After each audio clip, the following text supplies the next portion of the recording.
Welcome back. Barry's turn.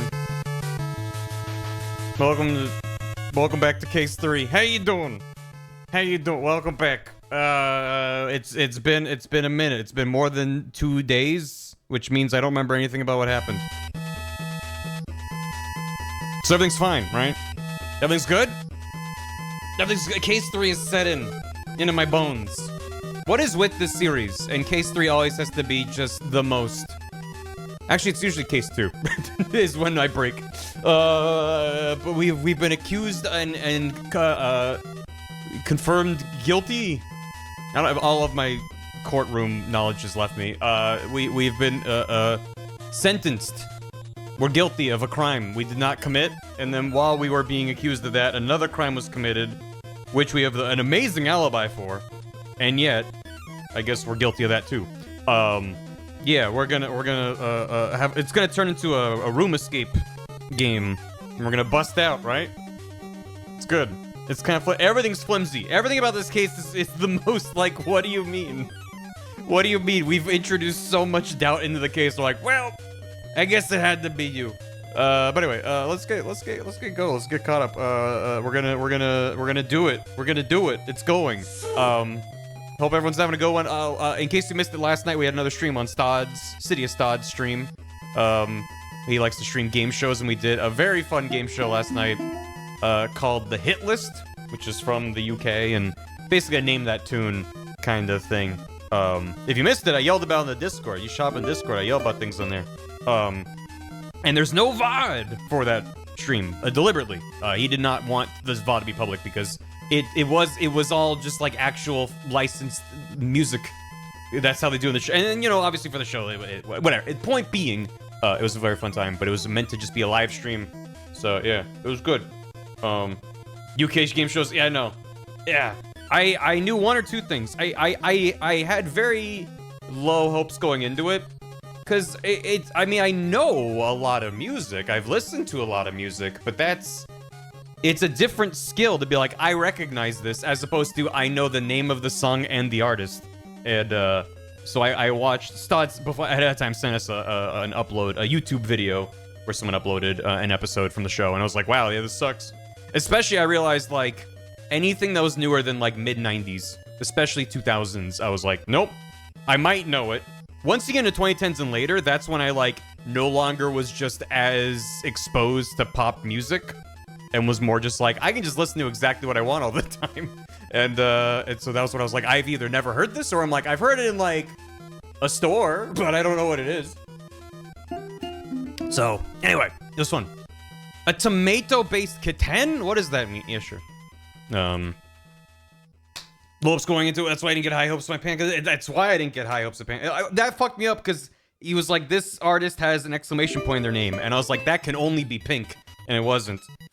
I forgot that Panic has an... So I was just blindsided by it. But there were a couple fun moments. A couple things I knew ahead of time. Going in, I was like, this is going to be this. I got it right. Oh, and this is pretty good. This is pretty good right here. I don't know why you're just sending pictures of a tomato. Well, that's pretty good. Oh, very good. Actually, that reminds me. I needed to share. It was posted on Bisky and also in the Berry Cord. I think it was by Kitsiv. Did this. Hold on. I gotta mute some things and move some things around. This was from a previous Spirit of Justice stream where I was talking about how these models and animations are just on another level compared to the Layton games when they went to 3D, and it was just this nightmare fuel. So it was probably a good volume. 3D Layton's nightmare fuel. He's my nightmare fuel, though. You could copy paste, drop him in the Five Nights at Freddy's, and I'd be like, yep, there he is. That was an exceedingly difficult puzzle.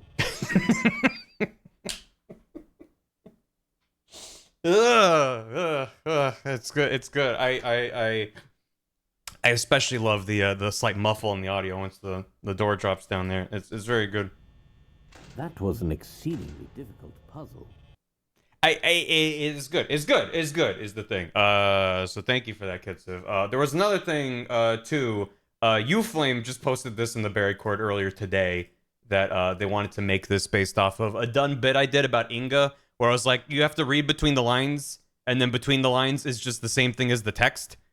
So it says, don't fuck with my corrupt judicial system, and between the lines it says, don't fuck with my corrupt... It's good. It's good. You know, the visual's better than I thought in my brain. It's like, yeah, read between the lines. It's just the same. It's just, yeah. I wonder if we're gonna see more of him today. I kind of expect it. But anyway, let me get caught up with stuff. And because we have some, I almost said sleuthing. It's not really a sleuthing game. It's more of a stumbling through it it's like if I was playing a game like The Root Trees Are Dead, and instead of figuring out how things connect, just kind of shotgun blasting, and then like half of them actually land correctly. It's like Homer's makeup shotgun. That's how the deductive reasoning works in Ace Attorney. Is you just kind of blast it, and you're like, yeah, if you squint, that's more or less correct. It's good. I like it. I like a game where I have to use my brain to think about stuff, and this game does do that, to be fair. A lot of times it's just like, I don't even know, and then as the conversation progresses, you're like, oh, that's what we're doing. As the tool numero says, case 3. Yeah, you just gotta get over 50%, it's fine. Return the overdue except the lines are made up and the points don't matter. There you go. Perfect. Let's between streams, Console 32, the Man Dog, and Dashira all subbed and resubbed. So thank you. I appreciate it. And I hope you're having a good. And then, Disastrous, thanks for 11 months. Happy 1 month to Monster Hunter. Let's go. I've been getting the Monster Hunter itch again, which I am going to go see the doctor about. But I was like, I could re-download Rise/Sunbreak. I played most of Rise and Sunbreak on the Switch, and then I bought it on PC last year. Because all of my friends that were still playing it were like, we're all on PC. And I was like, do I want to start over? I really don't. But it's not that bad to get power leveled up to Sunbreak and then just play from there. So that's what we did, and it was fun. And then we got to Sunbreak, and then we just kind of stopped playing it. And I was like, I could go back to it, but then if I scratch the itch, I won't be as excited for Wilds. I mean, no, I'll still be wanting to check it out, but I want to just like I don't know. I'm ready for Wilds. I'm ready to play it. Irashalos, there you go. Rise with chat. So that's one of my things that I'm hoping about, because Rise was more like the classic Monster Hunters where the lobbies are 4 players, which from trying it and thinking about it, it's gonna be more difficult. Having played some games with chat where it's like a small lobby and we have to kick people out, it's just this constant awkward shuffle to kind of get players in and out of the lobby, and then to make it fair to have like a queue or it's just random. World had a 16-player lobby, and I think Wilds is something similar. I don't know how it's going to work in practice, but that was great for hunts with viewers because I could be like, here's the code. If you can get in, there's a much larger lobby. People don't have to just be waiting on me. They can go on their own hunts and stuff, and we can just sort of be a little bit more kind of spontaneous about it. So I don't know how all that's going to shake out. Just that I know that World system was better suited for going on hunts with other people. For the time being, I'm planning on just playing with my friends that I know. But we'll see. We'll see how it goes. 100-player lobbies? That's too many people. Well, then we might have to fuck with that. That'd be cool. Old world cravings and new world cravings. Oh, the old world. Yeah, that's. I don't want to go on a. I want to play Ace Attorney, so I don't want to just go on a Monster Hunter rant. But I played several hundred hours of World, and I didn't get super deep in Iceborne. I don't even know if I finished the main story of Iceborne. But World was like not my. It was like one of my lesser favorite Monster Hunter games. Even though I sunk hundreds of hours into it and enjoyed it quite a lot. But by like in retrospect and kind of like as I was sort of tapering off, I was like, yeah, there's a lot of things about it they changed, and I want them to change things from Monster Hunter to Monster Hunter. A lot of things that they did about Monster Hunter to make it more mainstream and add quality of life was good. But then there were things about the aesthetic, about the loop that I was just like, this just isn't really as much fun for me. And then Rise came out and I was like, holy shit, this is like the complete opposite and I love everything about it.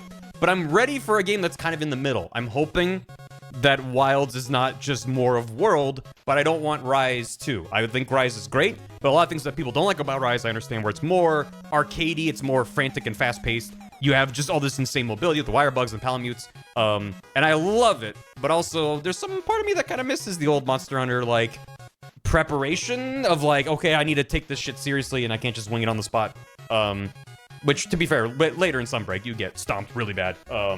But Yeah, point being, I'm excited for Wilds, but I have concerns. And I have no idea how... I haven't been paying super close attention to the stuff they've been announcing recently. But I'm just like, I don't know how the structure's gonna work. If it's like open world-ish and you're just kind of finding monsters. If the game is a big expedition. I'm not potentially as into that, but I guess we'll see. I'm keeping an open mind, because again, I don't want just the same monster I've already played. I already have that one. I can go back and play it. It's fun. So, we'll see. Also, I just don't love World's aesthetic, where things are quote-unquote realistic, meaning desaturated and washed out with bloom. And Wilds is not as bad, from what I've seen. But there's still a lot of like, oh, everyone's like hanging around a campfire and like eating this delicious food. I'm like, the food looks fucking great, but then everything's just kind of like, they're sitting on rocks and sand and it's very beige. And it's just kind of like, Monster Hunter was a very, like, try less so, but like 4 is the most blow out your brains saturated game. And I love the aesthetic of 4. You're just, I don't want them to go as hard as 4, but I'm hoping it's a game world that I enjoy looking at. World by the end, I was like, I just don't enjoy being in these maps. It's just depressing. And I'm getting lost and confused. But anyway, photorealism. Yeah, I mean, to be fair, I'm okay with being in the minority here. World was their biggest, by far, success with Monster Hunter, and I'm not trying to be a gatekeeper or be on a high horse about it. Clearly, they did a lot of things right with World. But I'm just like looking at some wild stuff, and I'm just like, I hope that they. That's the end of the sentence. So we'll see. I have thought about, I don't know if I'll stream it or not, but I thought about downloading the beta that's like next week.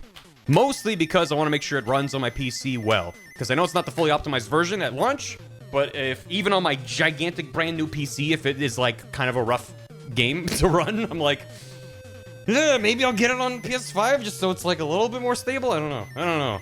Because it would run with worse settings on the PS5 than my PC, but if I want to stream it, I need to make sure I have plenty of overhead. It's not just about running the game, it's about having room on top of that. Anyway, yeah, there's that beta next week. So, I might stream it. I don't know. We'll see. Might have to buy a PS5. Yeah, we'll see. Bramwell, yeah, again, I'm not worried about it running on my PC. I'm worried about it running well.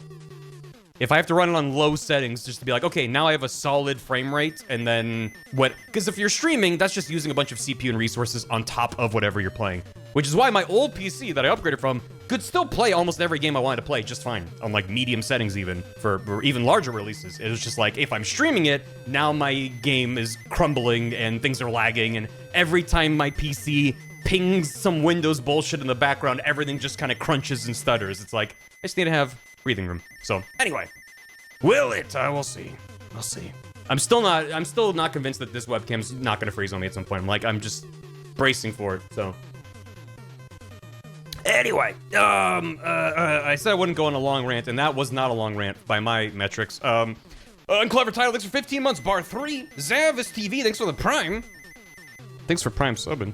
Lemony Lime. I hope you enjoy the emotes. We have a bunch of emotes, especially a ton of Ace Attorney emotes, which you don't need to be subbed for. But if you're subbed, you can render Maya as she has escaped from jail with bars. She got out. We don't know where she went. Yeah, you can perceive. You can perceive and you can listen. Those aren't on BTV. Mafia Kitten Bunny, thanks for 8 months. Thanks for the Prime. 3. Glass D, thanks for 30 months. Enjoy your outhouse key. This case 3 is painful, but on the plus side, in this one, we don't have to look at Professor Means, right? I'd almost rather look at him, but it's the little things. I almost forgot about Professor Means. Yeah, no, I'm happy to not be looking at his gums. Toaster Posing, thanks for 50 bits.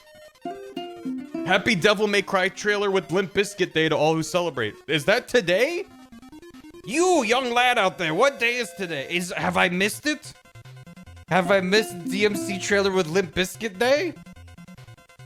I'm not sure I know what you're referencing, but thank you. Smash, thanks for 400 bits. That's a lot of bits. Happy 40th anniversary of the release of Ice Climber on the NES. Even though most people probably only know about them thanks to Smash, I like to see Popo and Nana get a new game. It's gonna be a Switch launch title. Ice Climbers HD with the same control and physics. An updated version of the original game would be fine and fun. I would love to see a big fleshed out adventure about climbing icy mountains. Nintendo does Celeste? Or Nintendo does, what's the Benefati climbing game? Not the one you're thinking of. I always forget, it's like QWOP. GURP. I'm talking about GURP. Yeah, GURP. And Nintendo does GURP. No, not getting under it, getting over it. No, GURP is I think it was after QWOP, but it's where you use the entire keyboard to grab onto things. It's a good game. You should check it out. Thanks for sharing my meme. Yeah. I'm Flame. Yeah, it was good. No worries, Brody. Thank you. Yeah, it was funny. Thank you. Blooper Duper, thanks for 64 bits of soup. COVID's still hitting, but hey, it's getting somewhat better. Gotta say, your old Frog Detective streams are really helping me out right now. Have fun with Case 3. Oh god, it's Case 3. Glad to hear you're on the up and up. Elix, thanks for 64 months. Case 3, am I right with a W? No, you're Apollo. Christ, Case 3 has harmed your brains, Apollo. Are you sure you've recovered from the bombed courtroom stuff? No, we're firmly in the Apollo has brain damage timeline. That's where we are now. Tina, thanks for 100 bits. I forgot how much the first part of this case sucks, but I genuinely think the second half, which you're about to do, is really good. I swear. Every time I rewatch this game, I despise Nayuta more and more. He's not charmingly smug like Edgeworth or Blackwell. He's a brick wall, and I want to do some renovations with the sledgehammer. The animosity towards Nayuta has been fascinating to see, because again, I'm new to all of this, and excuse me, every single Ace Attorney I play is me experiencing it for the first time, other than like the first 1 or 2 games where there were a couple out of context memes I knew. I basically know nothing about these games. And it's like, it's always so fun for me to just be like, click a button, character shows up, and then having this visceral response from some percentage of chat, and even VOD watchers being like, fuck this guy, fuck everything he stands for, I'm burning down his house. Just like the most like intense animosity of like, he's irredeemable, he sucks, and I'm like, I've just met the man. And a lot of the characters in this game, I mean, it's not just, it's in general, it's like either a character's immediately endearing, or it's just kind of like, I kind of either hate them or I just need to see more of them. And Sadmati just like falls in the bucket of I need to know more. I don't hate him. I don't love him. But again, there's very few prosecutors other than Edgeworth. Even Edgeworth, immediately, I was just like, this guy sucks. He's super antagonistic. He's not giving us a chance. He's raising all these terrible points in court. It's much, much, much later. Like, the end of the first game is the first time I really started to feel like, oh, this is why people like Edgeworth. It's not ironic. It's genuine. People don't just like him as like a fun villain. He's actually a character with some depth and nuance to him. But you don't get that for a long time. So I spent a lot of that first game being like, I don't know, sure. I get the gay lawyers thing is fun, but like I don't see it. And I was like, oh, now I see it. It took a bit to get there. So with every new character, I'm just like, I'm trying to just see how I respond to them, how they grow over the course of the game. I'm not doubting that somebody potentially sucks, but it's just again, it's just very funny to see, you know, messages in chat, see stuff in the VOD comments, and just like, he is the worst prosecutor, and here's my thesis why. And I'm like, I'm not gonna read that because spoilers potentially, but it's just funny. Anyway, where's the character? I can't have my yaoi without the character and the depth. It can't just come from the fanfic, can it? Surely not. Maria, thanks for 15 months. Right case, am I 3? Oh god. Smash thanks for 100 bits. Have you heard about Nintendo Japan eShop no longer accepting foreign credit cards or PayPal accounts after March 31st? First I've heard. If so, that's hilarious. That A, they would make that change at all. B, they would do it now?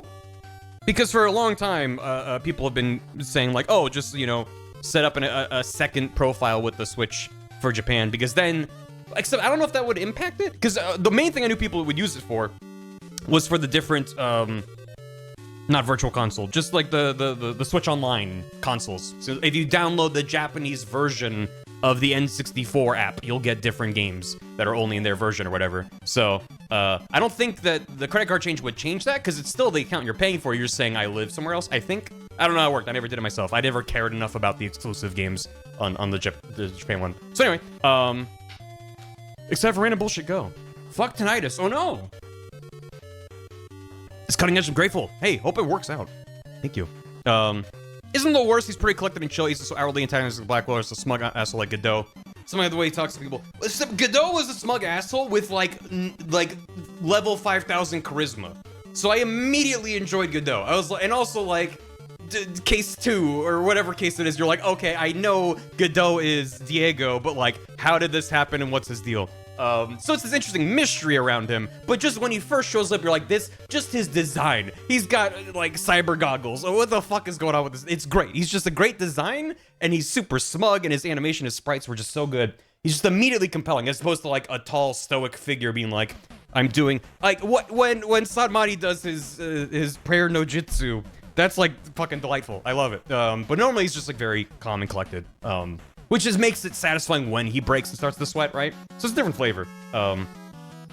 So far, being only as far into this game as I am, I would probably put Sadmati and Blackwell on similar, like, C-tier prosecutor of just like, I don't really love him. And yeah, I know Blackwell got some interesting backstory and depth by the end of the last game, but he never really grew on me, even in spite of that. I was like, I just don't really enjoy this character and this vibe. It's me, the devil! Oh no! The devil's here. Hey, devil. How do you feel about the judicial system of the Kurain? Taka is great. Taka is phenomenal. But in terms of there's a bird fucking around the courtroom, we already got that technically. Something we've seen. Not only did we interrogate a bird on the stand, but we had, I don't remember his name, with the fucking Mo clown case. We had the guy with the evidence under his wheelchair, and he had the little birds that are like pecking at Phoenix's head. Acro, thank you. Yeah, Acro's bird was like... Like, as much as I love Taka, nothing will be better than just cutting the Phoenix getting his head pecked out by a bird. It's like, what do you mean? Everything's diegetic? This isn't like a metaphor for, oh, he's so peaceful, he has birds. No, literally, there's birds in the courtroom. It's good. It's stupid. I love it. Like, that's peak Ace Attorney to me right there. So, he's the pride. Maybe they're brothers. Anyway, the main prosecutor from Great Attorney is really good, but also canonically a huge racist, which puts a damper on it. What the fuck? Well, I maybe plan on checking out that series, but I didn't know that. Okay, well, something to look forward to. We'll get there together, I guess. Yeesh. Captain Swiggy, thanks for 70 months. That's a lot. How you do, fellow Will Smith in the mud? Follow the Fresh Prince. Jazz Fusion Deadhead, thanks for 10 months. How you doing? Wish I could be in my jovial Barthcliff mood. May he rest in peace. My test has gone really bad. I'm sorry to hear about it. I hope that, treatment, that's the word. Hope it works out for you. I know a number of people who suffer from that, and it is my sympathy is with you, is the point. And best of luck. Thank you for 10 months. Anaya Dalamash, thanks for 85 months. Thanks, right. Smash Tunes, thanks for 19 months. Medium length rant hype. We love a medium length rant. A short rant's not satisfying because I can't make my point. I'm just like, I feel this way. And then people are like, why? And I'm like, that's the short rant. That's the short version.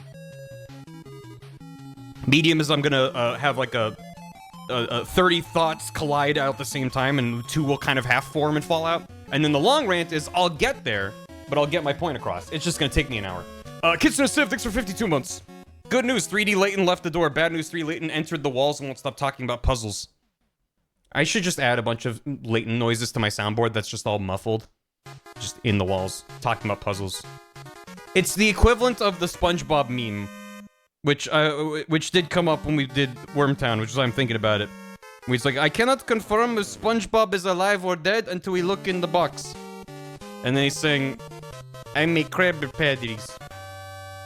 I make crabber patties. Anyway, it's like that, but it's Layton being like, we don't know if Layton is alive or dead. But the puzzle is always, shut up, you. Anyway, I don't know what I'm talking about. TF2 thanks for 63 months. Dear Barbert, the third, I come to report on the war effort in the subscriber chat against the ever-encroaching jars. We've made a hard effort to smash and destroy them. However, where one is smashed up to reveal its meaty contents, another takes its place. We request more support and reinforcements to counter them. This changes everything. I was not aware that the Jar Jam discourse was combative. I thought people were just having a nice Jar Jam. It's an invasion?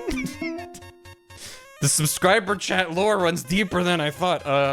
I can't send you any reinforcements. It's up to chat to join the Discord and go to the subscriber chat if they have their Twitch and their Discord linked and are subscribed on Twitch. And join the war effort? Question mark? Not sure. The prosecutor in TGAA has issues. Or they hated him for 95% of the game. Wow. Okay. Good to know if I get to that. Who snitched? No one. Dave Pierce, thanks for 64 months. What a super sub-anniversary. Also finished the FF7 Rebirth VODs, and I'm angry, confused, 10 out of 10. That just released on Steam, or it's about to release on Steam. And I hope people check it out and enjoy it. It's a good game. Sketchy Pixels, thanks for 31 months. Lane, thanks for 100 bits. Athena's my type, and not gonna lie, smart and funny girl. Athena's good. I like her. Apokinesis, thanks for 20 months. Longtime lurker, thought I'd say hi today. Thanks for all the fun streams I get to listen to while I'm at work. And while doing hobby game dev. A shout out to my newborn Phoenix, named coincidental. Baby Phoenix. Hey, thank you, Apokinesis. Thank you so much. I'll appreciate it. Well, Hog, thanks for 21. Rent time, boys. Did you know if you have Amazon Prime, blah, blah, blah? No way. Azul, thanks for 50 bits. No, you're just funny. I just find it very uncomfortably personal for him to be like, I'm gonna send you to hell, you god-awful subhuman monster, to innocent people and their lawyers. More on him as we progress. Thing is, endearing and interesting moments. I guess he is saying you're gonna go to hell and get reincarnated as a bug, and I don't mind that. I understand what someone be like, that is frustrating to deal with. I get it. I'm not faulting you, but for me, I'm just kind of like, yeah, that's just his way of saying you're wrong. L plus ratio. I don't really, it doesn't bother me. And again, it's like, if it was him out of context, they'd be like, what's this? If we were in Japanifornia and he was showing up with that, I'd be like, what the hell? We are in Kurain and being explicitly exposed to how absolutely insane the stakes are here. Like, it's the logical, insane extrapolation of what is the most stressful position for a lawyer to be in. You're defending someone who's accused of murder, and if they are confirmed guilty, that's not the word, you know what I mean, then you yourself suffer the same penalty. Like, that is the highest stakes for a lawyer. It's so stupid. If it's just found guilty, then you are also guilty of the same crime and subject to the same penalty. It's not the dark age of the law. It's just another insane, and I'm not defending it. It's just like, if you're in a meeting with a bunch of writers who are like, how do we make the lawyer game even more stupid? I understand how they get to that point, so. It's about a Japanese lawyer finding work in 1900s Britain. It fits for better or for worse. Gotcha. It's not just like, everything's fine. It's just like, they actually acknowledge some of the issues that would have happened back then. Definitely already said way more than I said. Gotcha. The first 6 or anything? Yeah, I've played them all in order so far. Anyway, how do you raise the stakes on a game based around law? Exactly. Being reincarnated as a bug sounds good. That's what I'm saying. Yeah, Jaeger Mage, thanks for 500 bits. That's half a ham. What's the weakest part of a lawyer's gym routine? Chest, shoulders, because they need to be told to approach the bench. Collateral TL, thanks for 3 years. Thanks for the prime, making life fun. Thanks for 62 months in a tier 2. I thought his name was Jam Jar, and he was in Banjo-Tooie. Slamming your hand on the desk. His name's Jam Jar. Yeah, that's correct. That's what's inside of every jar jam is the remnants of a jam jar. We've got a cloning situation. There's like a conveyor belt assembly line. It's very traumatic for everyone involved. Let's play a video game instead of talking about a video game. In this direction, over there. God, why are these soundtracks so good? Who's the composer in this series? I'm sure there's been multiple at this point. Ace Attorney composer. Well, Google thinks it's Noriyuki Iwadare. There's like 5. Yeah, I bet. That's from Investigations? Thanks, Google. I love when Google's like, here's the answer in giant text, and it's like, technically true, but you're taking shit out of context. The original Ace Attorney Justice for All, composed and arranged by Masakazu Sugimori, Akemi Kimura. Masakazu Sugimori did the first one. Gotcha. That's what I'm seeing here. They're fucking insane. I don't know what Capcom's doing. Capcom's just like, Capcom had a kind of a rough patch, I feel like, a while ago. But even in their rough patches, they've been producing some bangers. And seem to have a lot of staff that have been here a long time, which, yeah. Noriyuki did 3, 5, and 6, plus miss. Gotcha. Sugimura also did Ghost Trick. That would, yeah. There's a couple Ghost Trick tracks that, in hindsight, I'm like, that's very Ace Attorney coded. It has its own distinct flavor, of course, but having played that first thing and then listened back, I'm like, yeah, I see it. Thieves Ace Attorney 3 theme and 5 and 6. Yeah. I hate mobile apps. Yeah, no, it's. You're talking about the Twitch app? Yeah, don't get me started. Every time I use it, I'm like, oh, I'm grateful that most of my Twitch viewing and interaction is on desktop. And anyone that does not have access to a computer or a laptop and just has to deal with the mobile app, I'm sorry. If I could change it, I would. All I do is sit in the corner in a box on the internet and play a video game. That's all I could do to help. But yeah, it's bad. It's rough. Try the BTTV app. I didn't realize they had their own standalone app. Okay. Is it on Apple or is it Android only? Because I'm on stinky iPhone. So usually it's like, you can do all kinds of stuff unless you're on iPhone. In which case, no. It's not official. It's right. By official, I meant, is it an official BTTV app? Or is it just completely independent of BTTV, but it's called that? No. It's just stream on cable TV. Yeah. No. Gotcha. Stinky iPhone. It smell. Anyway, we're back to case 3. So, if I can try to remember case 3 up to this point, we basically had an entire case, but we're just still in case 3 because it's related. But Maya was working on her training thing. They had a ritual with the bird lady with the knife, and the priest got stabbed and murdered, but Maya was the only one at the top of the mountain. It's like, who could have done this? Maybe the guy who parachuted out from the prison and was there. Maybe he did it. And he was like, no, it wasn't me. Also, I'm an escaped convict. Smoke grenade, goodbye. And then he got out? He escaped? Basically, Maya was accused of a murder. We proved that it probably wasn't her, but then the judge went, never mind, it's you, lol. And rendered us guilty. And then a guard came in and was like, a body has been discovered and Maya did it. Even though, like, could she have a better alibi? Is there a better alibi than I was literally in effectively police custody for the last day? I don't understand. I don't know what's happening. So, yeah. Didn't really prove it wasn't her. I proved that there was so much extra shenanigans going on. I made it extremely plausible that there are 3 people there. And she doesn't, whatever. It's fine. It's fine. She's a witch. Everything just keeps coming back to Phoenix versus Layton. It's just magic had to have been involved. Clearly there was an automaton that made magic real. Hey, Ozzel. How you feel about being accused of murder again? I know it's like, hey, it's returned to mostly because it's a bit too perfunctory. It's hard to say. I love it. I know that part of that's because I'm streaming it, so I get to point and be like, chat, we're so back. And that's part of the fun for me. If I was playing in isolation, I might feel a little differently. I might be like, okay, we're doing this again. But as far as my brain cares right now, it's fun. I think it's fun. Is it stupid? If I thought about it more, would it make me mad? Probably yes. But I don't mind right now. In the same vein that if someone was like, I hate this and here's why, I'd be like, I agree with you. Just my emotional response to this is, yay. I'm still enjoying it so far. So we'll see. She's been in the investigation, the detention room specifically, many times at this point, several.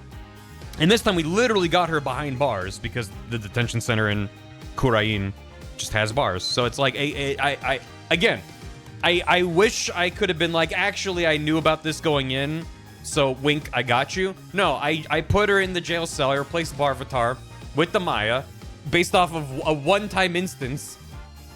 Or maybe I brought up the idea. I don't remember exactly how it played out. I might have been like, is this a funny idea?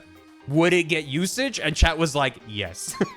You have no idea how much usage this might get. In addition to it just being a funny image. Like, I just like her being in there with the little smiley face. It's just funny to me. But yeah. There's getting into trouble and there's being in police custody. There's a gradient there. It's not a binary. But anyway, in the first 2 games, I don't remember exactly. As I've said, it's just a lot of the cases blur together. I've played them not even that rapid fire. It's just I have to think about it more deliberately. Be like, wait, that was that game. So more than you think. Yeah. Anyway, let me get the train rolling. Blooper, thanks for soup. I already did the form, but since it was mentioned, I really hope you play the Great Ace Attorney Chronicles. We will see. I'm not planning on stopping the Ace Attorney. I mean, as I mentioned before, I was more like, I just want to experience more of Shu Takumi's brain, which is why I wasn't expecting to play 5 and 6, but here we are. It started to make sense for me. But then the question would be, if I continue streaming this, should we pivot to investigations, or should we just delve into Great Ace? So I might pull that at some point. Maybe when we're done with this series, because I'm still gonna space it out. I don't like just doing the same thing over and over on stream. So Lynn dies like 120 times. Yeah, it's true. Strange girl. Oswald, thanks for 50 bits. And TFK, well, thanks for soup. Just put her in jail anyway. She needs to be contained. We must contain. Anyway, I beg. Please. Yeah, we'll see. We'll see. I'm not saying no. I definitely have interest in it because it is... That's what Shu Takumi went to after Apollo 1. Ace Attorney 4, whatever you want to call it. But in terms of what I stream and when, I might just kind of pull to see where chat's at. Well, let's get back into it. It's day 2. We're investigating... Do we even have any details? Whatever. Let's just go. Let's just go. I don't know what's happening. We've been accused of double murder. Shouldn't we just be... like we've been confirmed guilty? The judge banged the gavel and the text said guilty. Are we just allowed to walk around? What's... I don't know. It's 103. What's happening? What do I do now? I can't believe Maya and I were actually found guilty. We were found it. They found it. Life is the prison. Oh. This trial need not be drawn any longer. The defense has failed to counter the... I'm glad I waited, because for once, a flashback is nice, instead of just... This was 3 seconds ago. Why are you giving me a flashback? It turns out, if you don't play this game in one setting, the flashbacks are actually kind of nice. The defense has failed to counter the charge filed by the prosecution. I disagree. In accordance with the law, I invoke the Defense Culpability Act against the defense. Now then, this court finds the accused Maya Fey and the defense, Phoenix Wright, guilty. I like that font. It's a good font. Why is there no confetti? There should be confetti regardless of the verdict, I think. With the same 2-second loop of cheering. No gumshoe. Well, they had confetti when we were innocent, didn't they?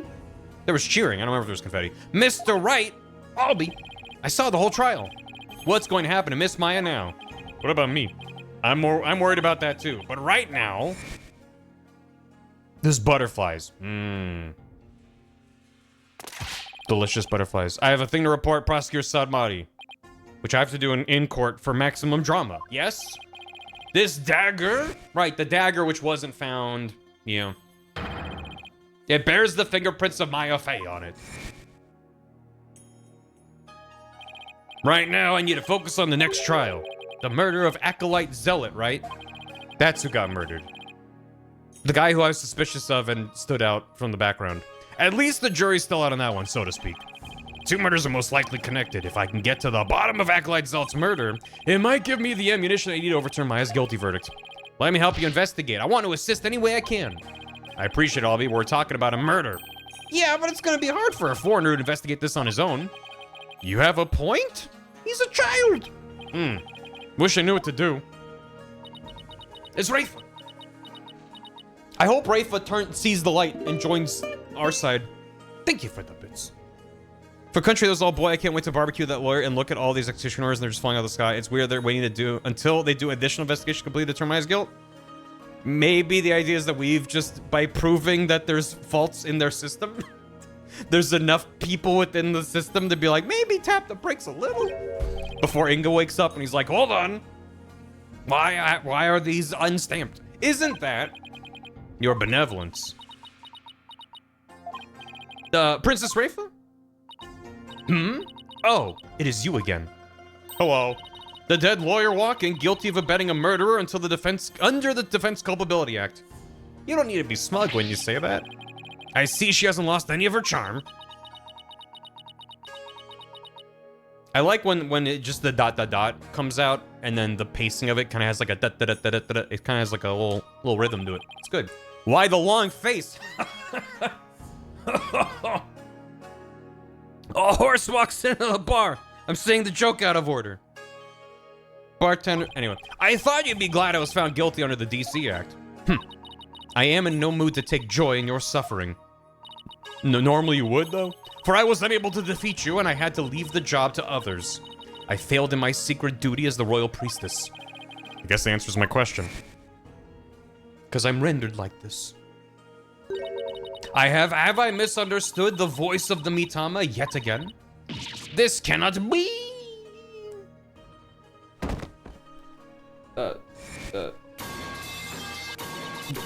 Shit. Okay, sorry. All I did was defend my client. Ugh, I can't bear to see you looking so sad like this, though. Your benevolence. Your benevolence!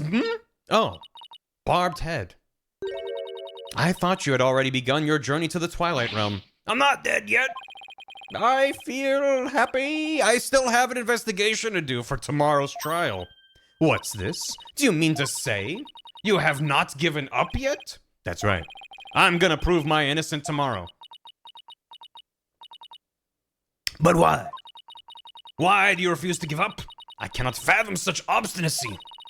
Investigate all you want, I care not. You really don't mind. Aren't you worried that a lawyer backed into a corner by the DC Act might do something crazy? Like forge evidence? What's this? If left unsupervised... Is he just doing this the whole time? Pointing his fingers together. I'd be free to do whatever I wanted, you know. Grr. Okay, now to see if she takes the bait. Yes, I see your point. Barbed head? Yeah. I know what happened yesterday. You perpetrated some sort of fraud or other misdeed while I was not watching. Hey? That explains why I misunderstood the voice of the High Priest's soul. Of course, that's the only explanation. I was just trying to cheer her up, and now she thinks even less of me. I must not allow you to sully our sacred hall of justice with your misdeeds ever again. Therefore, guards, take off his head. Today I'll be monitoring your every move once more. I will not fail to spot your misdeeds this time. The moment I see anything out of the ordinary, I will send you straight to prison. Why am I not in prison right now? And you, boy, do not throw your lot in with this foreign devil.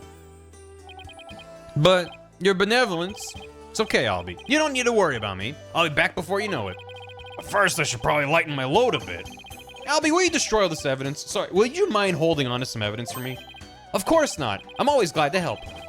I'm glad we're not bringing the child to a murder scene. I'm okay with this. I mean, Rafa is also very young, but Albie's even younger. Like, I'll take what I can get. Unnecessary evidence unloaded on the Albie. May the Holy Mother's blessing be upon you. Now we're bringing a teen to a murder scene, which is technically better than bringing a child. Just, I'm working with what I got. Now then, the scene of the crime is the logical place to start. If I recall, the body was found at the Plaza of Devotion? What?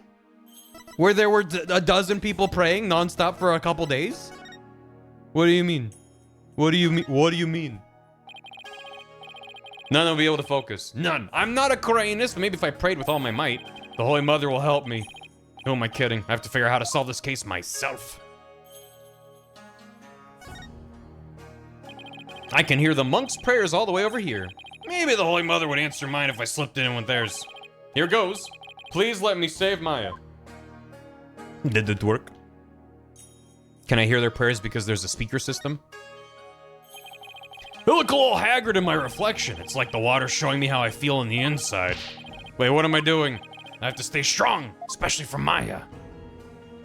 Do it for her. Hello. That boy has grown far too close to you. He will require re-education if he persists in befriending lawyers. I don't care for the way you said that so casually. That's very concerning. Re-education? What exactly does that entail? First, he must meditate upon Lady Kira for 48 hours in the prayer pose. How is that re-education? It sounds more like torture. Okay, well, moving on. Barbed Head, you have an investigation to conduct, do you not? Get on with it. Yeah, but why does she always have to be like this? What, would you have preferred that tour guide boy tag along instead? Huh? It would appear I have read your mind most accurately. That smile versus downright scary. Goodbye. I'm a lawyer. What is that badge you bear? It's a sunflower. They're quite popular. It is rather cute. It's an attorney's badge. So what did I get rid of? I don't remember. It's fine. We're keeping Teres' autopsy report. That must be important then. Yeah, I guess it's talking about the mark.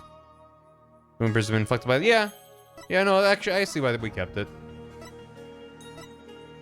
I'm just like, if we still have it, then it must be... Yeah, this never came up in court, either. Okay. Let's roll out. Thinks reading Nick's mind makes her special? Sorry. He's an open book. He was in his prayer pose? What? That is the strangest chalk outline body I've yet seen in this game. Okay. He died as a frog. He was mid-frogification. Looks like the police already finished their investigation. To think someone would be killed here, a place devoted to prayer. You can't meditate with that, yeah. A body outlined in flowers, someone leaving here in memory of the deceased. And there's something different about the prayer flags today. Is there? I forgot. As the high priest's disciple, Acolyte Zealot was utterly devoted to his training. First the high priest, and now his devoted disciple. Maya will pat for this. As I keep trying to tell you, Maya has nothing to do with any of this. And you can prove this, how? What do you think I'm doing here? Gathering dirt and dust for the trial? You and your smart mouth, this is precisely why you and your lawyerly ilk are so reviled. Hey, Mr. Wright. Emma with a with a jukebox. A combined boombox and jukebox in a bookbox. She got a bookbox. Playing her theme. Everyone's theme is diegetic. They're all just listening to their music out loud. Emma! It's that detective from your country again. Eep! It's the princess. You seem displeased that I am here. Oh, no, don't be silly. Mr. Wright, I'm so sorry about what happened to Maya. It's not your fault, Emma. You were just doing your job. It's always case 3. Same as it ever was. If I had just done mine. Mr. Wright. But it's no use crying over spilled milk. Would you mind telling me what you know about the Moide? Stu or die in court tomorrow, and I mean that literally. Gladly. I'll help in any way I can. Remember, I have my eyes on the both of you, so see to it that you commit no misdeeds. Of course not. You're talking to a professional here. Can I look around first? Acolyte Zealot died bent over in prayer. There's no trace of blood on the ground, though. The fact that there's so little bleeding could mean it was a single stab to a vital point. Not that that would have been very difficult considering the position he was in. Times Maya has been accused of a crime. I think his punch card is almost full. He gets a free sandwich. A free burger. From Eldune's Noodles. To think I would witness a lawyer being allowed to pass through this sacred gate. Yeah, well, I wouldn't unless I had to. Those stairs are brutal to climb. What's this? Do you even know how many monks would give their lives to pass through that gate? Be thankful for the great honor you've been afforded. Yes, your benevolence. Yeah. Albie said these are called prayer flags, and the prayers written on them are carried throughout the kingdom by the wind. Now, if I were to pray for something, if you not get dragged into any more trouble than I already have been. Can you see the flags look different? They look the same. Oh, and there's one that's very visibly different. Never mind. Acolyte Zealot was killed in a prayer pose. With his head bent over like that, the last thing he saw must have been this rug. It is a prayer rug woven by devout monks. May the Holy Mother's blessing be upon his departed soul. It's strange there are no bloodstains, though. Perhaps it was so cold his blood froze, or perhaps it was absorbed by his vestment. It is pretty cold. Maybe the blood really did just freeze. I don't know about that. This prayer flag looks much newer than the rest. Your benevolence, what does it say here? The dearest wishes of our subjects are written upon these prayer flags. Reading the prayers of others is considered rude, but if you must know... She just wanted to know herself. It says at the usual spot, bring grub, the key to. Odd prayer. That is one of the more direct and practical prayers I've ever seen. I wonder if it's even a prayer. Brand new flag. Well, the flowers. Solid prayer. I pray that every day.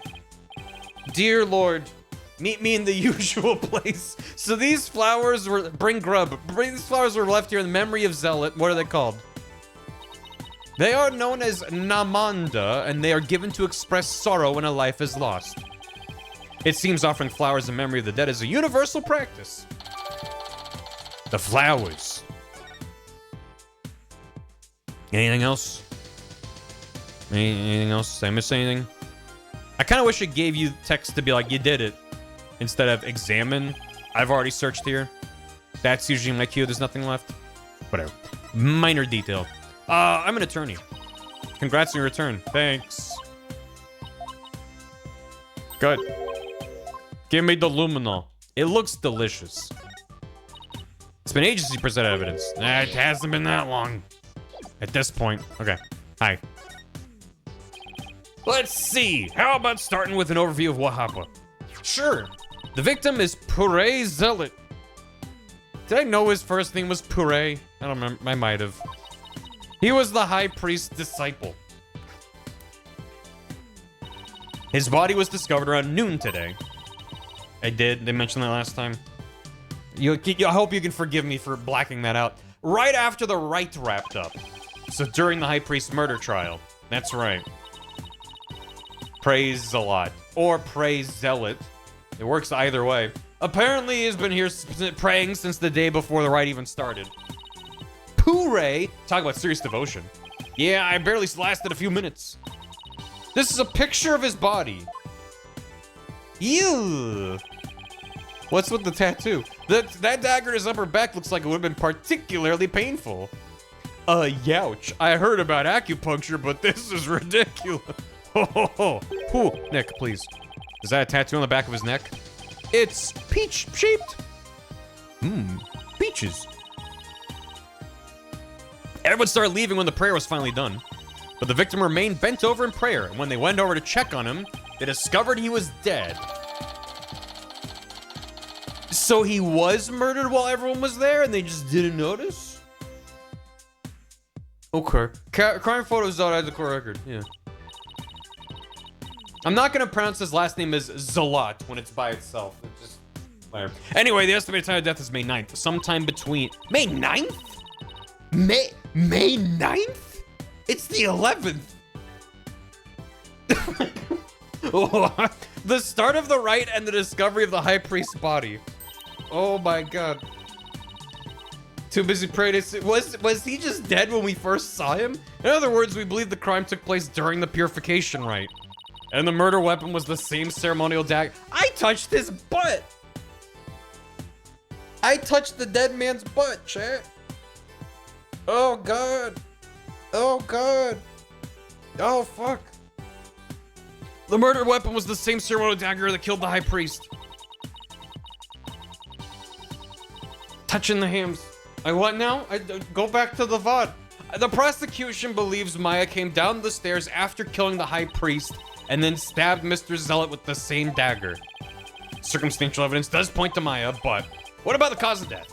He apparently died instantly from the dagger that was left thrust into his upper back. Here's the autopsy report. Can't take a look at that. Estimated time of death, how can you know such a thing? I want to know. Well, Barbed Head, out with it. Oh, so the princess of the spirit medium kingdom is interested in forensic science. I have no interest in science, forensic or otherwise. Nevertheless, I will someday be queen. This is gonna suck too, because when we get to the seance, he's just gonna be staring at the fucking ground. Which is good. That's a good escalation of the mechanic, but I'm mad about it. It's just gonna be like, here's wind rustling, and then pain, and you're like, okay, what was wrong with this picture? As such, it would be wise to know what silly things the common folk believe in. There's nothing silly about it. I'll have you know even Prosecutor Sadmati holds forensics in high regard. Does he? Perhaps I should not underestimate the power of science. How often am I actually mad? Oh, you'll know when I'm actually mad. I suppose it's nothing much compared to the divination seance. She really doesn't have she doesn't have an adorable bone in her body. I might think she's actually interested. Would you mind explaining it to her? I guess I have to now. Okay, there are many ways to estimate the time of death. Thank you, chat. But the most well-known method uses the change in body temperature.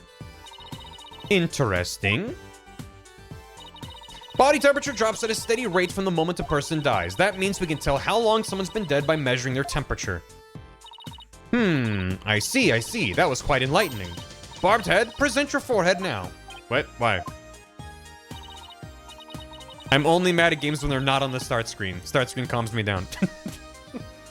Hi, Todd. Main menus do the trick every time. You feel just a little over 95 degrees. It seems you're not dead yet. Of course I'm not. It was but a jest. After all, you're still the dead lawyer walking. I fail to see the humor in any of this. Were there any witnesses? There's so many people here at the plaza, you'd think somebody would have seen something. You'd think so, wouldn't you? But we haven't found a single witness. How's that even possible? Because everyone was bent over, utterly devoted to prayer, naturally. Right, the back-shattering pose that nearly killed me. Still, you'd think someone would have noticed something. I thought so too, but with the monk's scarf he had on, no one could see the dagger in his upper back. Please tell me that in determining the time of death, they accounted for how cold it is out here? Because if they're like, oh, he's really cold, therefore he died a long time ago, but it wasn't that long ago, it's just we're on top of a mountain, I'm gonna be mad about it. With the monk's scarf he had on, no one could see the dagger in his upper back. Plus, everyone was so absorbed in prayer they didn't see or hear anything. I can't believe this. Big cold corpse. Big cold corpse for Ganon. Why you choose to believe is your choice, but the fact remains there were no witnesses. However, there's one piece, yo-ho, of irrefutable evidence. The dagger. Sadly, yes. Arg. Ganon loves a cold... Murder weapon. Could you tell me about the Moida weapon? The killer used the War Ba'ad dagger, the legendary weapon of Lady Kira. It was discovered impaled on the victim's upper back. The accused's fingerprints were found on the dagger, were they not? Which Emma claims she never got to that part of the ritual before she passed out. But it's also possible whoever's up to no good, just, if she was unconscious, just had her use it. Yes, they were. Yo ho ho, he took a bite of gum gum. With such irrefutable evidence, there is no questioning the accused's guilt. Not so fast, Jafar. What about a motive? Maya had no reason to kill Acolyte Zealot. What do the police think about this matter?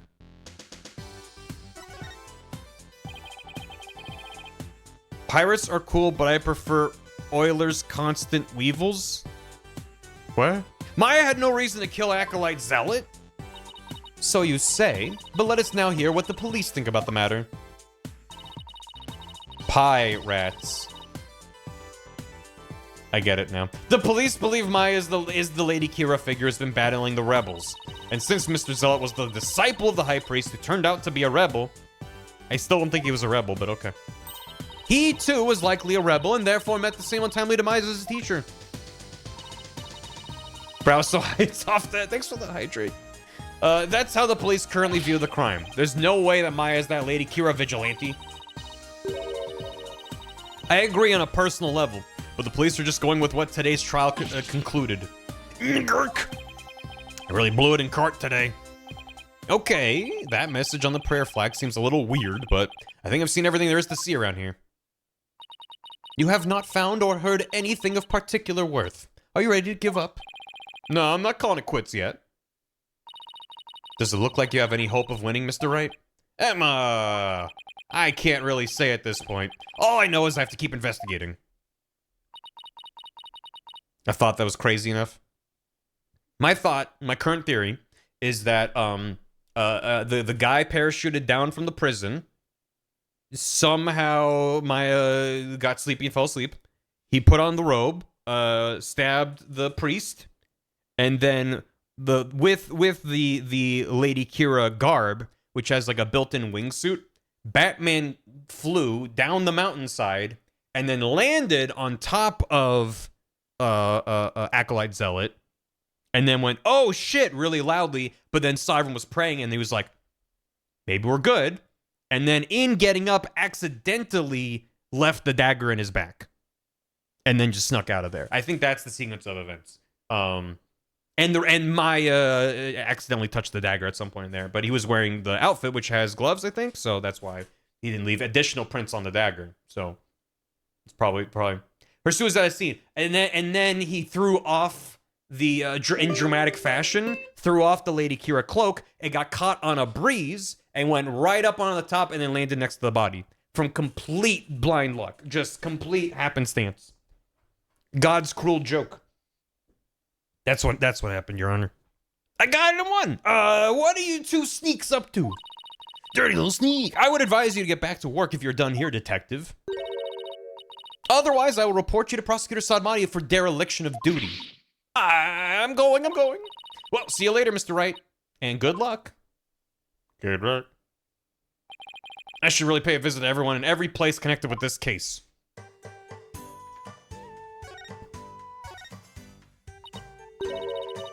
Nick killed them. That's the likely scenario. So are you ready to give up, Barbed Head? Any more of this and you will cause Lady In Me to suffer more than she already is. I understand what you mean, but I can't give up that easily. After all, I have to defend Maya in court. Stubborn fool. But you have already been found guilty. If you wish to continue floundering about, I suppose now is your last chance. I'll take every chance I can get. Your music is very good. Have you given up already? Hey, Gamzak. 1 month until my sub can vote. It's true. 18 months old. Now, not even close. Still, it does feel like I'm barely treading water over here. Water? Do all the people of your country go for a swim when they're troubled?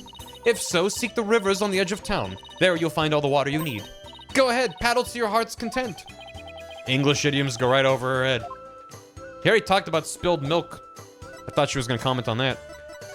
Are we gonna bother the lady again? Hi, I'm here to bother you again. Hello. Right, I was gonna check the, hold on. I'm sorry to bother you. Yeah, hold on. The autopsy report I got. 4 a.m. to 5 a.m. on May 10th. Cause of death, spinal cord injury from a stab wound in the back. The weapon is thought to be the Warbod dagger. Thought to be the same weapon used to kill the High Priest. Why does it say thought to be? So that was 4 a.m. to 5 a.m. And this was 2 a.m. to 3 a.m. So that's a pretty long break of a couple hours. That's not like boom, boom, almost the same time. That's, I don't know. I don't know how long it's supposed to take to get down from the mountain. Maybe it is an hour. I'm sorry to bother you again. They can't find the dagger. The dagger just showed up. They have the dagger. It was in his back. It was missing from the scene of the first crime, but it was at the second crime. So why would the autopsy report be like, we think it was the dagger, but we don't, they should know they did an autopsy on this body. It's you. Barbed Head, you're not contemplating casting suspicion upon Lady Believe, are you? She lost her beloved husband and now Acolyte Zealot, who is like a son to her. Of course I'm not, but since she was close to both victims, I wanted to hear what she has to say. Very well. And then there's the fact that Lady Kira didn't attack Mrs. Inme. That probably means she isn't a rebel. Is this about poor Puree? Well, I'm sorry, but I don't think I can talk about that right now. What about Maya? She's innocent. Maya? I heard she was found guilty. First, my dear husband, and now Puree. Mrs. Inme, you don't really believe that Maya is the killer, do you? I don't know. But that was the verdict, so what else can I believe? What am I to do? The verdict was already reached in your husband's case, but the truth of the matter is yet to be found. How can you be so sure? Because I believe that Maya's innocent. That is all I have right now. My faith in her. So please help me understand what happened. So you're defending her based solely on faith, even though you'll be punished for abetting the accused. That's right. All right then. Your faith has moved me. I will tell you what I can. Hooray! Are you sure about this, Lady Believe? My lovely wife is also a devout follower of Koreanism. As such, she is not one to make light of another's faith. But if I find that you have lied about your faith in Maya Fey's innocence, I shall curse your entire family and all your disciples for the next 8 generations. Leave Athena and Apollo alone, buddy. Buddy guy? I'm just here to play Sploosh Kaboom. Leave me out of it. Whoa. Pictures of the Queen and her husband, the Justice Minister of Korean. Yes, my mother and my father. Not Trucy? Yeah, right? I will curse your family. Not Apollo and Athena. What about Trucy? Oh yeah, what do you think? Do they not possess an awe-inspiring air? Terrifying is more the word I would use. Well, yes, they're very awe-inspiring. The most awe. A photo of the high priest, his wife, acolyte, zealot, and Maya. Oh, look at them, having fun. Since Maya's in it, it must have been taken the day before the rite. And then they got it printed out and, okay. I should ask Mrs. Inme about it. To think that this would be their final family photo. That no good Maya Fey has some nerve. I mean, here she is posing with the two men whom she would soon kill. I beg to differ. I see this photo's proof she didn't kill them. That smile of hers does not fool me. I sense a deep and abiding malice behind it. Now that's just her vibe. I'll prove Maya smile's the real deal.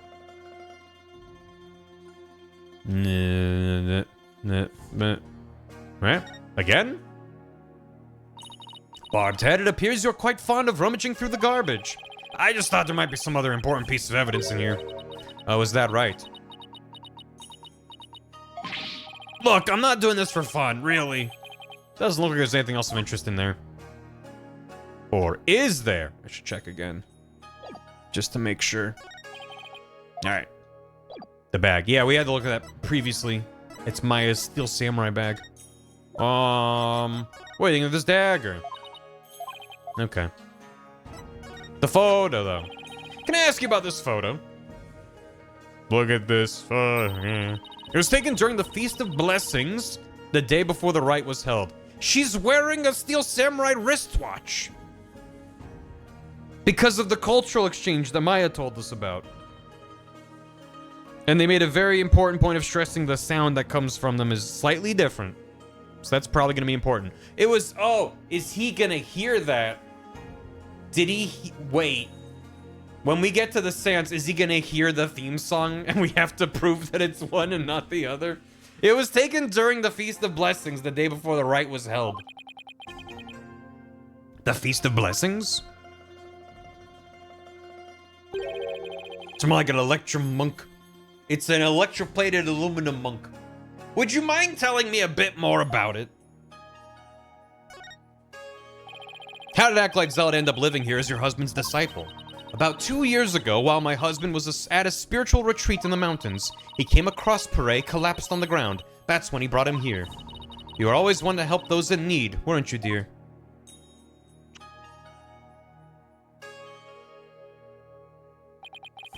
And he'd been living here ever since.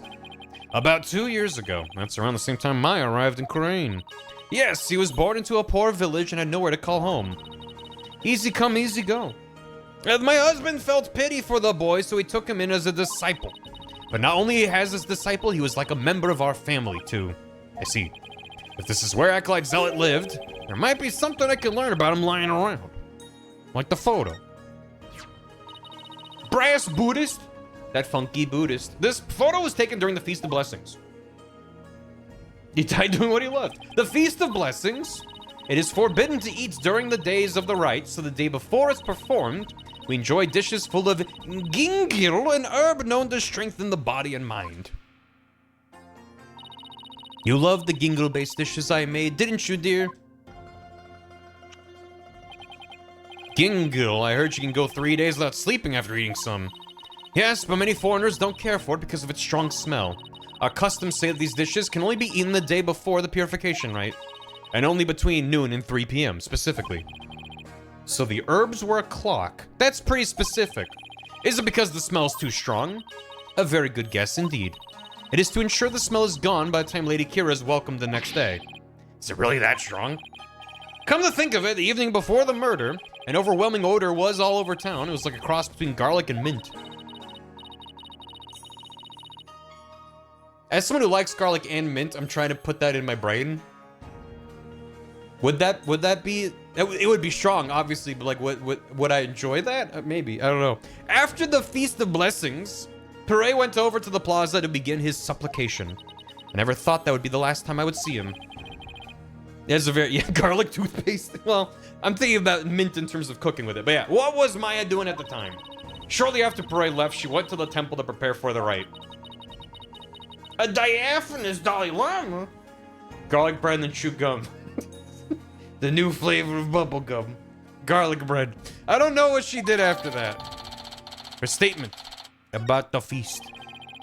So Acolyte Zealot went out to pray the afternoon before the rite. According to the newspaper, on the day before the rite, the plaza was so cold the whole place had iced over. Pray always prayed a lot, far more than anyone I've ever known. He was a devout young man whose faith was twice as strong as others. I don't know why, but that's kind of intimidating. I thought I'd have made some progress by now, but I haven't come across any particularly insightful information even here. You seem disappointed. Mrs. Enemy, is there anything else you could tell me? Forgive me, but if I keep thinking about those two any longer... Barbed head? Yes, I understand. Thank you for your help. I'm sorry to have troubled you. We have paid a visit to all the people and places connected with this case. I think it is about time you prepared yourself for the inevitable, don't you? I guess so. I'm an attorney? What is that badge for? It's the attorney's badge used in my country. Yes, I agree. My husband says it should have nothing to do with lawyers. It's not like we topped the popularity charts back home, but come on. Yeah. Okay. Why would it be bad? They're just both very potent scents in very different ways. Where are we going?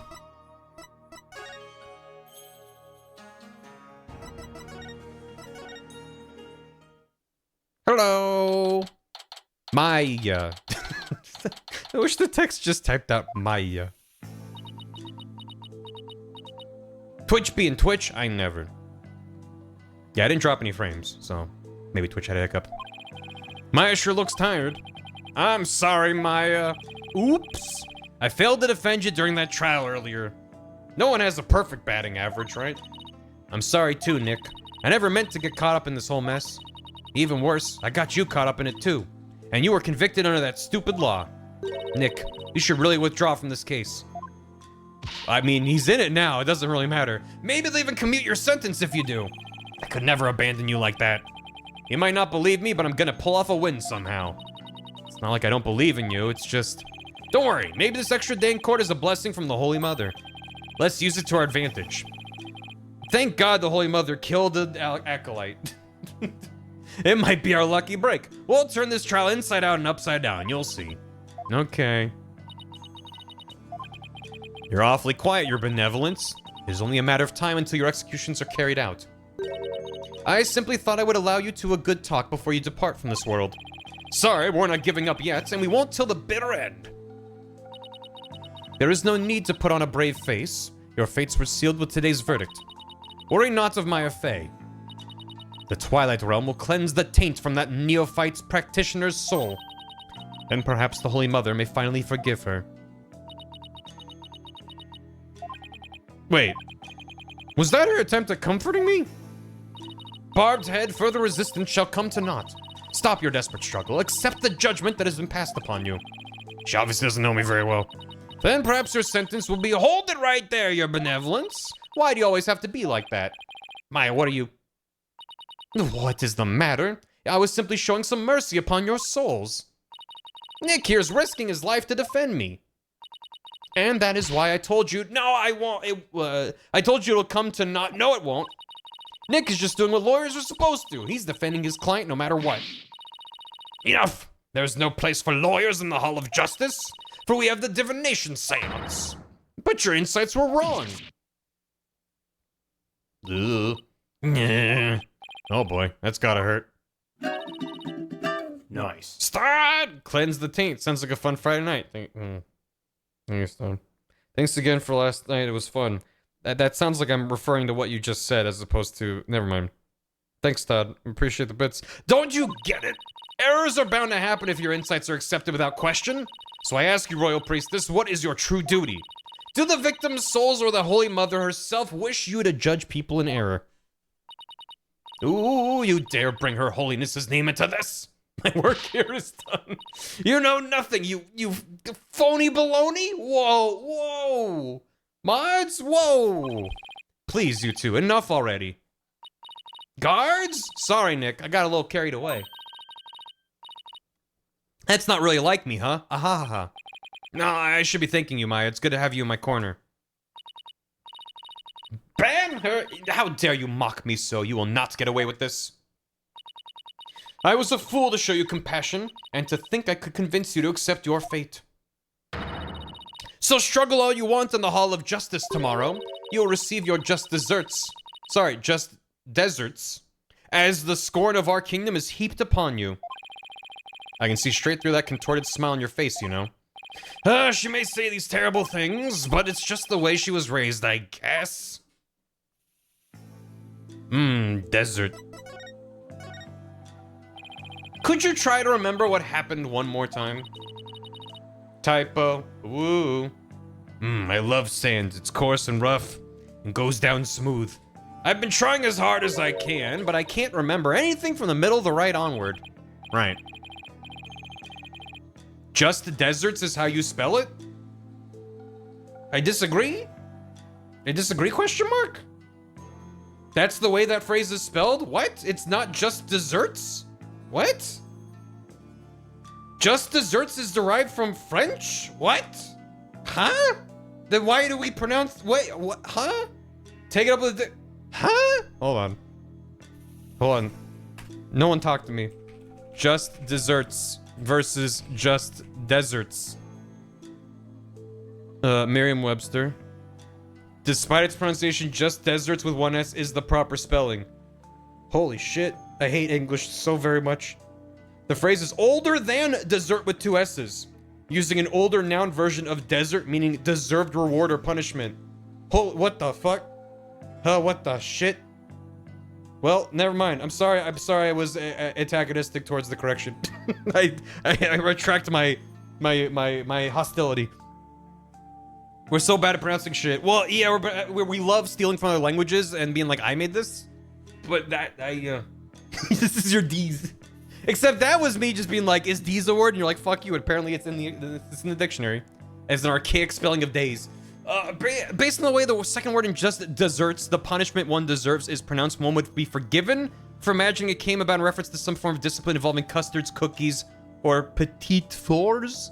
It might even make one wonder why there are not other meal-based forms of chastisement in our language. Why no deserved breakfasts, no requisite lunches, no warranted teas? That's because it's not that kind of dessert. This is a good article. Just desserts. It's a relatively uncommon noun form of desert, which may mean deserved reward or punishment. What the fuck? Okay, thank you for letting me know. I do appreciate the correction. In early use, desert was often used in the singular, and just desert might not refer to a punishment to anything that was deserved. In modern use, it's typically found in the plural. Just desserts almost always is in the reference to a deserved punishment rather than a reward. Well, shit. You learned something new. I didn't come here to learn. Damn. Okay, thanks. And I was like, typo detected, push up my glasses. And then the 3 or 4 people who actually were smart were like, actually, you're wrong. They were right. And you know what? I bet that was a conversation among the localizers being like, if it's accurate, people are gonna think it's a typo. I bet you they had that conversation. And then smug assholes like me being like, I found a typo. Language is a trip. Yeah, English especially. I mean, every language is a trip, but English is such a hodgepodge. Well, I can't read, so there. And then chat goes ... Yeah. Janice, you're outing all the nerds. Yeah. All right, you suddenly felt sleepy and everything after that went blank. Even so, I didn't kill anyone, and I'm not the one going around dressed like Lady Kira. Although it's kind of cool to think there's a mysterious female vigilante out there. Right. Tell me about praise a lot. English is for languages in a trench coat. True. Were you close to Acolyte Zealot? We met several times during the meetings about the Wright, but I didn't know him very well. He seemed pretty quiet. What's the deal with that orb in the background? Is that the Palantir? Was he working with Saruman? Didn't you eat together the day before the Wright? We ate this one super stinky dish, but it was actually really good. Fool of a took. I wasn't sure I'd like it, but it was love at first bite. Like, you know the salty noodles at Eldune's Noodles? I examined the orb last investigation day. I'm doing a bit Let me have a... It's like if you added garlic and herbs to that and then let it simmer for a really long time. That makes it sound way better than just garlic and mint. Salty noodles with garlic and herbs? I'm like, shit. It's making me thirsty, but it sounds good. Seasoning things? Have a good one, Duke. Female vigilante? A female vigilante? It sounds more like a hot pot than ramen to me at that point. Hot pot. Now I miss ramen too. So what was Acolyte Zealot like while you were eating? He seemed to be enjoying the food, but as soon as we were done, he left to go pray. What'd you do? Oh, I returned to the temple to prepare for the rite. That coincides with Mrs. Inme's description of events. Any idea who might be pretending to be Lady Kira? When the rite started, it was just me and Abbot Inme. But the seance vision showed a third figure who looked like Lady Kira. I know. Lady Kira, I wish I could have seen her in the flesh. Yeah, let's stay focused on that case, shall we? It was supposed to have been impossible for a third party to enter the inner sanctum. What if she came from the sky? You know, like that bushy bearded paratrooper. That mountain would have been no match for Lady Kira's wings. That's from the Plumed Punisher TV show, right? How did you know? Because the real Lady Kira doesn't have wings. Oh, I got it this time. There must be a secret room with a secret door at the inner sanctum. Did you know there are 88 secret Plumed Punisher bases here in Kurain? Can I please stop talking about the Plumed Punisher show for a sec? I guess so. Keeping it real is much harder than it looks. Keeping it real. Well, I should get going. Sorry I wasn't any help. Don't worry, I've got this. We'll beat the charges tomorrow and be on the first plane back home before you know it. Then we'll go grab dinner at Eldune's or your favorite burger joint. You pick. Burger. Sounds good. There was a hydrate, thank you. I think I'll get the extra large Hamburg steak topping on my salty bowl. Best of both worlds. You can have whatever you like, but first I have to beat the charges. I almost forgot. What is it? I have a favor to ask. Okay. Why are we whispering? I was like, I thought I bumped my volume. I was like, huh? I forgot I left something at the High Priest's house. It's super important. Would you mind getting and holding onto it for me? Sure, so what's... the quiet noises is really getting me. What's the super important thing? In my bag, you'll find a folding book. It's only given to the priestess who performs the rite. It's called the Tome of Secrets. This seems very important. That does sound important. How could you leave something like that just lying around? That explains the whispering. If Rayful found out, all heck would break loose. Look, it's got Lady Kira's real name written on it. Jesus Christ. Oops, don't tell anyone I told you that. She's still whispering. In fact, just forget I said anything at all. It's supposed to be a secret. The Tome of Secrets contains secrets? Imagine that. What are you two whispering about? Nothing. It's just she forgot something, so I told her I'd go get it. You are up to something, I just know it. Thanks, Nick. I'm counting on you. Okay. Should we have burger? I've never had burger. It's always been on Discord. Because I made it and was like, I'm not putting this on BTTV. Nah. Is there anything else? Burger. Burger noodle. Goodbye? I'm going back? Burger. May 11th. Hello? Anybody home? No answer. Mrs. Emmy probably out right now. Well, I'll just get what I came for. I am watching you like a warbod, Barbed Head. You better not steal anything. I would never do something like that. I'm just here to get what Maya asked for. And get on with it. I would if you stop interrupting me. I'm not stealing anything. I was told to steal this. Here's Maya's bag. What is that strange patch on her bag? It's the Steel Samurai. He's the hero of an action hero show back in my country. Fuck yeah!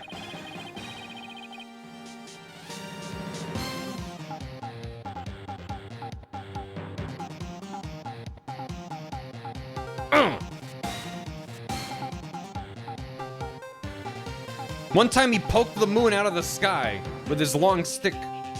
It's actually Maya's favorite show. She's got all sorts of merchandise related to it. I see. He looks strikingly similar to the Plumed Punisher.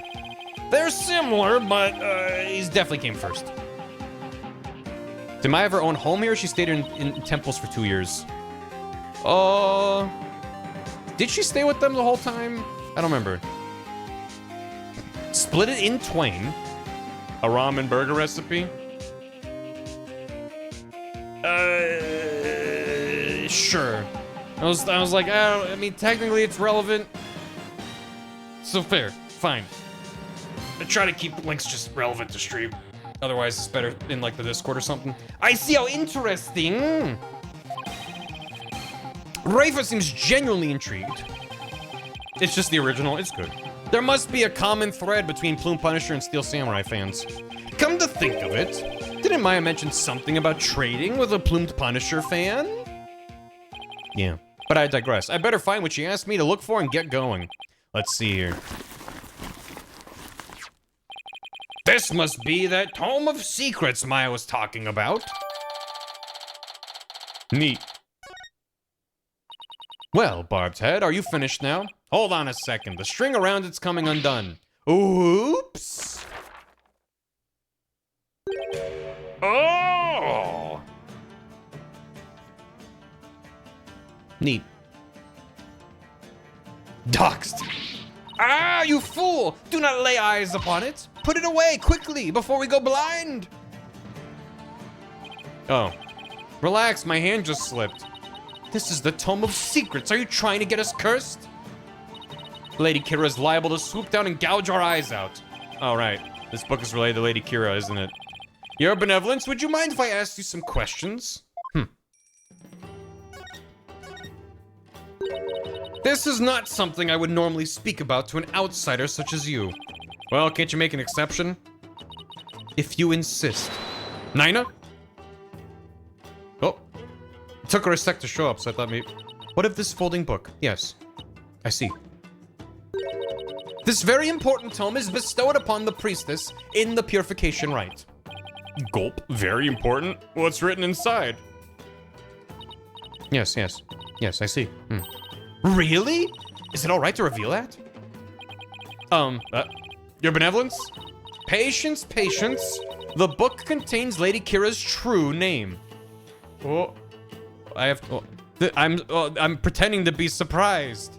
What? This is new information to me. I had no idea. Okay, cool. Wow, whoa. Her true name is a name really that important of a secret.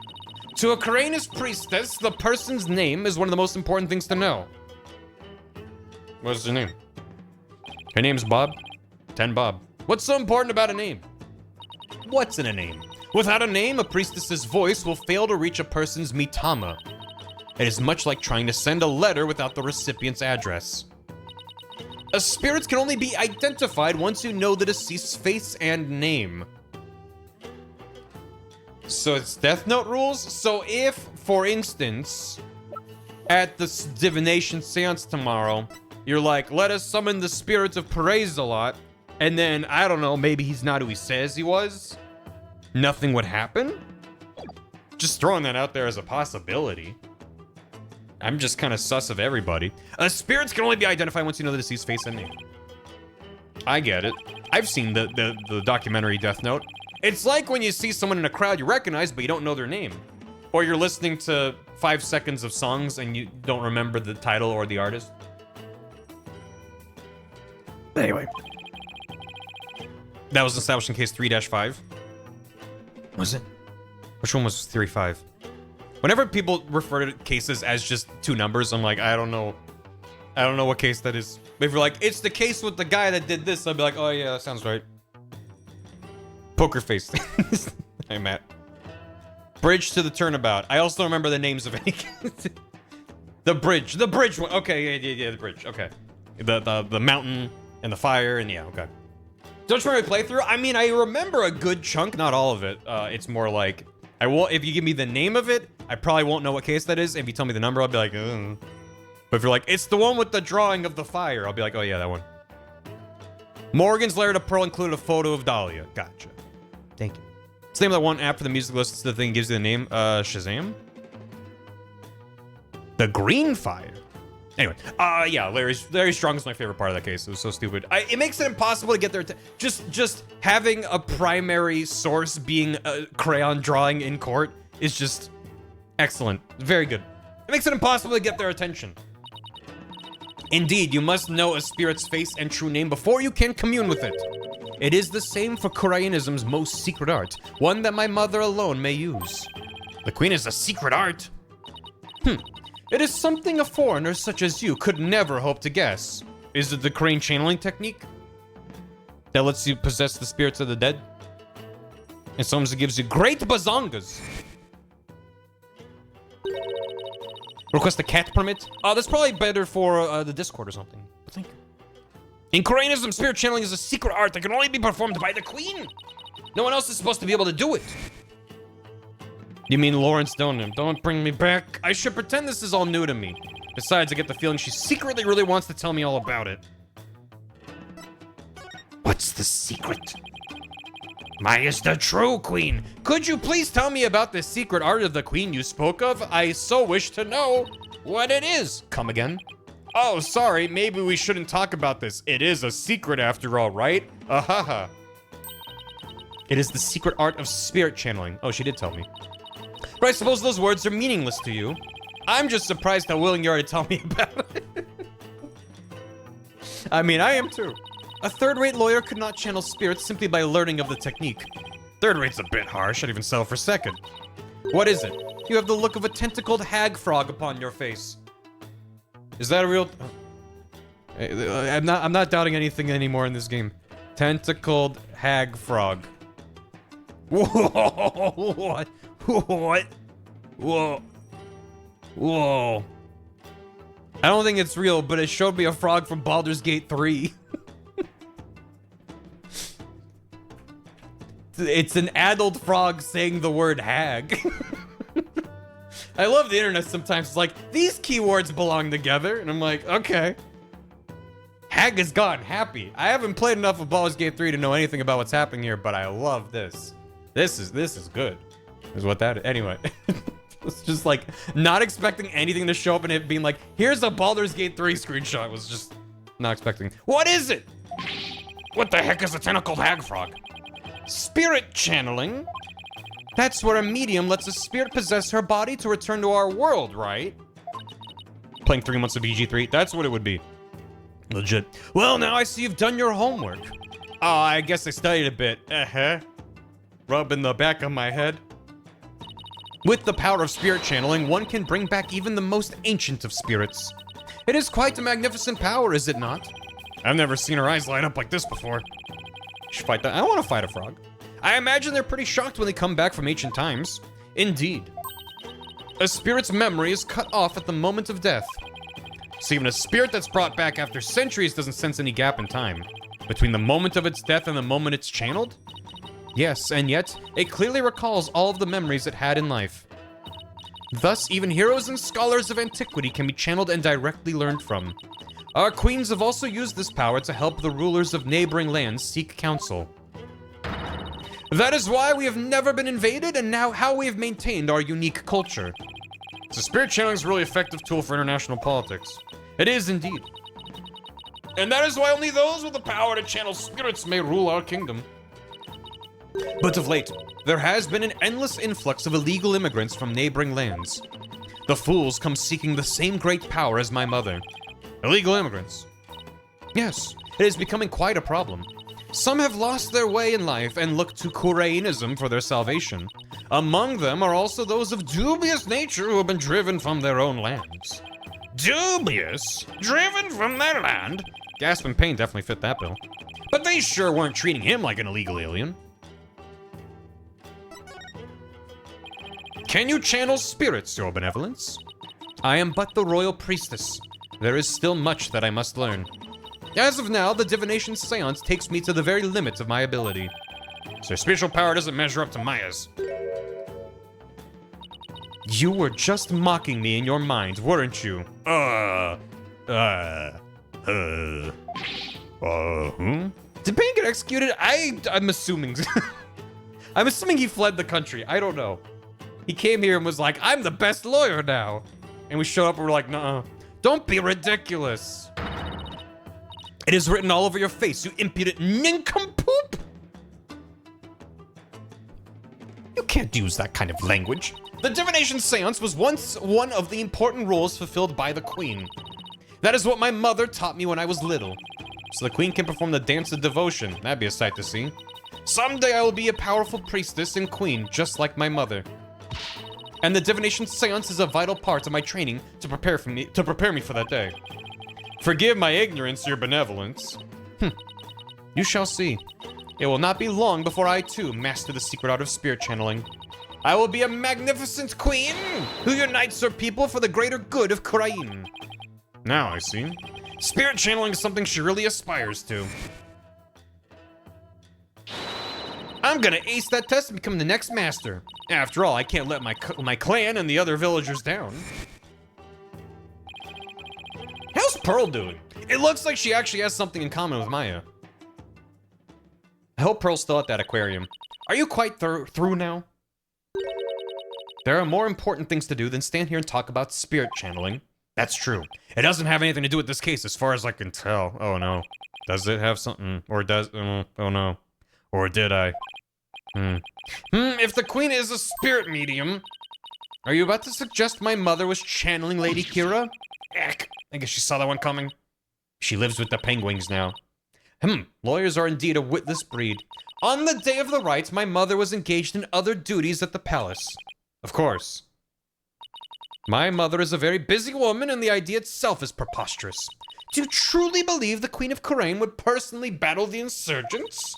This is precisely what makes you third-rate. Urk! Another dead end. This is bad. Anyway, I need to continue looking for leads, so... Over there! After him! Don't let him escape! What is all that racket? Hello? Yep. Oh, okay. No. You sure? You say? Yeah, okay. What? That escaped prisoner has surfaced here in town? Why come back? Escaped prisoner? You mean that guy? With the beard? There is no reason to panic. The police are on his trail. He's no longer a suspect, but he might know something considering he was at the scene of the crime. He clearly knows more than he told us. Let's go take a look. Wait. No. I should cosplay him. In the bazaar. Huffling puffin. Oh, my aching back. I forgot how badly it injured it. Ow, ow, ow. I need to do some stretching and exercise more when I get back home. Mr. Wright! Huff, puff. Hey, Albie. That's a rebuild. Have you seen it? Ow. Are you alright, sir? 1 second. Have you seen that escaped prisoner around here? Oh, so that's why all those police came rushing over here. I heard them saying something about an escaped prisoner disappearing in this area. He disappeared in this area? He couldn't have taken to the air again, could he? Maybe he's disguised as the yak! Barbed head, I told you to wait! It's too dangerous for you around here, your benevolence. Mr. Rebel could be lurking nearby. What sort of princess would I be if all it took was an escaped prisoner to frighten me? She's fearless, I'll give her that. You think the spirit channeling is possible? They have a bad testimony from the victims? I mean, they're treating it like it's a secret rare thing, so... I don't know, there might be more to it. I can't be responsible if something happens to you. As long as I'm here, though, I might as well search the area myself. If I were an escaped prisoner, where would I hide?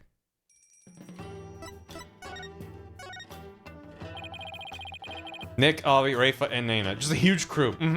Have you noticed anything around here? Not only is the manhole off to the side, it looks like it's, like, warped. Like it's very thin and papery. I haven't seen the escaped prisoner, but I did notice how slow you run, sir. It's just the high elevation. I'm out of breath before I know it.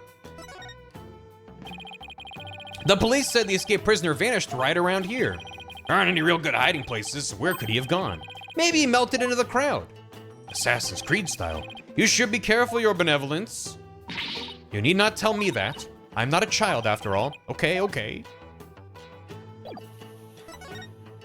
The yak! No, no, no.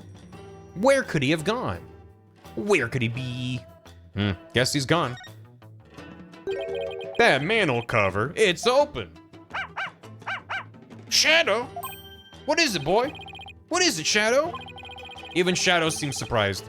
Did he sniff out something or someone in the manhole? I wonder. Could Shadow track Mr. Rebel if he had something with the Rebel's scent on it? I don't know. I feel like I've got something with Mr. Rebel's scent on it. Something he might have touched. Do I have to present it?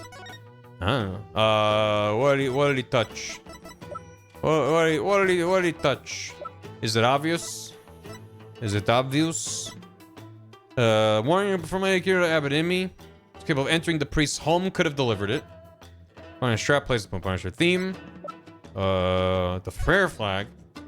Bring Grub the key too. How about that? Here, Shadow. How about this? My badge. I hope it works. Oh, he did not like that. I think he's picked up a scent. Has he? Oh my god! You mind if I borrow Shadow for a bit? What a leap! By all means. I had no idea he could do this. Yeah, go get him, boy! Your benevolence? I'm heading down the manhole now. It could be dangerous, so please wait here. Wait! Don't worry, I won't commit any of those misdeeds you're so worried about. That's not what I fear. There may be a vicious insurgent lurking down there. Oh, you worried about me? No. I was simply wondering why you would go to such lengths in your investigation. After all, if you would simply withdraw from this case, they might commute your sentence. I'm doing this to prove Maya innocent. How can you be so sure of the accused's innocence? She's already been found guilty. Yeah, I remember. Don't worry, maybe this extra day in court's a blessing from the Holy Mother. Let's use it to our advantage. Okay. I believe in her. If she says she's innocent, then that means she's innocent. Lawyers must trust in their clients to the bitter end. That's just what we do. You lame brain, do what you will. My brain is cool. Well, I'm going in. Let's go, Shadow. Be careful.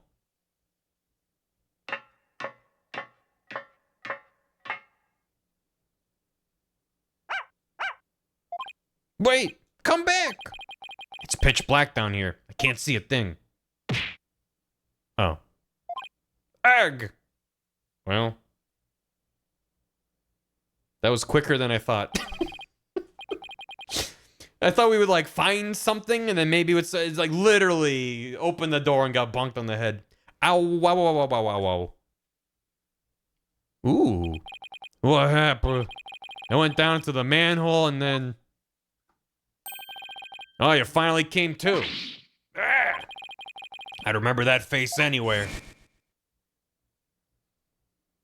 3 million thing. Other guy thing. And that dragon symbol on his armband, that's the mark of the rebels. You really stepped in it now. That is a gnarly fucking spider. There can be no mistake, it's him. That's a rebel. Yikes! Oh. Sorry, I got a little rough with you back there. Thought you were the cops. Why are you making that face? Hey, want an apple? He's just eating them core and all. Phew. I thought he was gonna kill me. I'll pass on the apple, but thanks. I don't mind a good apple, but not right now. What is this place? This is the office of my brother-in-arms, Dirk. But right now, we're using it as a rebel safe house. Wait, back up. What kind of office is this exactly? A law office. What else? Really? Turk used to be a lawyer? I guess that explains his motivation, but I am a little mad about it. Everyone in this universe is a lawyer. Yep, just like you. Corain's public enemy #1 is an ex-lawyer. Didn't see that coming. But I don't suppose I'll be coming around here anymore. You won't? Are you planning to flee or something? It's just, I want to get out of the rebel business. Tired of being hounded by the cops and all that. So I came by today to pick up the last of my stuff. Really?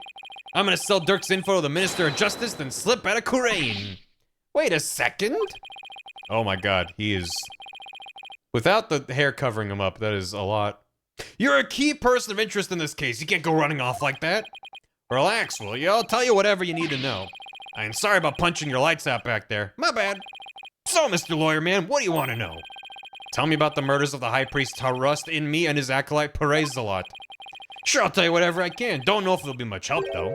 I mean, I'm not a rebel anymore, so... We're not sure that really is. Is this a parting gift for me leaving the rebels? No, you can't keep it. Well, that's what I can for now. Okay. Whoa, look at that. Yeah, he really has Larry vibes. There are bowls and platters of food here. They're still warm, as if this was all recently prepared.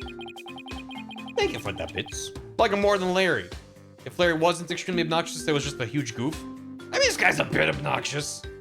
Sorry I concussed you there. My bad, lol. You must have a pretty big appetite, Mr. Rebel. Har har har. Guys as big and strong as me got even bigger appetites, you know? But he just fled from the police. I don't know how he could eat this much after all that excitement. But, sorry if I offended you. But first, let's start with an appetizer. Is that why he eats a lot of apples? He thinks that that's what that word is? Where's he getting all those apples from? Wanna join me, Mr. Lawyer Man? Got plenty of sewer lizards, too. Thanks, Priority 8. Sewer lizards. He's good at peeling, yeah. Is this a law book? A dragon mark's been branded into the cover. That's Dirk's law book. Really? The leader of the rebels. That Dirk. That's right. And that mark of the dragon is the emblem of the rebellion. The pages in this one section are really dirty. Must be the section of the Defense Culpability Act. Let me just take that into my pocket. He must have done a ton of research on the Defense Culpability Act. He practically wore out the entire section. The cores aren't edible. Please stop. Please? There's a knife driven deep into a photo of the queen. I guess the rebels really hate her. I better remember to stay on their good side. Incense and white flowers. The flowers are still fresh. Must have been put here by maybe today or yesterday. Did you put these here, Mr. Rebel? Something wrong with flowers? No. It's just a traditional thing here in Korean. Paint no mind. Nah. This looks like a photo of Dark and his compatriots. And here's one that looks really old. Aww. Wow, this was taken about 20... Huh?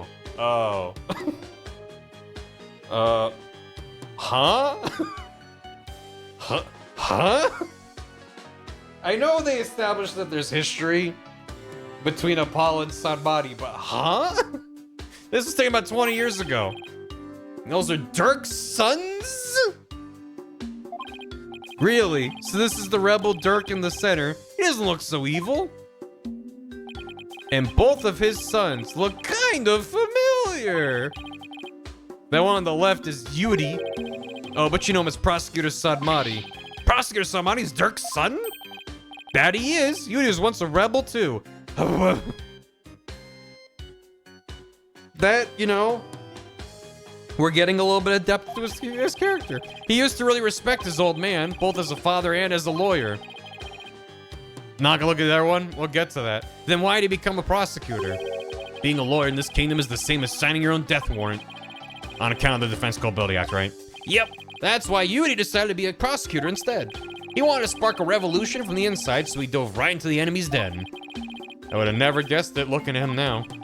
You can say that again. Dirk's battling to change Korean's legal system. The will of the dragon spurs him on. We all thought Yudi was taking up the mantle to carry on that will too. We were sure he'd help overthrow Garan one day, but as you've seen, he now uses the law to do her bidding. Dirk's been beside himself. He no longer carries the will of the dragon, huh? I wonder what happened between father and son for it to come to this. And this other, what about the other child in this photo? Nick, does nothing seem familiar? That's Dirk's adopted son, but he's gone back overseas. His name's Apollo. Apollo? Wait a second, that bracelet. It really is Apollo. Yeah. He seems very loud. He was a rascal, that one, and his voice could shake the entire room. I imagine he's out there raising high hell somewhere. Ha ha ha ha, yes, I'm sure he's doing just fine. Considering how far he's come, Mr. Rebel's description really doesn't do Apollo justice. He's hair horn blind. Apollo! I'm watching you grow up these past 2 years. That's why I know you're ready to leave true CU. I believe in you. Thank you, I'll be fine. He's a responsible young man now. He never lost that loud voice, though. My God. What does it mean? What are these hanging here? Lizards? If so, they're pretty big. Those sewer lizards. We call them that because they live in the sewer. They grow bigger than your average lizard, which makes them fine eating. Wait, you eat these? What else would you do with them? Here, try one. Pass. Definitely pass. You're missing out on a fine treat, my man. Somehow, I think I'll live without it. You guys get electricity? Yeah, but the power goes out occasionally. That's pretty inconvenient. You're telling me sometimes it goes out for an entire day. What about the stuff in the refrigerator? Why don't you see for yourself? Forget I asked. I'm afraid of what I might find. Beep, beep, beep, beep, beep, beep, beep, beep. Doesn't do Apollo justice. No, I didn't really process it like that. But yeah, that's... This game sometimes just like sucker punches me when I'm not expecting it. So, yeah. First time watching the game, everything about these games are just from cultural osmosis. That's been my experience. And finally now playing them, it's, these games are wild. What's the thing with the dragon on it? Some kind of sign? Yep, that was his business sign back when he was back when this was Dirk's office. He used to be a lawyer, right? That he was, but it was a really long time ago. Hold on. There's daylight outside that window. So, I'm fine with them having a secret sewer entrance to his law office, as weird as that is. This was his public office. And he is a known enemy of the state rebel that they're looking for. And the police don't have this place under watch? They're not in here? They don't know? Unless they're all in on it. Unless it's a big conspiracy. That he was a long time ago. They moved it. They moved the up. They just moved it a building over. This place has seen better days, that's for sure. They're very incompetent. They can't open the doors. Obviously, no one. They knocked and no one answered. So like, I guess no one's here. I hope he can put his sign back up someday. But they come back to their old office. They're doing rebellion. Because why would they? They have electricity here. Like, it's not like there's no signs of life. I wouldn't hold my breath. It's fine. It's fine. Is that coat yours, Mr. Rebel? Nah, it belongs to the rebel leader, Dirk. It's pretty impressive. I like the color. Want to try it on? Really? You sure it's okay? Of course. Bet it would look great on you. Well then, don't mind if I do. Ugh, it smells all moldy. Ha ha ha, I can't believe you fell for it. Har har. Oh my God. The animation on the tears. That thing's been hanging there forever. Note to self, don't trust this guy ever again. And later. Cry laugh emoji. There's a ladder leading underground. He must have brought me in through here. But there's no reason for me to leave yet. Should see what else he has to say. How did he bring us up a ladder? If we were unconscious. Anyway, so, tell me everything you know about the High Priest's murder. Oh, well, as you know, I don't remember much about that. I banged my head on a rock as soon as I parachuted into the inner sanctum. So when I told you I had nothing to do with his murder, I meant it. Okay. Where were you when you came to after banging your head? By the time I came to, it was already dawn. I must have been out cold the whole time. So you didn't see the crime happen at all. You got that right.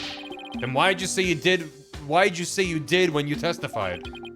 Oh, about that, since I didn't remember a thing, I was afraid I'd seem sus, so I came up with that whole story. Does he even realize how much trouble his big fat lies caused me? Sorry for the trouble. That was definitely my bad. He doesn't seem very sorry to me. So the bottom line is you were at the scene of the crime but weren't involved in it. Got it. That's upsetting. So Dirk used to be a lawyer, Yep, he was a force to be reckoned with back when he was still practicing. He was a juggernaut of the law and as mighty as a dragon. He could strike terror into a prosecutor's heart just by glaring at him. People called it his dragon's glare. He even got criminals to confess and pass out with a well-placed glare. You gotta be kidding me. But most important of all, he would never surrender. He'd fight for the accused no matter how the odds were stacked against him. Is that what you mean by the will of the dragon? Yep, that would be it. Actually, your work in court yesterday was mighty impressive too. You didn't give up no matter how hard of a beating you took. Not unlike Dirk, I might add. Thanks? Even if a big part of that beating I took was because of you. Well, I gotta start packing. Who knows when they might catch up with me if I don't scream. Please, wait, I still need to ask you something. Go ahead, shoot. What are you rebels trying to do? Thank you for the blitz truth. Apollo's too many, people say Apollo's too many backstories. He was only the son of a famous magician that became a blind amnesiac singer, after which being adopted by a lawyer in a foreign nation to turn into a rebel leader, became friends with an aspiring astronaut and got really into space for a while until being taken under the wing of a successful attorney that turned out to be a murderer. That's storytelling 101. That's what I've been saying this whole time. When you spell it out like that, it's really quite a straight line that connects all of his plot points. Thank you for that. Why were you at the Inner Sanctum in the first place? The heroes, as Joseph Campbell laid out so clearly. We basically know nothing about him yet. The thing that's frustrating is that there's all this nonsense about Apollo, but it feels like I know nothing about him because of how specific and random it all is. Like, does that make sense? I'm like, I don't know. I don't get him. Who is this child? What's his deal? God forbid he have hobbies. Why were you at the Inner Sanctum on the day of the murder? Also, the lack of conclusion to his mother specifically is just weighing on me. Why were you at the Inner Sanctum on the day of the murder? More precisely, what were you trying to do? I was trying to escape from prison, that's all. But that high priest was a fool for getting taken in by Dirk. He should have tried hightailing it out of Khura'in like I'm doing.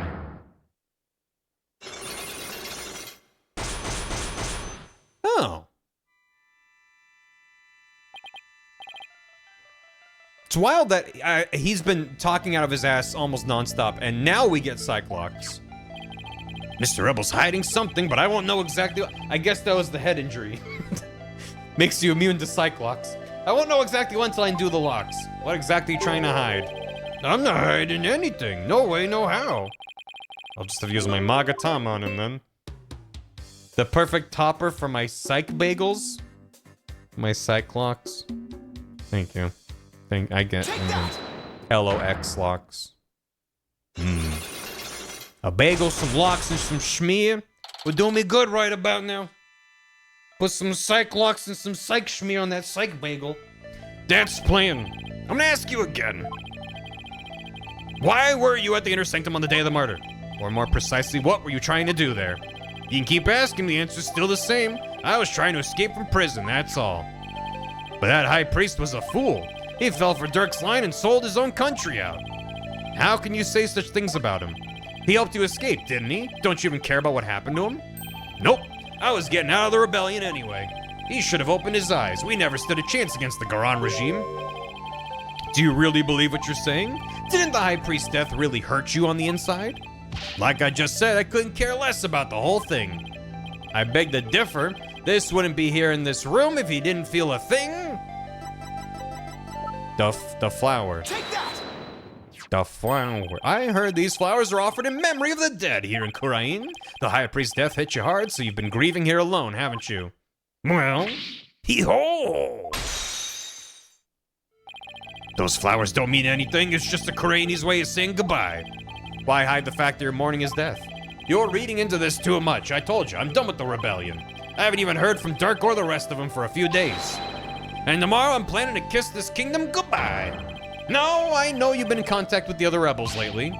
How exactly do you plan on proving that? This piece of evidence ties you to the other rebels. Blah.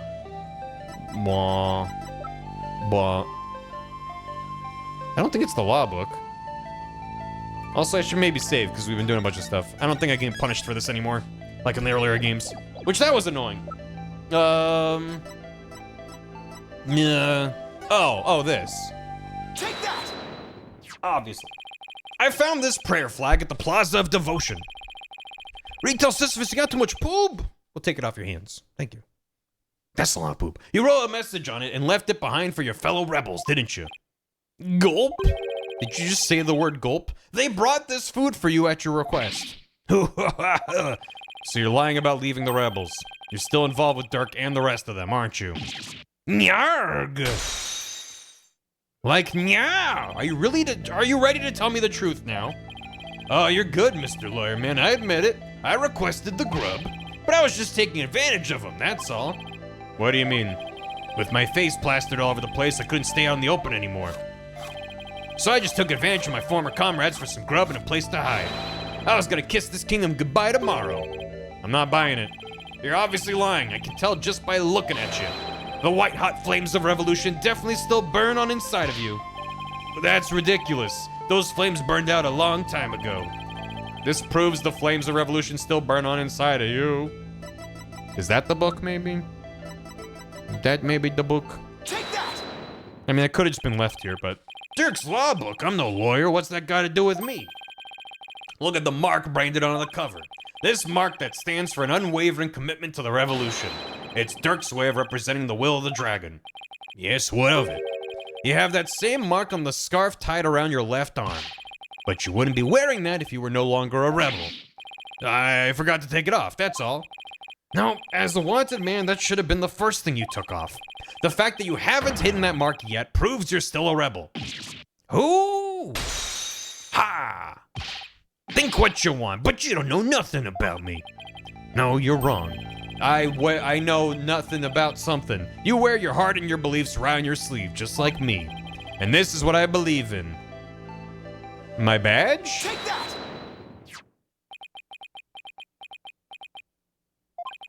When a person's back is against the wall, they always fall back on what they believe in. Just as I always have my badge, you always have the will of the dragon with you. This game has made me present my badge genuinely twice now. It doesn't even feel like Ace Attorney anymore. Would you risk your life for your beliefs? No, I wouldn't. No? No, because I wouldn't be much use to my clients dead. Now, admit it. You never once thought about leaving the Defiant Dragons, have you? That look in your eyes, it's just like Dirk's. Looks like you got the will of the dragon inside of you, too.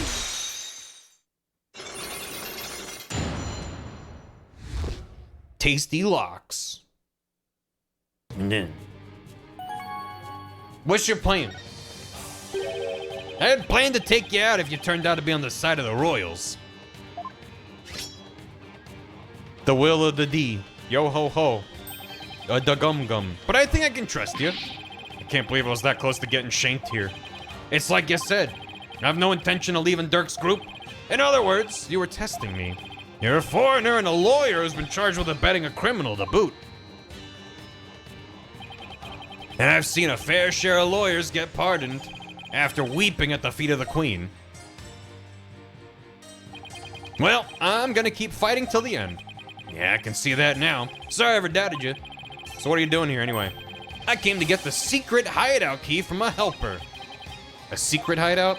Yep, I was supposed to get my next order from Dirk there. But the town's swarming with cops thanks to that murder. Nothing I can do about that. What about the order Dirk was supposed to give you? Gonna have to abort that mission. Now I'm just lying low, waiting for a chance to make contact with Dirk again. Hey, why the long face? I thought you'd be able to tell me something about the High Priest's murder. Sorry to disappoint you. Oh, I know. Let me make it up to you with this. Whoa, what is it? This orb is actually a key. It opens the door to one of our secret hideouts. Can't say any more than that. Anyway, I hope it helps. Is that one of the Eyes of the Bird statue at the secret shrine at the top of the mountain? Was Maya right? Was Maya fucking right? This orb is a key? Yep, plus the hideout's at a totally unexpected location. And being that it's super secret, we couldn't have just any ordinary key. I see. Orb. I want to eat it. Yeah, it looks like it tastes good. Maybe this will help me unravel the truth behind this case. Thanks. Don't mention it. Besides, you're a fellow brother in arms fighting the powers that be. Row, fight the power. If it helped you, feel free to pick my brain a bit more. I don't think there's anything more in there, but okay. The Plume Punisher is real! Everyone's been talking about the return of Lady Kira lately. Well, my friend Maya is suspected of being the rebel hunter disguised as Lady Kira. You wouldn't happen to know who she really is, though, would you? Beats me, but whoever she is, she bushwhacked me and hauled me off to jail. Even worse, on top of attacking us and delivering us to the cops, she's been watching us like a hawk and framing us for different crimes. Watching like a hawk framing you? Why would anyone go to all that trouble? Our kingdom likes to pretend that its people are free to think what they want.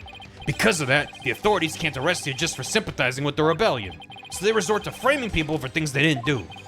And that Lady Kira figure is, yep, she's just some lickspittle working for the Garan regime. Wow. That wasn't quite what my theory was, but it makes sense too. Even without the DC Act, Dirk and his insurgent scum buddies' days are numbered. What's that supposed to mean? Let's just say I got a little trick up my sleeve, so I'd watch it if I were you. Because you got a defiant attitude like one of them dragon dupes. So I was talking about Lady Kira then. Advanced combat skills, detailed surveillance, and clever setups. She's no amateur if you ask me. So you're saying the monarchy is using Lady Kira to secretly take out the rebels? Exactly. The Garan regime is using her to control the people, even down to what we think. Well, the people protest if the monarchy is doing things like that. Unfortunately, we don't have any conclusive evidence. And without that, we can't prove anything. I know the feeling. If I bring this up in court, they'd probably dismiss it out of hand. I'll have to unmask Lady Kira if I want to get anywhere. There is no war. It's like some kind of like an age of the law of some sort. Yeah, we don't have a term for that though. Our goal is to get rid of that evil, no good Defense Culpability Act. I could tell just by looking at Dirk's law book. The DC Act has turned this kingdom into a corrupt cesspool, where false charges are overlooked and prosecutors are the only ones heard in court. It's been 23 years since it was first enacted. What happened 23 years ago to make them pass such a terrible law? The assassination of Queen Amara. That's where it all began. It happened before I was even born, but Queen Amara, the previous queen, was assassinated. And it was the rebel leader Dirk who did it. Dirk assassinated the former queen, didn't he? That's the official line, but... The official line? Those charges were trumped up! Dirk was framed, I'm telling you! He was. Plus, Dirk was a lawyer. Once the people thought a lawyer had killed the queen, they turned against all lawyers. That's how the DC Act was first passed. So that's why there aren't any lawyers left in Korean. Even worse, it changed the significance of the divination seance. The significance? They were holding seances in court even before the DC Act? You bet they were. Lawyers and prosecutors used to hotly contest the insights that came out of seances. You mean like what I've been doing? Right. It's like Dirk used to say. The royal priestess's insights are just another piece of evidence. Right. I see what you mean about the significance of the divination seance changing. The insights became the only truth, and arguing against them was banned. As royal priestess, it's my duty to reveal the truth. This time, I'll prove the insights I gleaned out of the very truth itself. Prepare yourself, for this shall be your last trial. Hi-ya! From what I've seen, Rafa would agree with that. But she was born after the DC Act was passed. Because she's like 14. Yeah, it was 23 years ago. The kingdom's a shadow of its former self. It's become a dictatorship where the royals use the fear of trumped-up charges to rule. And that's what Dirk's been rebelling against. Yep. All I want is to live in a kingdom with a fair and impartial legal system. And there's only one way to make that come true. Overthrow the current regime. So that's the truth behind the rebels. Well, PW, my friend, it's about time for me to get going. After all, I am the fangs of the Defiant Dragons.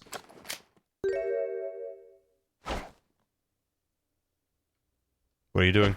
What are you doing? Oh, that's a rebel.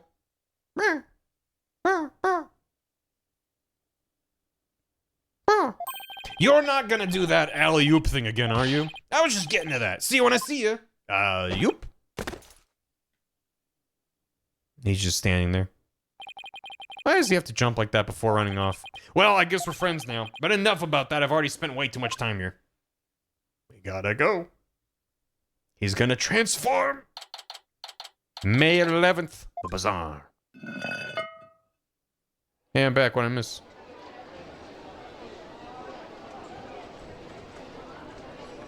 Sorry about that, I was knocked out. And then hung out with the... Where'd the dog go? I finally got out of there. He's back. He's fine. The dog climbed the ladder out of the sewer. Mr. Wright, I'm so glad you're okay. I was worried about you. Shadow, what happened to him anyway? He came out of the manhole about 5 minutes after you went in. Sorry, it wasn't much help. Oh, Shadow. Well, did you find anything of worth? Oh, I tripped and fell down there. I must have been out cold for a while. I better keep things to myself for now. I figured as much. I have to find that secret hideout Mr. Rebel was talking about. It's a good thing she thinks that we're extremely incompetent. Wow, you were gone for 3 hours. What happened? I fell in the sewer, bonked my noggin. Yeah, that checks out. Phew! Not asking any questions. Lucky for me. I should probably start with places that have something to do with the High Priest. With the priest? I'm asleep. Have a good sleep. Barbed head, I detect a foul odor emanating from you. I did walk through the sewers. Stay back. Keep your stink to yourself. I'd be glad to leave you alone if you'd like. Who say you can walk away from me, you mutton head? I'll stick to you like glue. That's too close. You just can't win. Even after investigating the sewers, you have nothing. Well, I'm not ready to give up yet. Besides, I wouldn't say I have nothing. There's nowhere I wouldn't go if it would help Maya. So what will it be next? Will you dive into a septic tank? If it would help Maya, I wouldn't rule it out. Stay back. I thought it was just a hypothetical. Can I go to the top of the mountain? Yes, I can. Bard's head? You already searched here, did you not? Oh, I just thought I'd look around again. You know, in case I missed something. I probably shouldn't tell her I'm looking for the secret rebel hideout. We have a saying back home, leave no stone unturned. Oh, yes. You cannot stump me, I know that one. Actually, I don't have a clues written all over your face. Well, what if I, go over to here and then look at that again? Mm-hmm. It's a statue of a bird. Guess I'll take a closer look at it. Meow. Yeah, look at that. Hey, this eye is missing. What are you doing? You must not touch that for no reason. Sorry. But that shape. I wonder. Put my badge in there. Take that! This might fit in that cavity. Polkunka, what are you doing? You chowderhead! Remove your hand from there this instant! Don't call me a chowderhead! Sorry, I just thought this might fit in there. Are you blind? They have entirely different shapes! Yeah, that was a long shot. I can't have a feeling of something that would fit in there. Do not let me catch you needlessly touching the statue again. Alright, I get it. But, let's do it again. The same badge. The Dragon Ball! Take that! Whoa! I knew it. I knew it.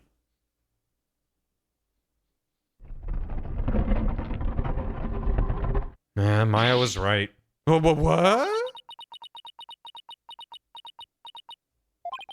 She must be at a loss for words. That doesn't happen too often. What is this place? Explain yourself at once, Barbed Head. I don't think she's ready for the full story. I don't really know I don't know much myself, but it seems to be a secret rebel hideout. If I'm shocked there's a secret door here, I imagine that goes double for Afa. A rebel hideout in the inner sanctum? Somebody will pay for this. Well, for now, I think I'll have a look around. Wait, you must not enter before the police. Don't worry, I won't disturb anything. Or at least I'll try not to. Besides, with you watching over me, it should be fine, right? And, you see... Fine. Just please stop pleading your case. I can only stand so much lawyerly drivel. But I will be presenting all information gleaned from your efforts here to the police. Of course. Now, shall we? Just don't mind the pool of bloody water we have to step through. I will go no further. Oh, right. You're not supposed to come in contact with a taint of Lady Kira's battles. Very good, Barbed Head. I commend you for remembering. Well, thank you. Why am I thanking her? I may not be able to enter, but I will allow no misdeeds on your part. I'm gonna stand here wagging my finger until you return. I will be watching you like a warbod from the entrance here. I told you I'm not gonna be doing anything. Better hurry before she changes her mind. Okay, see you later. I've already searched? Oh, because it's a location.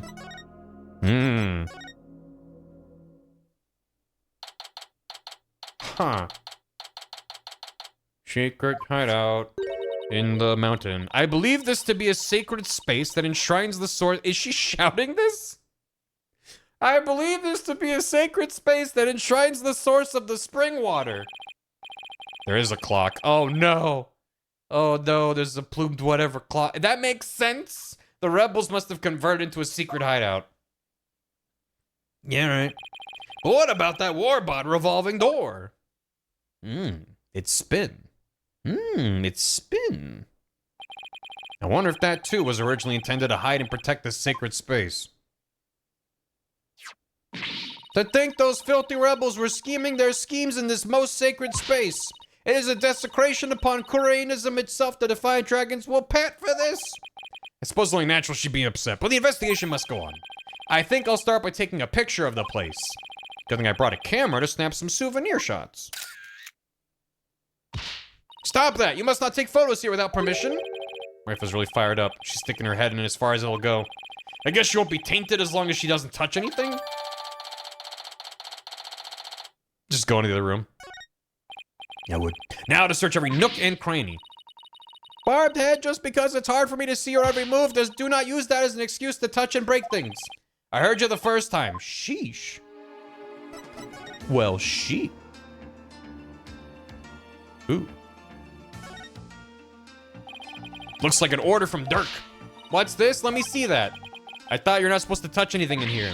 This is an exception. Hand it over. Let's see. Oh, holy mother. What does it say? It's an order intended for that rebel named Dats. It reads, after the Wright infiltrate the palace under the guise of returning Lady Kira's costume and search for clues about that incident from 23 years ago, Dirk. 23 years ago, he must mean the assassination of Queen Amara. I wonder what the rebels are up to. It's intriguing and all, but it doesn't seem related to the case at hand. This will not do. I must warn my mother at once. No need to do that. This order will never be carried out. Lady Kira's costume is still here, and Abenimi is no longer able to aid the rebels. I knew that. What are these? What are those? What is everything in here? So this is the water source that supplies the inner sanctum spring. It flows through the channel built into the floor before heading outside.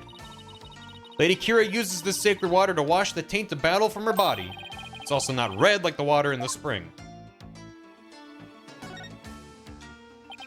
A large stone slab. It's shaped like a magatama. Looks rather unstable. I bet it'd tip over in an earthquake. What's that earthy grass-like smell? It is the smell of the moss that covers the stone. This shaggy green stuff is moss. He doesn't know what moss is? Looks like some of the moss about halfway up has been disturbed. I wonder why that is. One quick touch can't hurt, right? Whoa! The slab's starting to wobble. What is happening? What have you done to the sacred space? Nothing? All I did was nudge it a little. I knew it looked unstable. Probably best not to touch it again. I'm gonna touch it again. He even says, put your hands here and push. There's a Plume Punisher calendar here. Now I understand. The villains in the Plumed Punisher are based on the insurgents. Watching the show must have roused their ire against Lady Kira. I doubt that's it. The clock. Look! What is it, Barbed Head? It's a Plume Punisher clock! Why, I believe it's a limited edition promotional item given to 50 lucky viewers. This rare item plays the Plume Punisher theme song every hour. Hand it over now, Barbed Head. She snatched it away from me. No matter what she says, Rafa's definitely a huge fan. What a fine item to add to my collection. And the switch, if I'm right...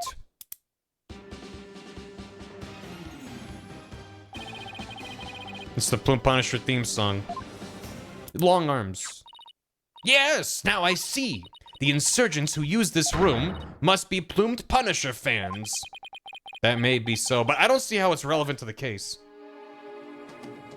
It wasn't added to my evidence, which is something. Although we do have a photo, so I guess it is. Blood? What's this? A blood stain? I should probably try to figure out what happened in here. Do not tamper with any evidence before the police arrive. The police. Hey, that reminds me. Emma gave me something just for times like these. I thought it might help in your investigation. Here, have some luminol. They were confiscated at the airport. Who did Maya trade Steel Samurai stuff with? I thought it was Believe in Me? Because of the photo? She's got she's wearing the watch there. Although you can't see the other two dudes' hands. Maybe she just already had that Steel Samurai watch, and it's just not... I mean, it's just coincidence. Who knows? Also, yeah, that second orb does seem kind of familiar. Yeah, I'm sure it's nothing. Luminol testing fluid glows in reaction to even tiny streaks of blood can detect areas where blood has been wiped up. Help us figure out what happened in here. Time for science to do its thing. Let's put these red-tinted glasses on to see the luminols glow. Virtual boy, go. Then I spray some luminol. Areas where there's blood will turn blue. So, yeah. Okay. The actual blood stain is not... Please don't be the clock. Okay, thank God. What about the other one? Okay. How about over here? Okay. It's going really good. It's going real good for me.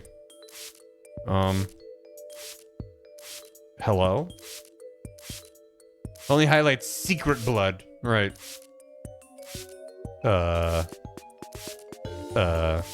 What am I missing? What have I not sprayed? Okay. Do I need a bit more? Just... Okay. This is a huge blood stain. Something big must have happened here. Perhaps the High Priest's blood flowed in there from under the Warbod statue. Did part of it highlight? I didn't think it did. There was definitely a lot of blood here. I do have a lot of glare because of my light from my webcam. So, in my defense. Look, if I turn off my light, for reference. I mean, it's okay. It's a pretty good webcam. But, ha! But it's impossible to see much else at this point. I'll just take the picture for now.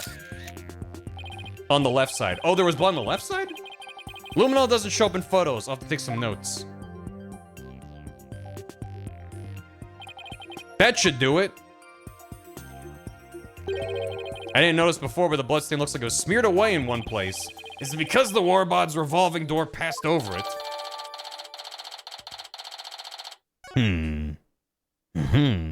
I drew it on in MS Paint, in my phone. Scribbles in red crayon on the evidence. Weapons! Lots of them, too. We are lucky we found them before they could be used. Excellent work, Barbed Head. Thanks. If the rebellion ever happens, I hope it's bloodless.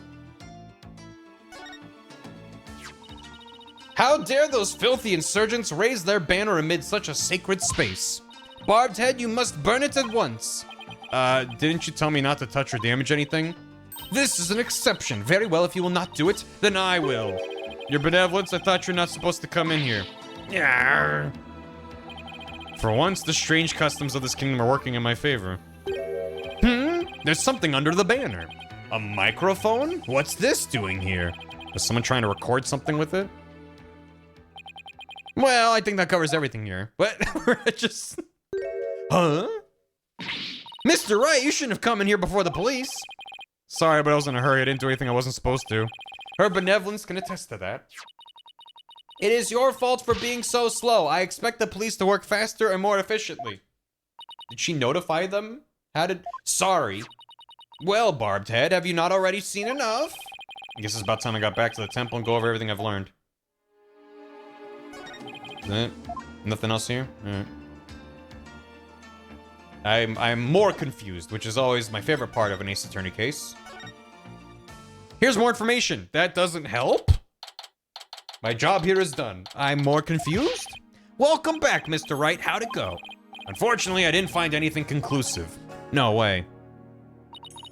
I do not understand, Barbed Head. What don't you understand? Why you did not commit any misdeeds during your investigation. After all, lawyers ply their trade primarily through illicit means and methods. What? Who told you that? My mother.